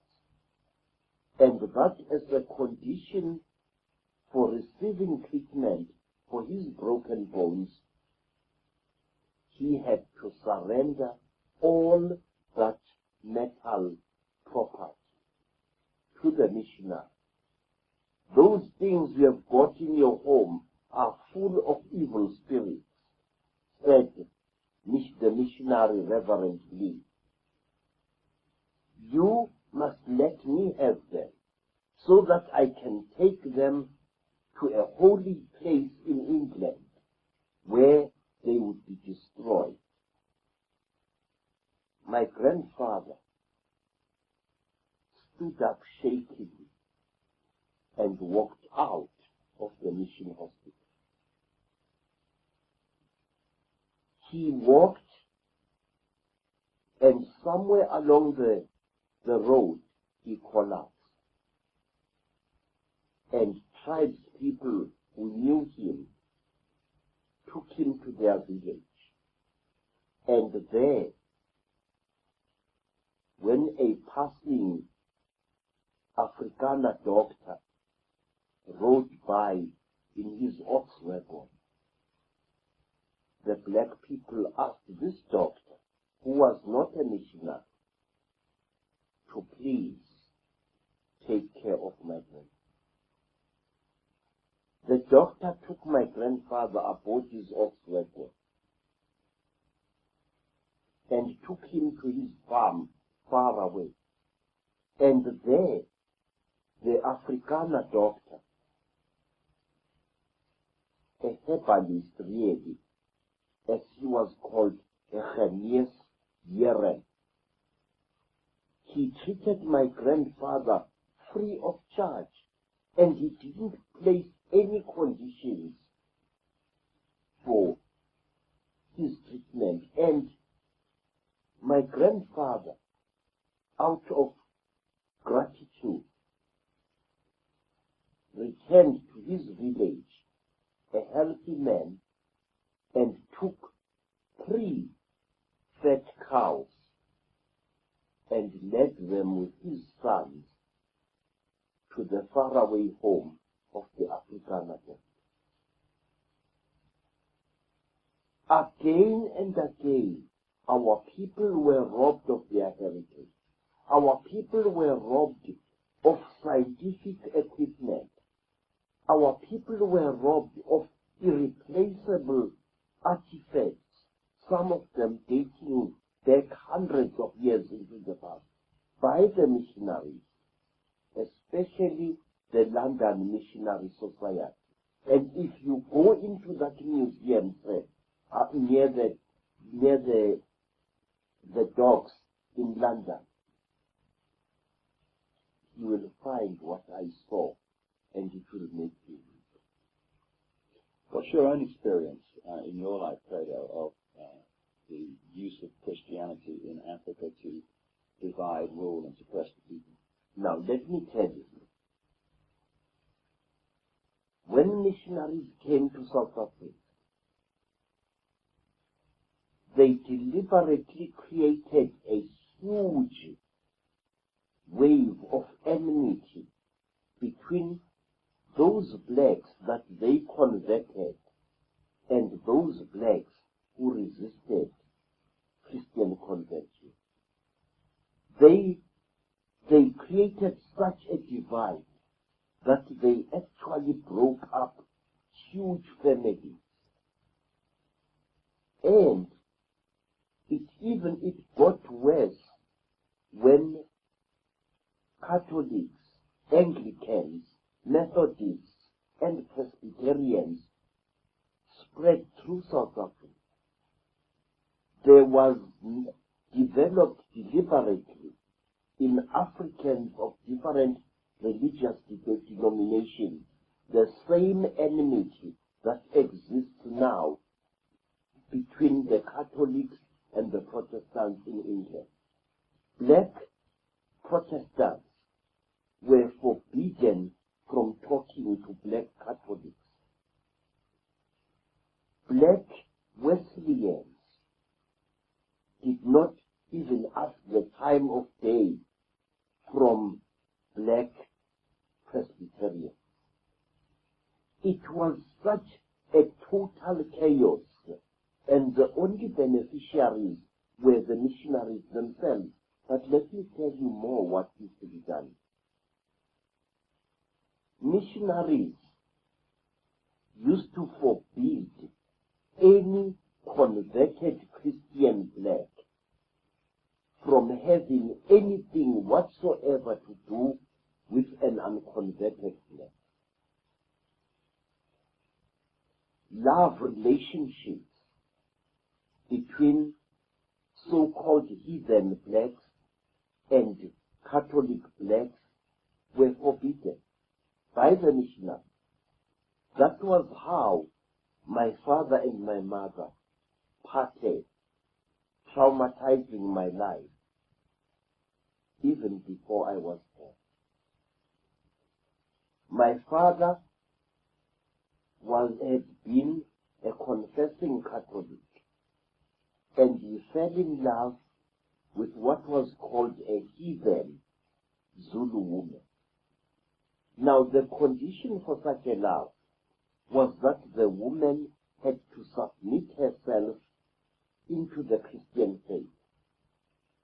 And my grandfather, a fierce old warrior, contemptuously refused to have my mother become a Christian convert.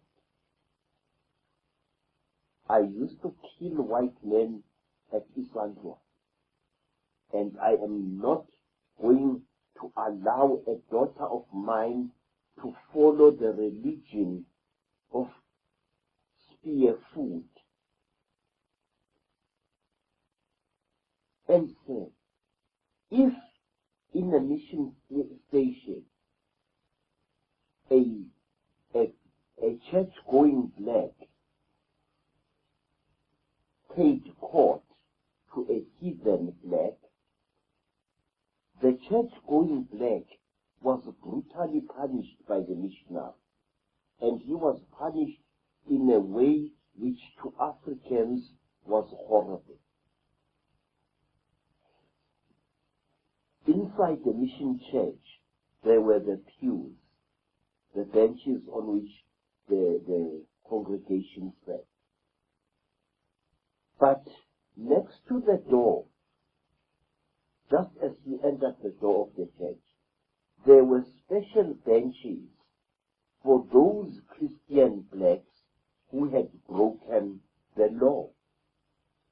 And so, if it was found by the white missionary or the black missionary that a certain person had had anything to do with a heathen,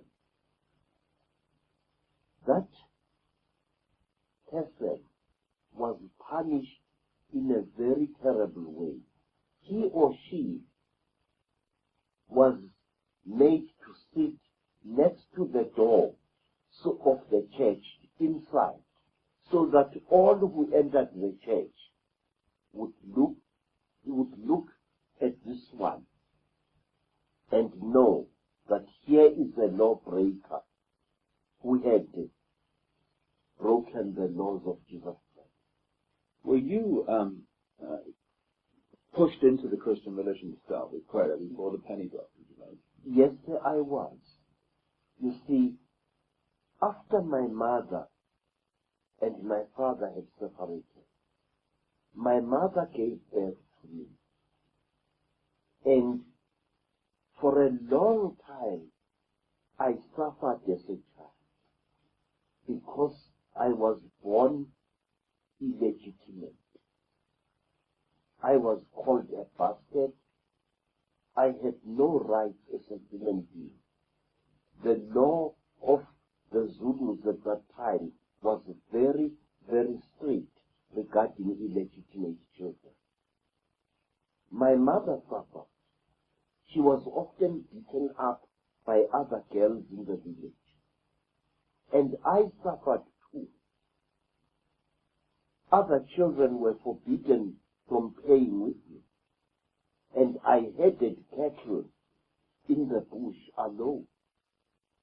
And there, many strange things happened to me which do not concern us here, however. And when I was 7 years old, there came to my grandfather's village a brother of my father, and he asked to take me away from there. And my grandfather said, nothing could please me more than that this little bastard should be removed from my home. He is a disgrace to my family. And so I was taken by my father's brother to the south of Natal, where I was baptized as a Catholic, and the ridiculous name Credo was placed upon my head, a name I hate very much, even to this day. I grew up, sir, as a Catholic. And we were all Catholics in our home, as most people in Natal are. And then one day, after we had left Natal, my father left the Catholic Church and adopted one of the worst branches of the Christian religion that you can find. My father started following the teachings of an American woman called Mary Baker Eddy. She, who was the leader of the Christian Science Church. Under the laws of the Christian Science Church, you are not allowed to take medicine under any circumstances, no matter how seriously ill you are. And for years we suffered, my half-sisters and my half-brothers and I. We sickened and we were not allowed to take any medicament. We had suffered before under the Catholic Church, having to confess sins every weekend to a priest we could barely see. Sometimes it was so ridiculous that we often created sins against ourselves we had not committed in order to please the Catholic Father. And now we were suffering under the teachings of Mary Baker Eddy, teachings which I now see in my adult life as having been the very essence of the purest rubbish. Then, after a great sickness in 1937, I was taken, during that great sickness, I was taken back to Zululand by my father's brother, Anton. And there, I was healed by a man I had been conditioned to be looked upon as a stupid leader, namely my grandfather, the father of my mother. After that, I began to see how great the knowledge that the black people possessed was. I began to see that the missionaries were actually deceiving us, that they were teaching us lies at school about our people. And then one day I got into serious trouble. I was now a budding artist, painting pictures for the mission school. And I made the mistake of portraying the Virgin Mary as a Zulu woman, based upon my mother's face. And I portrayed Jesus Christ as a Zulu boy. And for that, I was caned and expelled from school. The reason I was not caned by the white missionary only. I was caned also by the black teachers who accused me of having insulted Jesus Christ by painting him as a black. So you can see the stark mental confusion into which our people had been plunged. Men caning a boy because he had painted Christ as a black man, and saying that by blackening Christ's face, this boy had blasphemed. This makes you see, Credo, how easy it is for the few to control the world when most of the world gives its mind away. Yes, sir, but one must understand, Mr. David, that we human beings are weak creatures. We fall victim to in hell, we fall victim to sometimes nameless fear. And that is where the forces of darkness pounce upon us when we are afraid, sick, or infected. Many black people who were converted easily to Christianity were people who had been traumatized by war. You see, during the great Zulu wars in Natal, thousands of black men and women used to run away from Zululand to Durban, where huge refugee camps, bigger than anything we have ever seen in Africa, soon blossomed. These refugee camps were fertile ground for Christian missionary operations. These refugee camps were places where many a self-seeking missionary was sure of walking away with several hundred converts. Credo, all these methods we've been talking about here can be connected to this one stream, unbroken under different names, that came out of London. The next major stream I'd like to look at was that represented by Cecil Rhodes in the British South Africa Company, which, from what I've seen, transformed, perhaps more than anything, the structure, the economy, and the life of South Africa.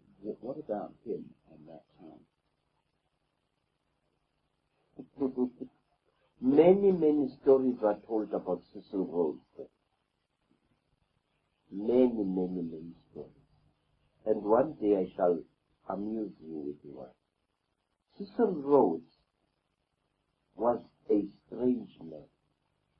Like all great men, he was a weird mixture of great viciousness and mercy. Cecil Rhodes was a seeker after knowledge, and he used to do many things for those blacks who gave him the knowledge he sought. First, Cecil Rhodes was interested in legends that he had heard about Africa and the Africans. He wanted to know where our people used to mine minerals. And his men used to go from village to tribal village, carrying cheap blankets, traveling shawls, and Stetson hats to bribe tribe people into showing them where mines were, ancient African mines were. In fact, I can tell you, sir, that many of the mineral deposits that are in South Africa, from the diamonds of Kimberley in the Cape, to the coal fields of Natal, to the gold mines of the Witwatersrand and of the land now known as Zimbabwe. All these mineral deposits were pointed out to Rhodes and his men by Africans. Africans willing to do anything to impress this strange white man. Cecil Rhodes smiled very often, especially before he ordered the slaughter of an entire tribe. Cecil Rhodes got to know how deeply our people respected a powerful man who reconciled two clashing factions. And one amazing thing confronted by black people who were asking him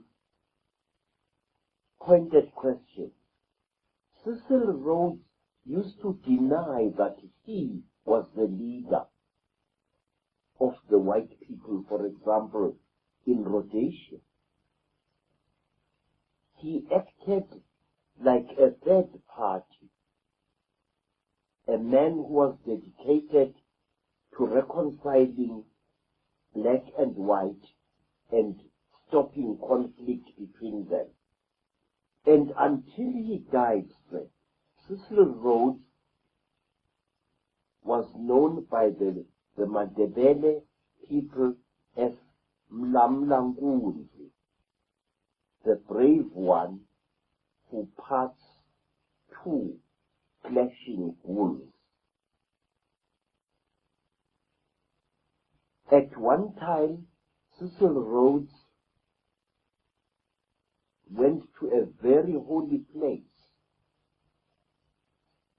and a group of hills called Ndabazenduna, and there, under a tree whose remains can still be seen, Cecil Rhodes sat with a group of Mandebele elders and actually persuaded them to stop warlike actions against the British Empire. How did he manipulate the black tribes of Africa so that he got all these mineral rights which have now become consolidated gold fields and De Beers and Anglo-American? Cecil Rhodes used to walk about completely unafraid amongst the Mandebele people, and he used to tell them to attack the Mashona people, whom he called dogs. And in this way, Cecil Rhodes caused wars between blacks, which he then stepped in as an intercessor. Cecil Rhodes built up a formidable hatred between the Mandebelers and the Mashonas.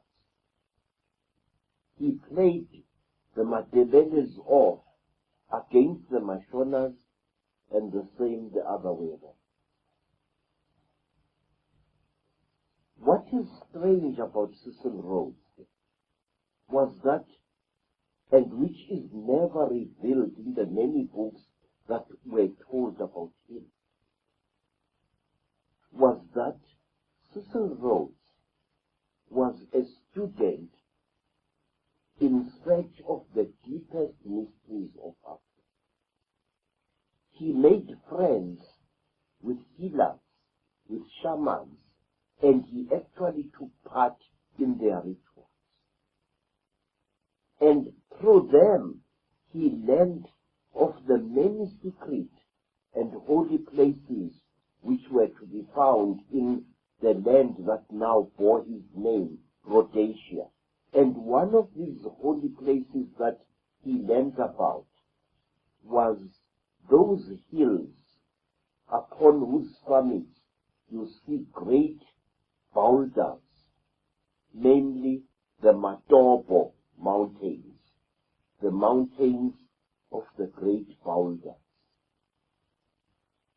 There, Rhodes learned that the most powerful kings of the Mashona and the Makaranga people lay buried, and he decreed that after death, he too should be buried there. Isn't that very much linked to legends and stories of the Chitauri and the Reptilians? Yes, sir.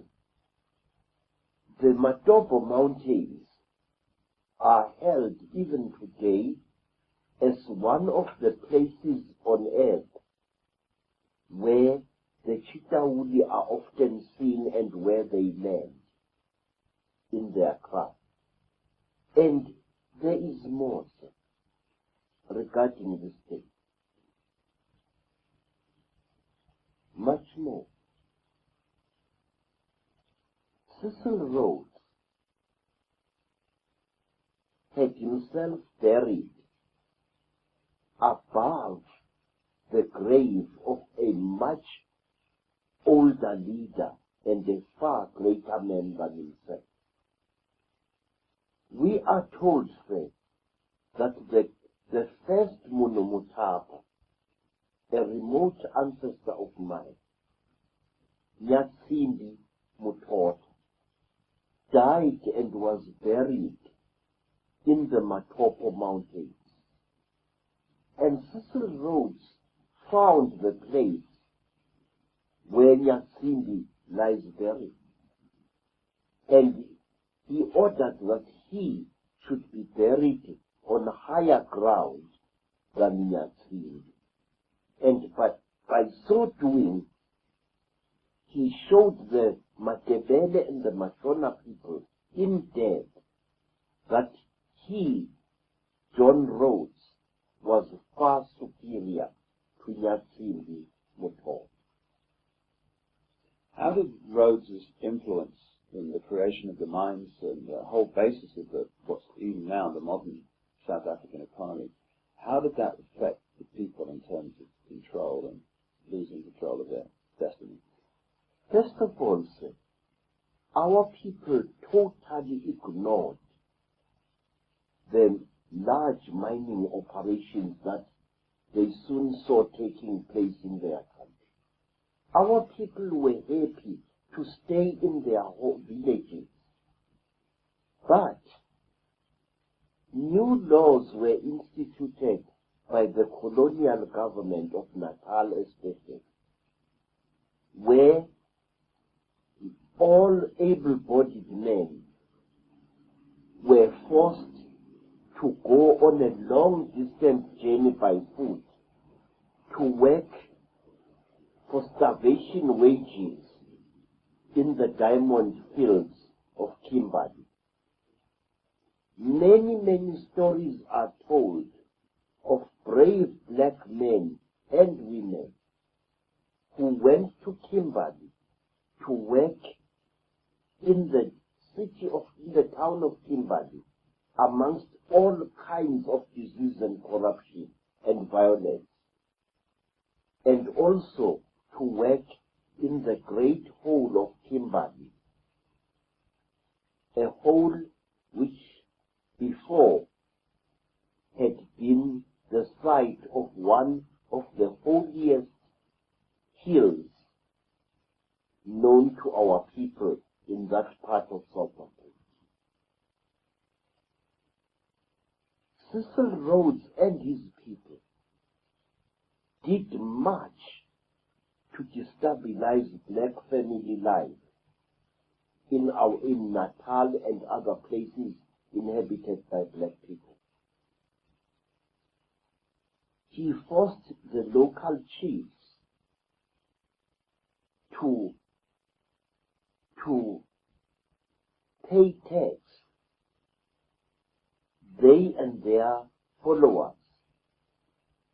He forced the chiefs to send their sons and the sons of their people to work in the diamond fields. He told them that if they refused to do this, he would call the soldiers from England to destroy them all. Tax was now demanded of our people, not in cattle, as had been the case before, but in gold sovereigns. So a young man had to go, leave his father's home, and go by foot over the Drakensberg Mountains, walk great distances to Kimberley, and there to work for one gold sovereign a year, a sovereign which would then be turned over to the chief, who would in his turn turn it over to the colonial authorities as tax. The South Africa Company, the British South Africa Company of Cecil Rhodes, created so much of the economy of South Africa that we see today. And this has been taken over by other companies, not least the ones controlled by the Oppenheimer family, who seem to be the Illuminati's branch managers in South Africa. They are involved in the Anglo-American Corporation, in De Beers, the diamond operation. Then there's another offshoot of the roads network, which is the Lawn Road Company, London Road Issue Company, which to me has grotesquely manipulated and abused Africa since its creation. What's your view of this post-roads network that so controls South Africa today? Say, in answering your question, I want to be very, very fair, because my philosophy as an African warrior priest commands me to be fair even to my deadliest enemies.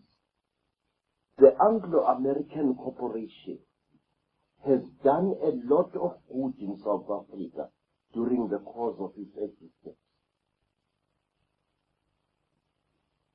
Sir Ernest Oppenheimer assisted in the building of several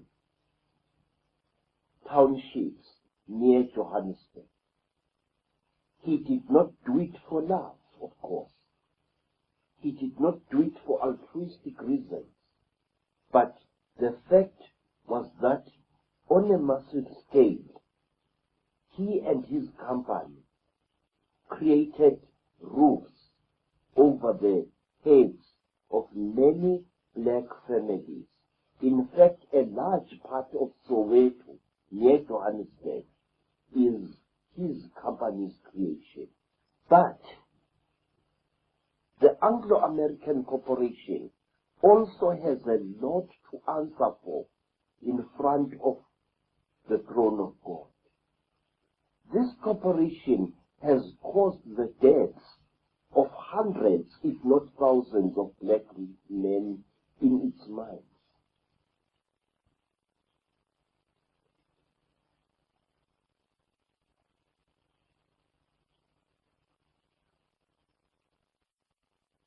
Now let me tell you, sir, a very, very heart-rending thing.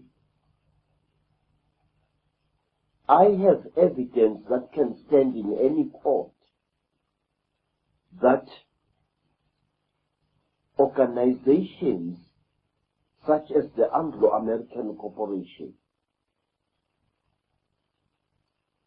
often overthrow African governments by what I call remote control.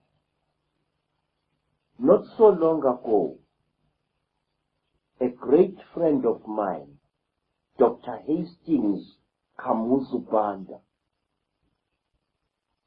was overthrown in Malawi. He was overthrown by mobs going on the rampage in nearly every city in his country. Before the overthrow of Dr. Banda, the Anglo-American Corporation and other gold mining corporations in South Africa had barred hundreds of Malawian miners from coming to seek a living in South Africa in the only way they know how, namely by mining. Why? Because it was believed that many Malawian gold miners suffer from AIDS. And when Dr. Banda's government was overthrown, amongst the thousands of people who stormed into the streets of Blantyre and other cities were enraged men who had been refused the right to come to South Africa to earn a living there. Again and again, I have seen this happen. Before the tragedy in Lesotho, mine workers were retrenched from the gold mines. And many of these mine workers were Basutos. They went to Lesotho, and there, when the country collapsed after the rigged elections of about a year ago, mine workers took to the streets and created the violence that brought about the demise of the Basotho nation which we see today. What about Lonro and its influence in Tiny Roland, its late and infamous head? Is he dead? Yeah. Roland? Mm-hmm. Well. I wonder what he's going to say to Nkulunkulu, the great God, when he comes to the land of the ancestors. You know, sir, it's very strange that men like Roland are just as perishable as we all are. Roland was a genocide. He and his corporation were behind many of the bloodiest wars and coups d'etat in Africa. Wherever there was war, wherever there was the smuggling of heavy armaments, such as tanks and artillery pieces, there you heard the name Lonro. Tiny Roland was a man whom I had heard about during the war, a man who openly sympathized with the Nazis. Tiny Roland was a man who was directly behind the seizure of the country Rhodesia by Mr. Ian Smith, so-called UDI. He either facilitated it or he was directly responsible for it. Tiny Roland was one white man whom thousands of black people hated throughout Southern Africa. Our people called him Ngwena or Ingwenya, which means the chewing crocodile. One reason why Roland was so bitterly hated was because not far from the Victoria Falls, there is a small town called Wangi. That town was once a very, very sacred place to the Makaranga peoples. Wangi stands in what was once a huge forest, which was once sacred to the great Earth Mother in ancient times. Tiny Roland's men so heavily polluted that place in their mining operations that today it is a ravaged ghost of its former self. Isn't it the case, Credo, that these various names like Oppenheimer, like Rhodes, like Roland, are actually puppets of a force before the Illuminati? And is it your view, from your experience, that the Illuminati and the Chitauri, the reptilians, are actually the same thing, and that actually through various forms it is the reptilian force that has been behind this whole story you've been articulating? I think so, sir. In fact, I'm positive, sir.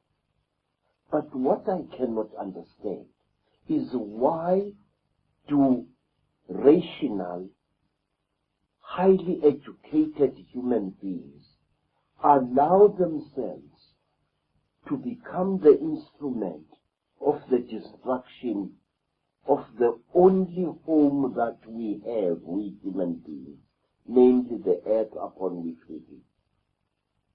Please, sir, are you going to tell me that men like Mr. Oppenheimer and all those who work under him don't have what are called environment impact studies, which give them a long-term view of what the ultimate results of their massive mining operations will be? Of course, they will have that done, but as we've discussed in another video, maybe destroying the environment is part of the agenda in terms of changing the planet from one which suits humans to one which suits the people that have been controlling you. Yes, but this seems to be a terrible war that we see in front of us. A war which is taking place relentlessly, cold-bloodedly, and whose effects upon all our lives and upon the planet are becoming more evident as we go into the millennium. When you follow these bloodlines, which have become the Illuminati, the reptilian bloodlines, through history to the present day, you can see very clearly that human sacrifice, blood rituals, and so on have followed them all the way. I mean, the bloodlines, for some reason, are seriously into this stuff. Has that been your experience in terms of the secret societies and the reptilian bloodlines that you've experienced? Other than necrophagy, where a human corpse or part of a human corpse is eaten, I have never seen an actual human sacrifice. But I have taken part in rituals where part of a dead body is consumed. A dead body dug up from a grave. I must admit that. But in England and in America, I saw Freemasons indulging in some of their deepest rituals. And in both cases, the people concerned were not aware of the fact that they were being observed. At one time in Johannesburg, I viewed a Freemason ritual through a pair of binoculars. They were performing this ritual in a brightly lit room, and we watched nearly every detail of what they were doing. In England, I saw again the same thing close up. And again, the people concerned were not aware of my presence, or the presence of the friend who had brought me to see what was happening. You know, sir, before I go deep in answering your question, can I ask you, sir, are you a religious man? No. Good. Then another question, sir. Please. It is African courtesy that I should ask questions just as you ask me questions. Please, sir, exactly why do human beings or the Chitauri perform human sacrifice? What is the reason behind this ghastly practice? Well, first of all, from people I've spoken to who've taken part in these rituals, they tell me there's something in the blood which they want to consume because for some reason they need it, and it appears they want blonde-haired, blue-eyed people for that more than any other. And the other thing, I guess, is that if you can perform a very malevolent, terrifying ritual in a particular vortex point, then you're going to affect the energy field very powerfully. And another reason which we've talked about is that at the point of sacrifice, this evil eye, this hypnotic stare, which these Chitauri crossbreeds and the Chitauri themselves seem to have, can suck the person's energy consciousness out of their body. Yes, sir. But are you aware, Mr. David Icke, that people performing human sacrifice perform it for very, very serious and in a strange way, diabolically logical reasons, and very, very selfish ones? Go ahead. Sir, there is something about human sacrifice which I beg to reveal to you. I am an initiate of over 7 great initiations, and I have learned many things which would shock a sage. And one of these is this: the basic reason behind human sacrifice is immortality, or rather longevity. When a great person feels that he or she is about to die, that great person does this. He or she orders the kidnapping of a particularly beautiful young person, usually a woman, a young girl, a virgin.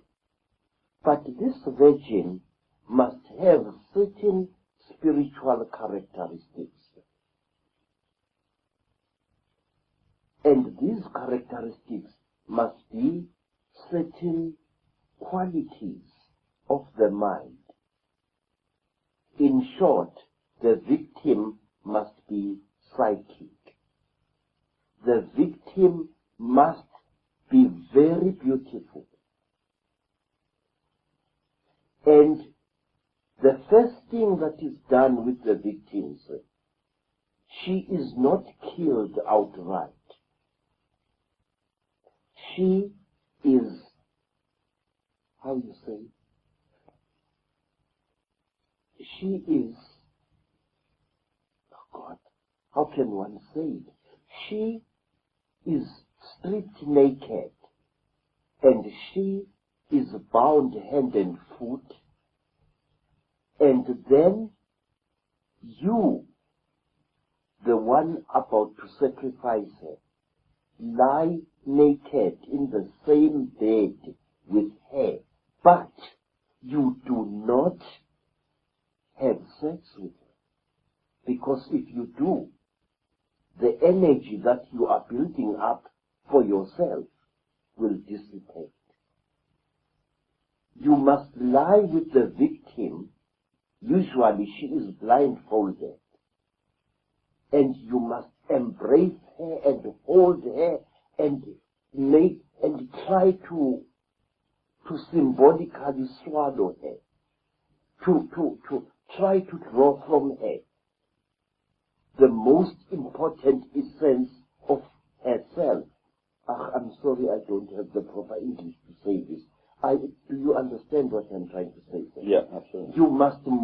Your body must be moistened with fragrant oil, and so the body of the victim to be. And you must embrace this victim for a number of days. You're trying to make a vibrational connection with them, is that what Yes, sir. Yes, sir. Yes, sir. In fact, I can tell you, kings and Inyangas and Sangomas who lived well beyond their 100th year by simply taking a young virgin person, whether male or female, and lying with him or her in a ritual bed without any sexual penetration whatsoever. This is the key to true immortality, sir. This, I am telling you now, something which I am not allowed to tell anyone who is not an initiate and a Pharisee. But I want to tell you that there is much more to human sacrifice than you think. First, the life force of the victim has got to be drunk. Then, after the victim has been in your bed for a number of days or weeks or months, then she must be told that she's going to die. And she must be encouraged to try to escape. And she must be made to run. Run in a direction where you know there are people who will recapture her. When she is recaptured, she will have a particular smell on her, which is like that of an animal. You know, Mr. David, this may shock you as a white person, but I want to tell you this fact. Human sacrifice is much more than just cutting the throat of a victim. A long procedure is followed before. You drink the energy of this young person. A virgin girl radiates a severe heat, which is sometimes used by my people to save the life of a man or a woman who has been caught on a cold mountainside. You know, in Zululand, snow sometimes falls on the Udundi mountains and other mountains. And sometimes you find that a man of importance has been caught in the terrible cold, and he is close to freezing to death. And the quickest way to save this man is to place him and a virgin girl on the same bed. The heat of the girl and the life force of the girl will actually bring this man back to life. Now, in human sacrifice, all over Africa and all over Europe, I know the life force of the victim-to-be is first absorbed in various ways. And one way, of absorbing the life force of a human, a girl, is to frighten her very much, and then to take her intimate garment, such as her loincloth or painting, and to smell it. Through that, you absorb some of the life force of the girl. And then she must be frightened until great fear builds up inside her. She must be made to know that she is going to die. And under very ritual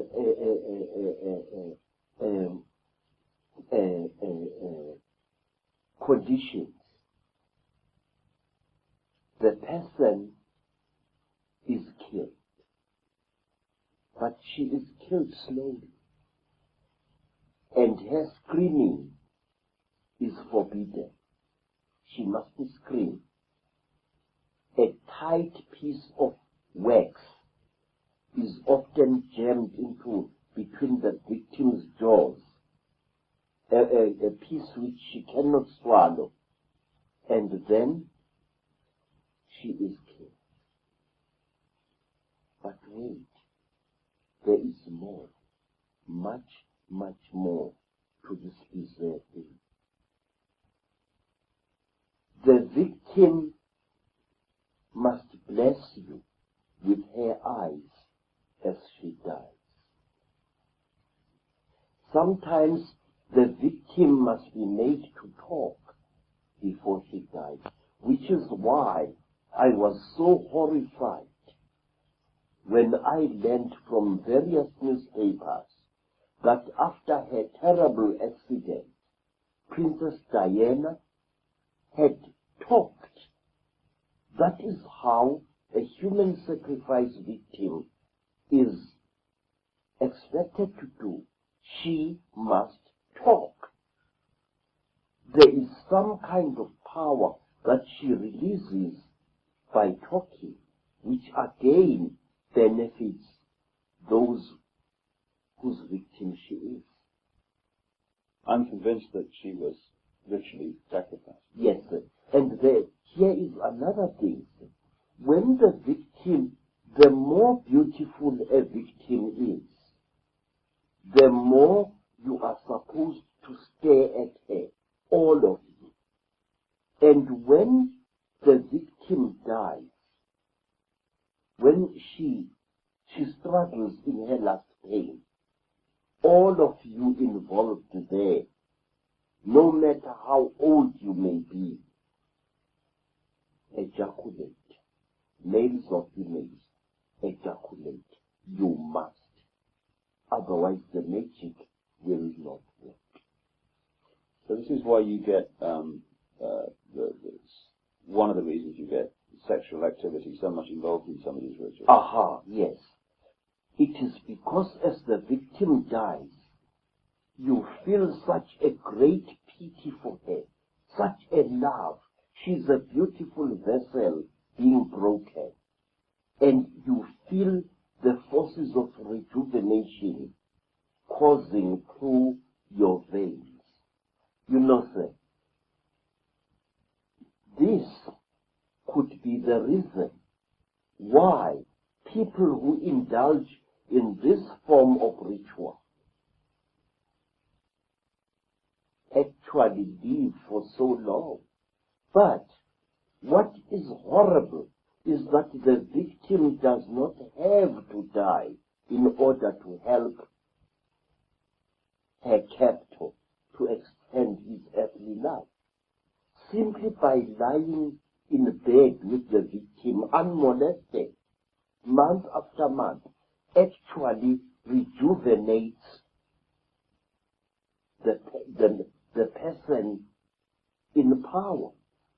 What I'm saying to you, sir, is something that was practiced all over Africa by some of our greatest kings. The captive girls were not killed. And I wish to point out another thing, sir. May I? The people of Israel practiced this strange custom. And King Constantine the Great, the Roman emperor, who lived for well over 80 years, used to practice this custom of sleeping side by side with young virgins whom he did not, however, mate with. He was one of the creators of Christianity, right? Now, let me tell you, sir, there is a name for this thing. In fact, the name is also in the Bible. It is called Shulamitism. In the Song of Songs of Solomon, the male singer repeatedly refers to the woman as his Shulamit. And a Shulamit is a woman who is brought especially to rejuvenate a dying person of importance. Quote the Bible. And a woman was brought unto him, and she lay with him, but yourself will dissipate. You must lie with the victim usually she is blindfolded, and you must embrace her and hold her and try to symbolically swallow her, to try to draw from her the most important essence of herself. I'm sorry, I don't have the proper English to say this. Do you understand what I'm trying to say, sir? Yeah, absolutely. Your body must be moistened with fragrant oil, and so the body of the victim to be. And you must embrace this victim for a number of days. You try and make a vibrational connection with him, is what you Yes, sir. Yes, sir. Yes, sir. In fact, I can tell you, kings and inyangas and sangomas who lived well beyond their 100th year by simply taking a young virgin person, whether male or female, and lying with him or her in a ritual bed without any sexual penetration whatsoever. This is the key to true immortality, sir. This, I am telling you now, something which I am not allowed to tell anyone who is not an initiate and a submissive. But I want to tell you that there is much more to human sacrifice than you think. First, the life force of the victim has got to be drunk. Then, after the victim has been in your bed for a number of days or weeks or months, then she must be told that she's going to die. And she must be encouraged to try to escape. And she must be made to run. Run in a direction where you know there are people who will recapture her. When she is recaptured, she will have a particular smell on her, which is like that of an animal. You know, Mr. David, this may shock you as a white person, but I want to tell you this fact. Human sacrifice is much more than just cutting the throat of a victim. A long procedure is followed before. You drink the energy of this young person.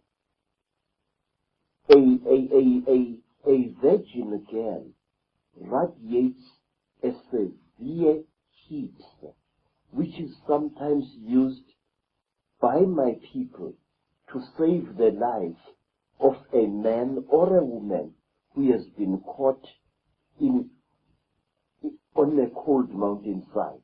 You know, in Zululand, snow sometimes falls on the Ulundi mountains and other mountains. And sometimes you find that a man of importance has been caught in the terrible cold, and he is close to freezing to death. And the quickest way to save this man is to place him and a virgin girl on the same bed. The heat of the girl and the life force of the girl will actually bring this man back to life. Now, in human sacrifice, all over Africa and all over Europe, I know the life force of the victim to be is first absorbed in various ways. And one way of absorbing the life force of a human, a girl, is to frighten her very much, and then to take her intimate garment, such as her loincloth or painting, and to smell it. Through that, you absorb some of the life force of the girl. And then she must be frightened until great fear builds up inside her. She must be made to know that she is going to die. And under very ritual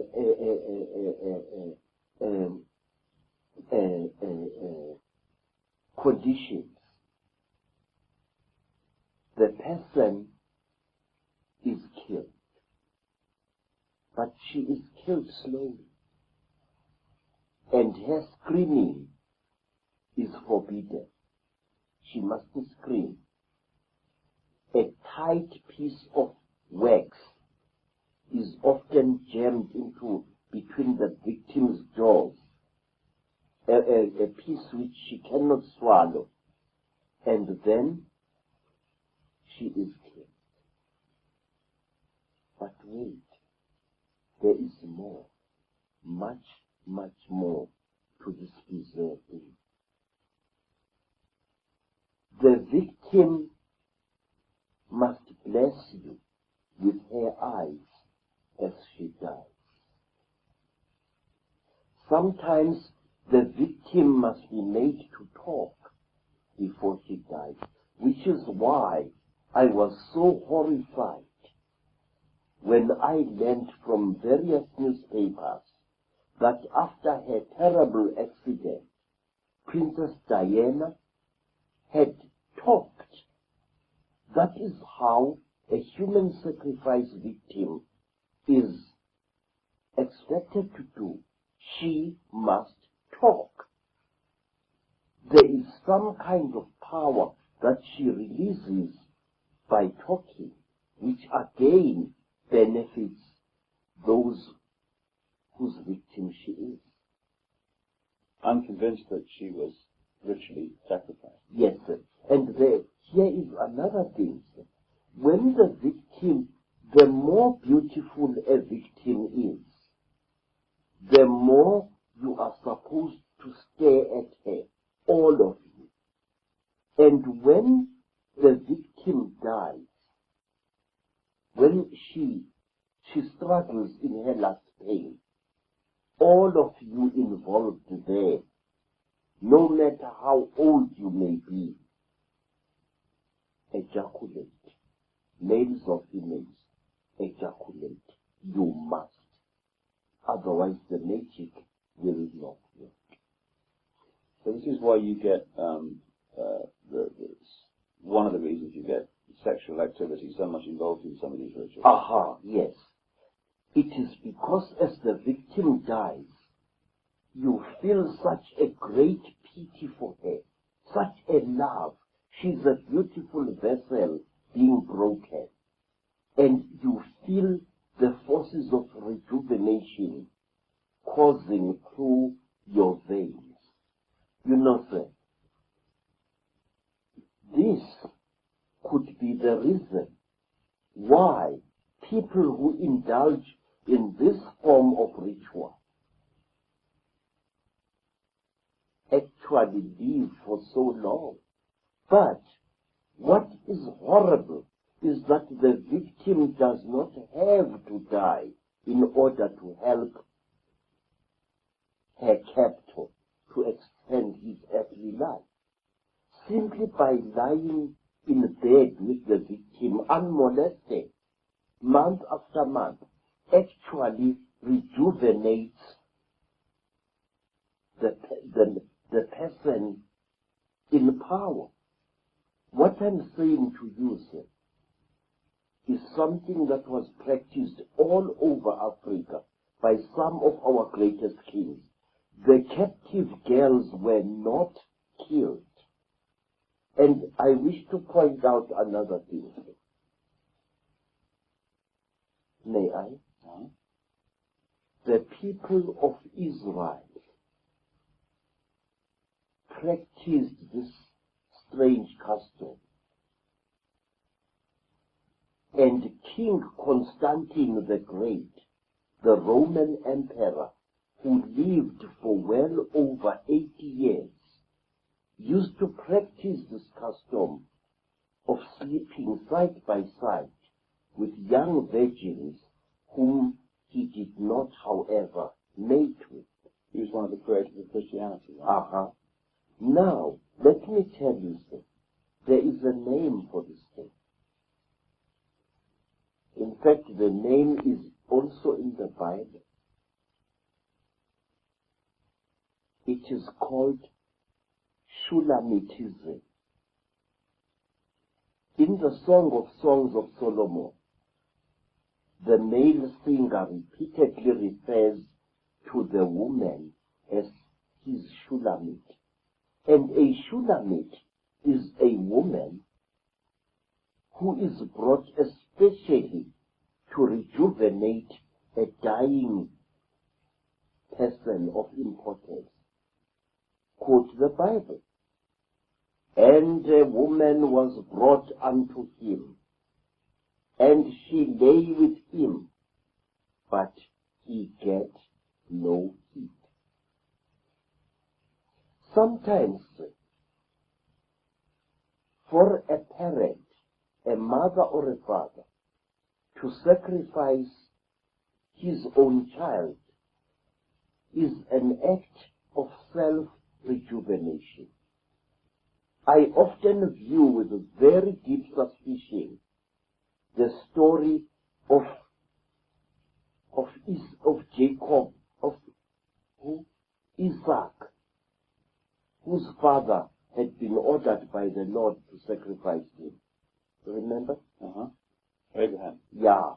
Was Abraham trying to rejuvenate himself? My answer is yes. Because sacrificing your own offspring releases forces within you which can actually make you young again. Now, sir, this is one of the reasons why child abuse is today so prevalent throughout the world. I have spoken many times to men who have raped their own daughters. I have spoken many times to women who have abused their own sons. And they give me the same answer. Each time I do it, I feel good. And this would explain why so many of this Illuminati are into pedophilia. I mean, people like George Bush is infamous for it. And all over the world, phenomenal numbers of children go missing every month, more than anyone ever realizes. And surely this, in some way, is massively connected into this subject we're talking about. And presumably in Africa, the same phenomena of missing children goes on. Exactly, sir, yes. At our meeting last night, do you remember the white lady I pointed out to you, saying that this is a white lady who has a great story to tell? Her name is Madam Hannah Opperman. She is the mother of a Spanish-speaking girl who was hired by an Afrikaans language magazine called Huisgenoot in order to trace several children who disappeared mysteriously in South Africa. I also was involved in attempts to trace these children, most of whom were white and some of whom were black. All these children had one characteristic in common. They were either budding psychics or they were leaders in sports and other subjects in their particular school. And they were not chosen at random. They were carefully selected by someone. One day, a white friend of mine prevailed upon me to try and trace one of the missing children. The child had been kidnapped earlier that day, and the news had come on the radio. And I was able to sit in a dark place and to concentrate fiercely on the photograph of the missing child. And I saw her being driven together with two others in the boot of a car.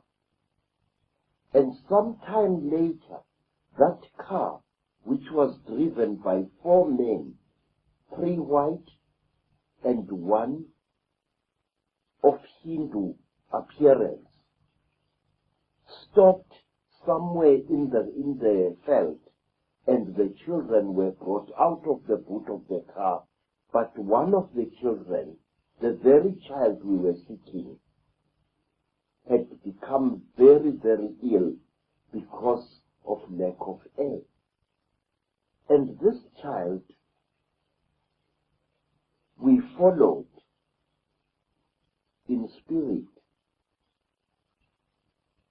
We found her that she was being taken along a highway that goes into Natal from the north.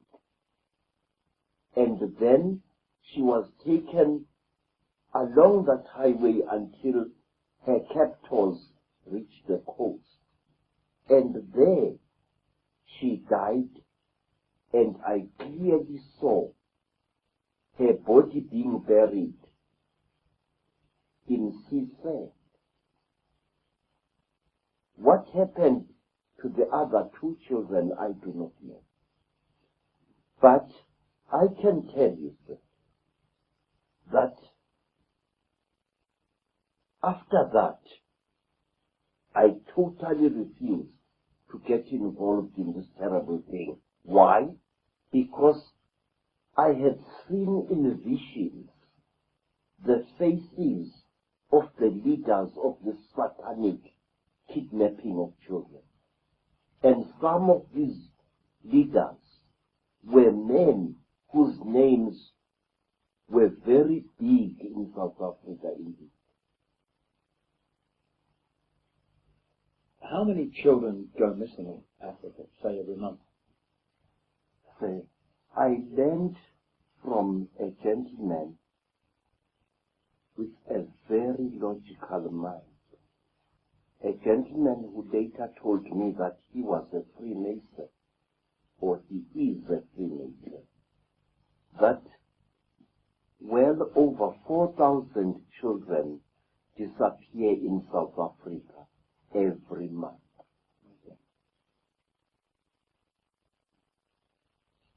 When you were talking earlier about human sacrifice and longevity, it's quite a thought, the number of Illuminati people who have come up in my research again and again, who live remarkably long lives. People that come to mind, and not just long lives, but fit lives for most of it. One that comes to mind immediately is Henry Kissinger and George Bush. And then, although she's getting frail now, the Queen Mother in England, these are people that come up in my research, and they live long lives. It's quite a coincidence. You know, sir, in this life there is no such a thing as a coincidence. I know. These people like these, somehow rejuvenate themselves. I do not want to know exactly how. But when you see a man like Dr. Kissing, a man who seems to be a very rock of immortality, a man who has changed little since the days of the Second World War.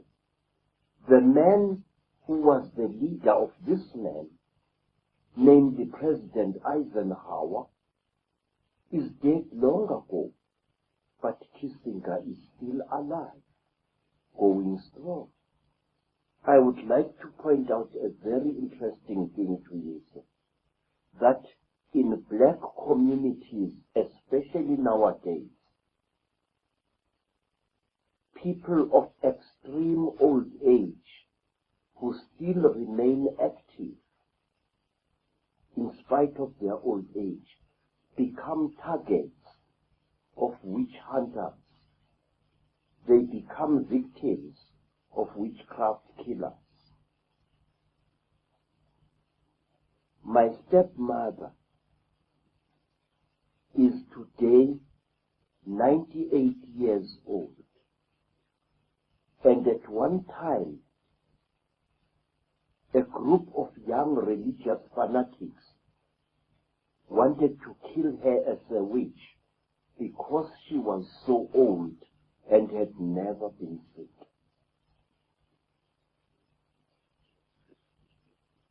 Does it frustrate you, Credo, when you look across this history of Africa that we're talking about to the present day, at how at times the black people of Africa have allowed themselves to be manipulated so often easily? Yes, sir. It makes my heart to bleed, but at the same time, this is one of the proofs of the fact that in this world, we are not the masters of our own destiny. This is one of the proofs that in this world, we are controlled by forces far greater and far more ancient than we are.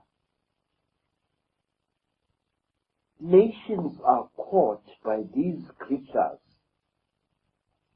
whoever they are, at a time of weakness. Nations are caught at a time when they are either emerging from major wars or at a time when people are coming together to form a new nation or a new tribe or a new clan. And that is where the terrible Chitauri catch them. You've had a remarkable life, not least because of the horrendous things that have happened to you. But there was one story you told me about what happened, I think it was in Soweto, Yes. which encapsulates not just how easy it is to manipulate black people, but how easy it is to manipulate all people, because this is how it happens. When a journalist misquoted you and people believed it, could you tell us that story? The story is very simple, sir, and my life is just an ordinary life. First of all, after the Soweto unrest of 1976, all of us who had been supervisors in various municipality installations which had been damaged during the unrest were called before a judge in Pretoria. The name of the judge was Justice Seli. Seli wanted all of us to give him a clear report of what we had seen take place and how the installations we were the supervisors of had been destroyed during the unrest. Many people were afraid of speaking at this inquiry, which was called the Seli inquiry. And we were promised that our names would remain anonymous. But when the inquiry was on, I noticed reporters at the inquiry in a place where they were not supposed to be. If the inquiry was to be held in camera, why then were there reporters there? And amongst the reporters was a white woman, Helen Zille. Now,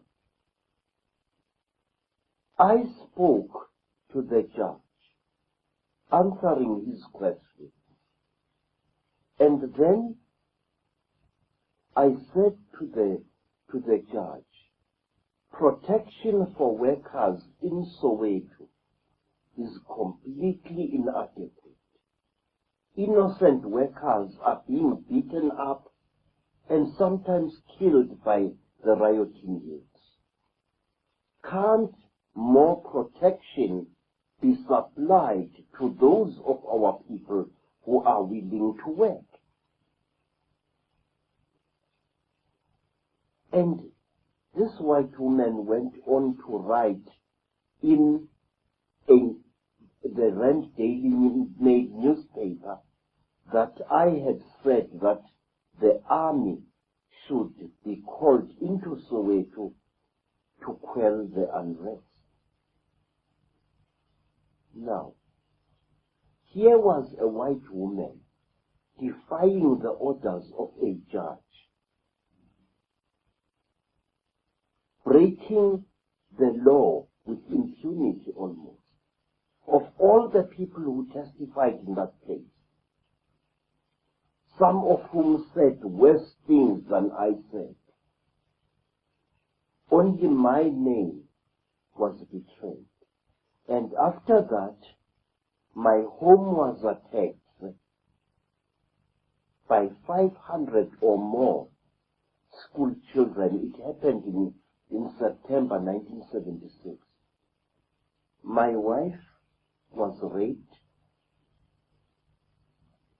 My children were beaten and injured. How they managed to escape, I don't know. And I was stoned and stabbed many times. And when I was lying on the ground completely helpless, petrol was thrown over me. And that was when I knew fear, because we African people believe that if you are burnt to death, not only is your body consumed by the flames, but your soul is destroyed as well. We believe that although a human being possesses an immortal soul within him or her, that soul can be destroyed by fire. How I escaped from that Holocaust, I do not know. Something must have frightened these children. They all ran away and left me lying in my blood at the back of my house. And not a single one of the many neighbors I had, many of whom I had helped years before and weeks and months before with loans of money and gifts of food, not one of them moved to help me at that time.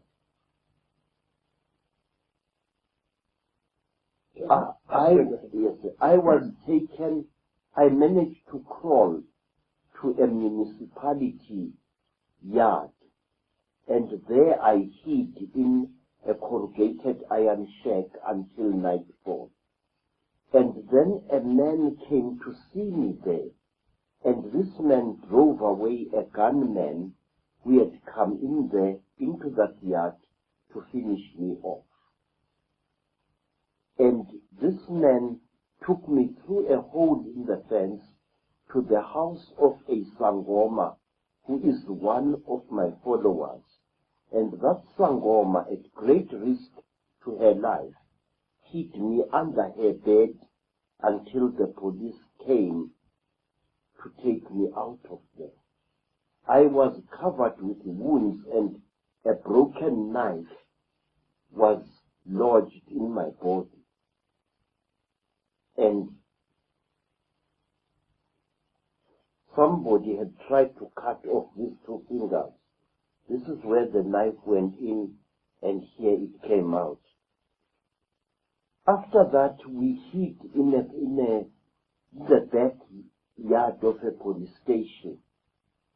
And after that, my immediate superior, a white gentleman who is a horticulturist, smuggled me out of Soweto with my family and took me to Natal, and where I stayed for over a year recovering from my injuries.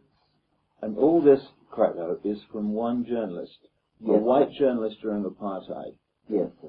saying you said something you didn't say. Yes, sir. Now, And what does that say about how easy it is to manipulate people? I mean, you must have been frustrated beyond belief.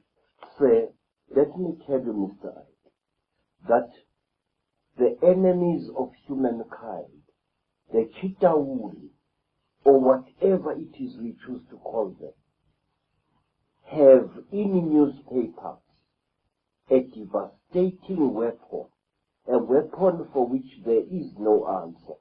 Using a newspaper, they can lash out at anyone, knowing that that victim cannot fight back. Credo, what's the agenda for Africa now? We've told a long story. We're in the modern world. We're looking ahead. What's the agenda of the Illuminati Chitauri for Africa and the world? Come to that. It appears from what I see happening all over Africa that the Chitauri are depopulating or destroying those countries in Africa which, left to themselves, could become the breadbaskets of this continent. The Sudan is being destroyed. Angola has been obliterated. Mozambique has been destroyed. But wait, the countries as such have not been destroyed. Only their populations have been obliterated or brought to the edge of extermination. Why? What do these creatures want?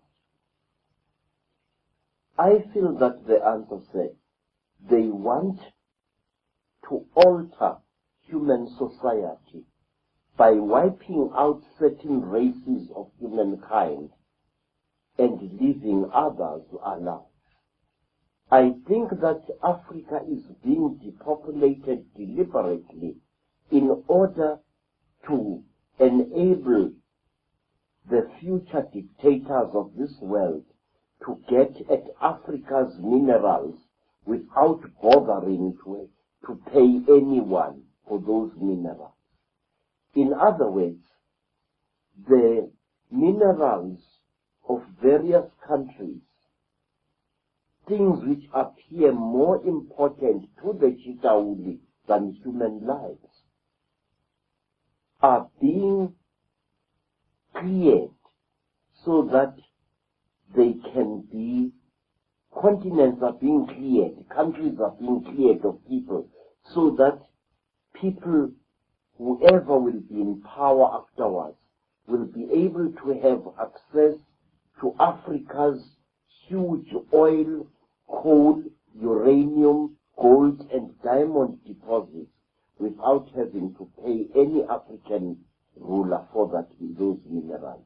In other words, we are reaching a point where the minerals that come out of the ground will become the property not of small nations like Africa and the many nations that are inside there, but of the huge global government which is on the cards and which is being built now.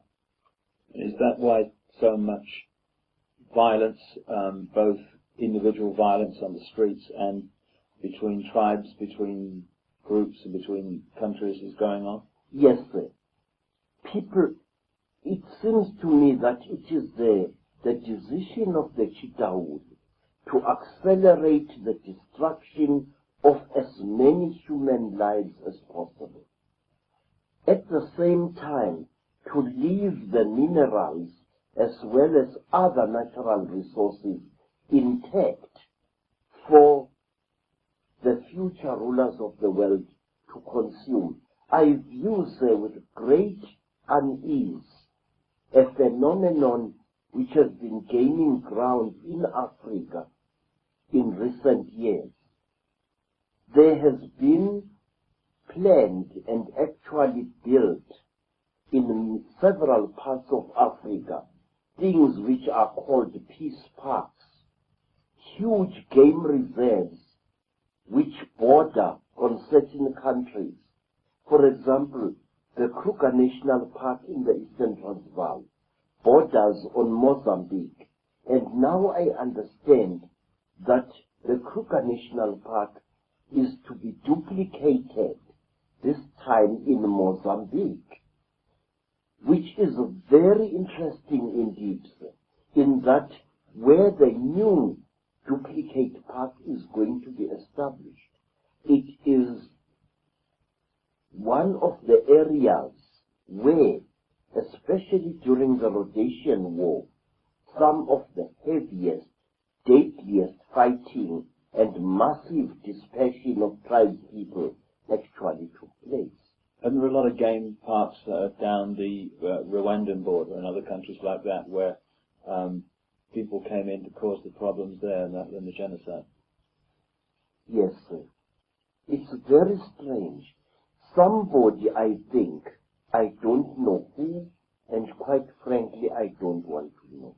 Because it's no use talking about an enemy you cannot throw a weapon at. I don't know who is planning this thing, but these game parks are being established at a huge price, a huge cost in human lives. These game parks are being established at the expense of the nations in whose countries the parks are. Why? Not only that, while Africans allow themselves to be manipulated by these enemies of humankind, while Africans fly at each other's throats like enraged hawks, there are specially trained men and women who are being infiltrated into the warring African countries and who continue mining Africa's minerals as if there was no war taking place. And these minerals are being taken out of these countries in huge convoys of heavy vehicles. I've seen this several times. While the war in Southwest Africa, Namibia, was being fought, there was huge smuggling of minerals such as diamonds and so on. The same is happening in Angola. The same is happening elsewhere. The name that comes up, of course, in terms of so many environmental parks or game parks, there are United Nations agencies which speak for themselves. But there's also so-called environmental groups like the Worldwide Fund for Nature. What's your feeling about the way the environmental movement is being operated? The Worldwide Fund for Nature, of course, is headed by Prince Philip, of whom I would certainly not buy a used car or from him, and Prince Bernhard of the Netherlands, his friend, two of the bloodlines. Since that fund was established, African animals are being exterminated at an even greater rate, believe me. In the Eastern Transvaal, some farmers have broken down fences between their farms and have made their private game parks into one huge thing. But when you go into these game parks and you get off the vehicle and you walk a short distance by foot, you notice a very disturbing thing. One, you see no recent animal tracks anywhere around you. Two, you cannot smell animals, and yet if a game park is filled with animals anywhere in Africa, you can actually smell the animals. You can smell the giraffe, the buffalo. You can smell the large antelopes. Each one has its particular smell. But if you go to those places in the Eastern Transvaal, you don't smell animals, let alone see them. There is shooting of wild game in those supposedly protected places like there is no tomorrow. And furthermore, in some of these private game reserves, you see something that fills you with disquiet.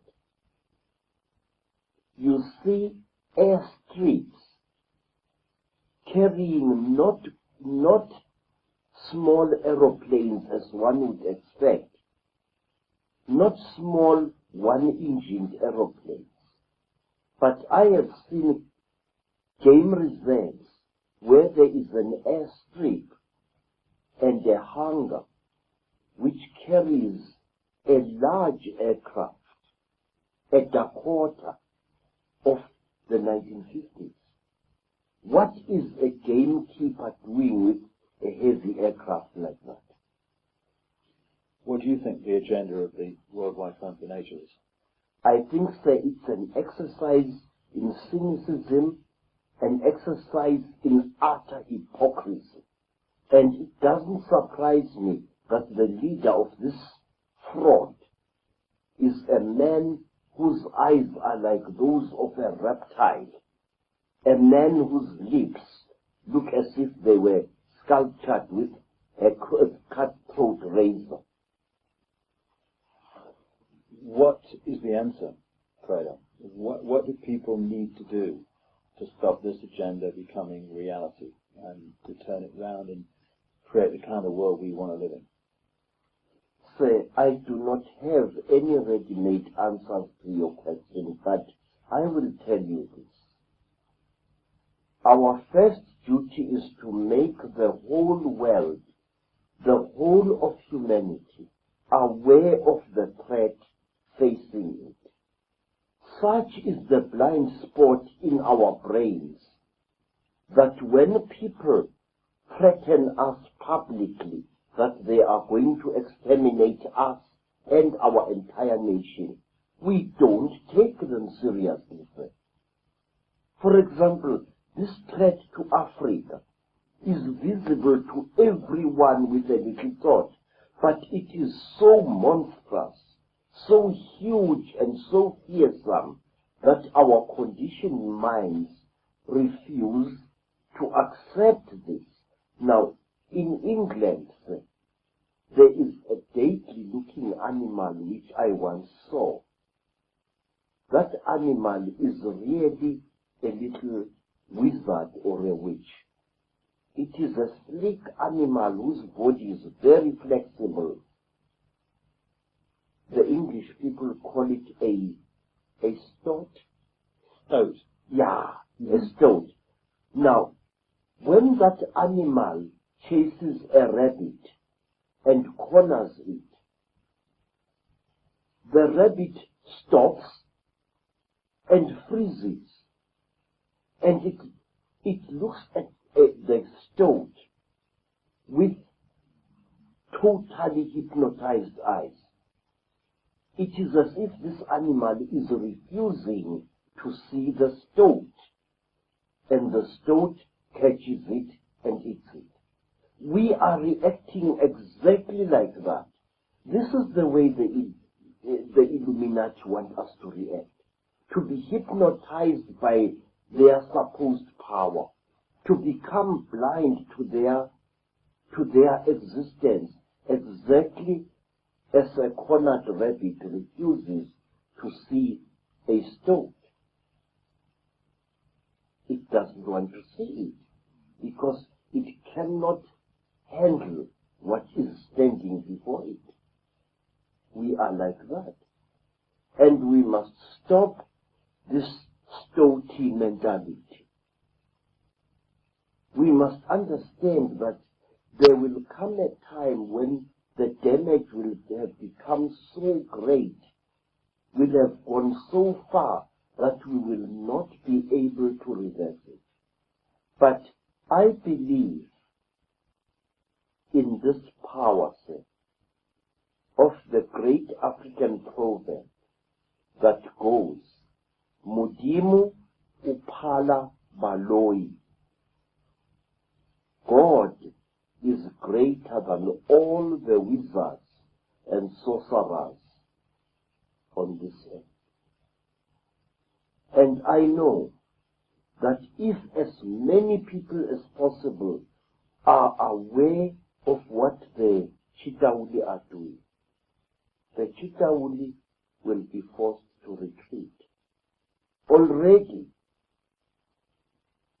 there are signs that they are getting desperate. Why?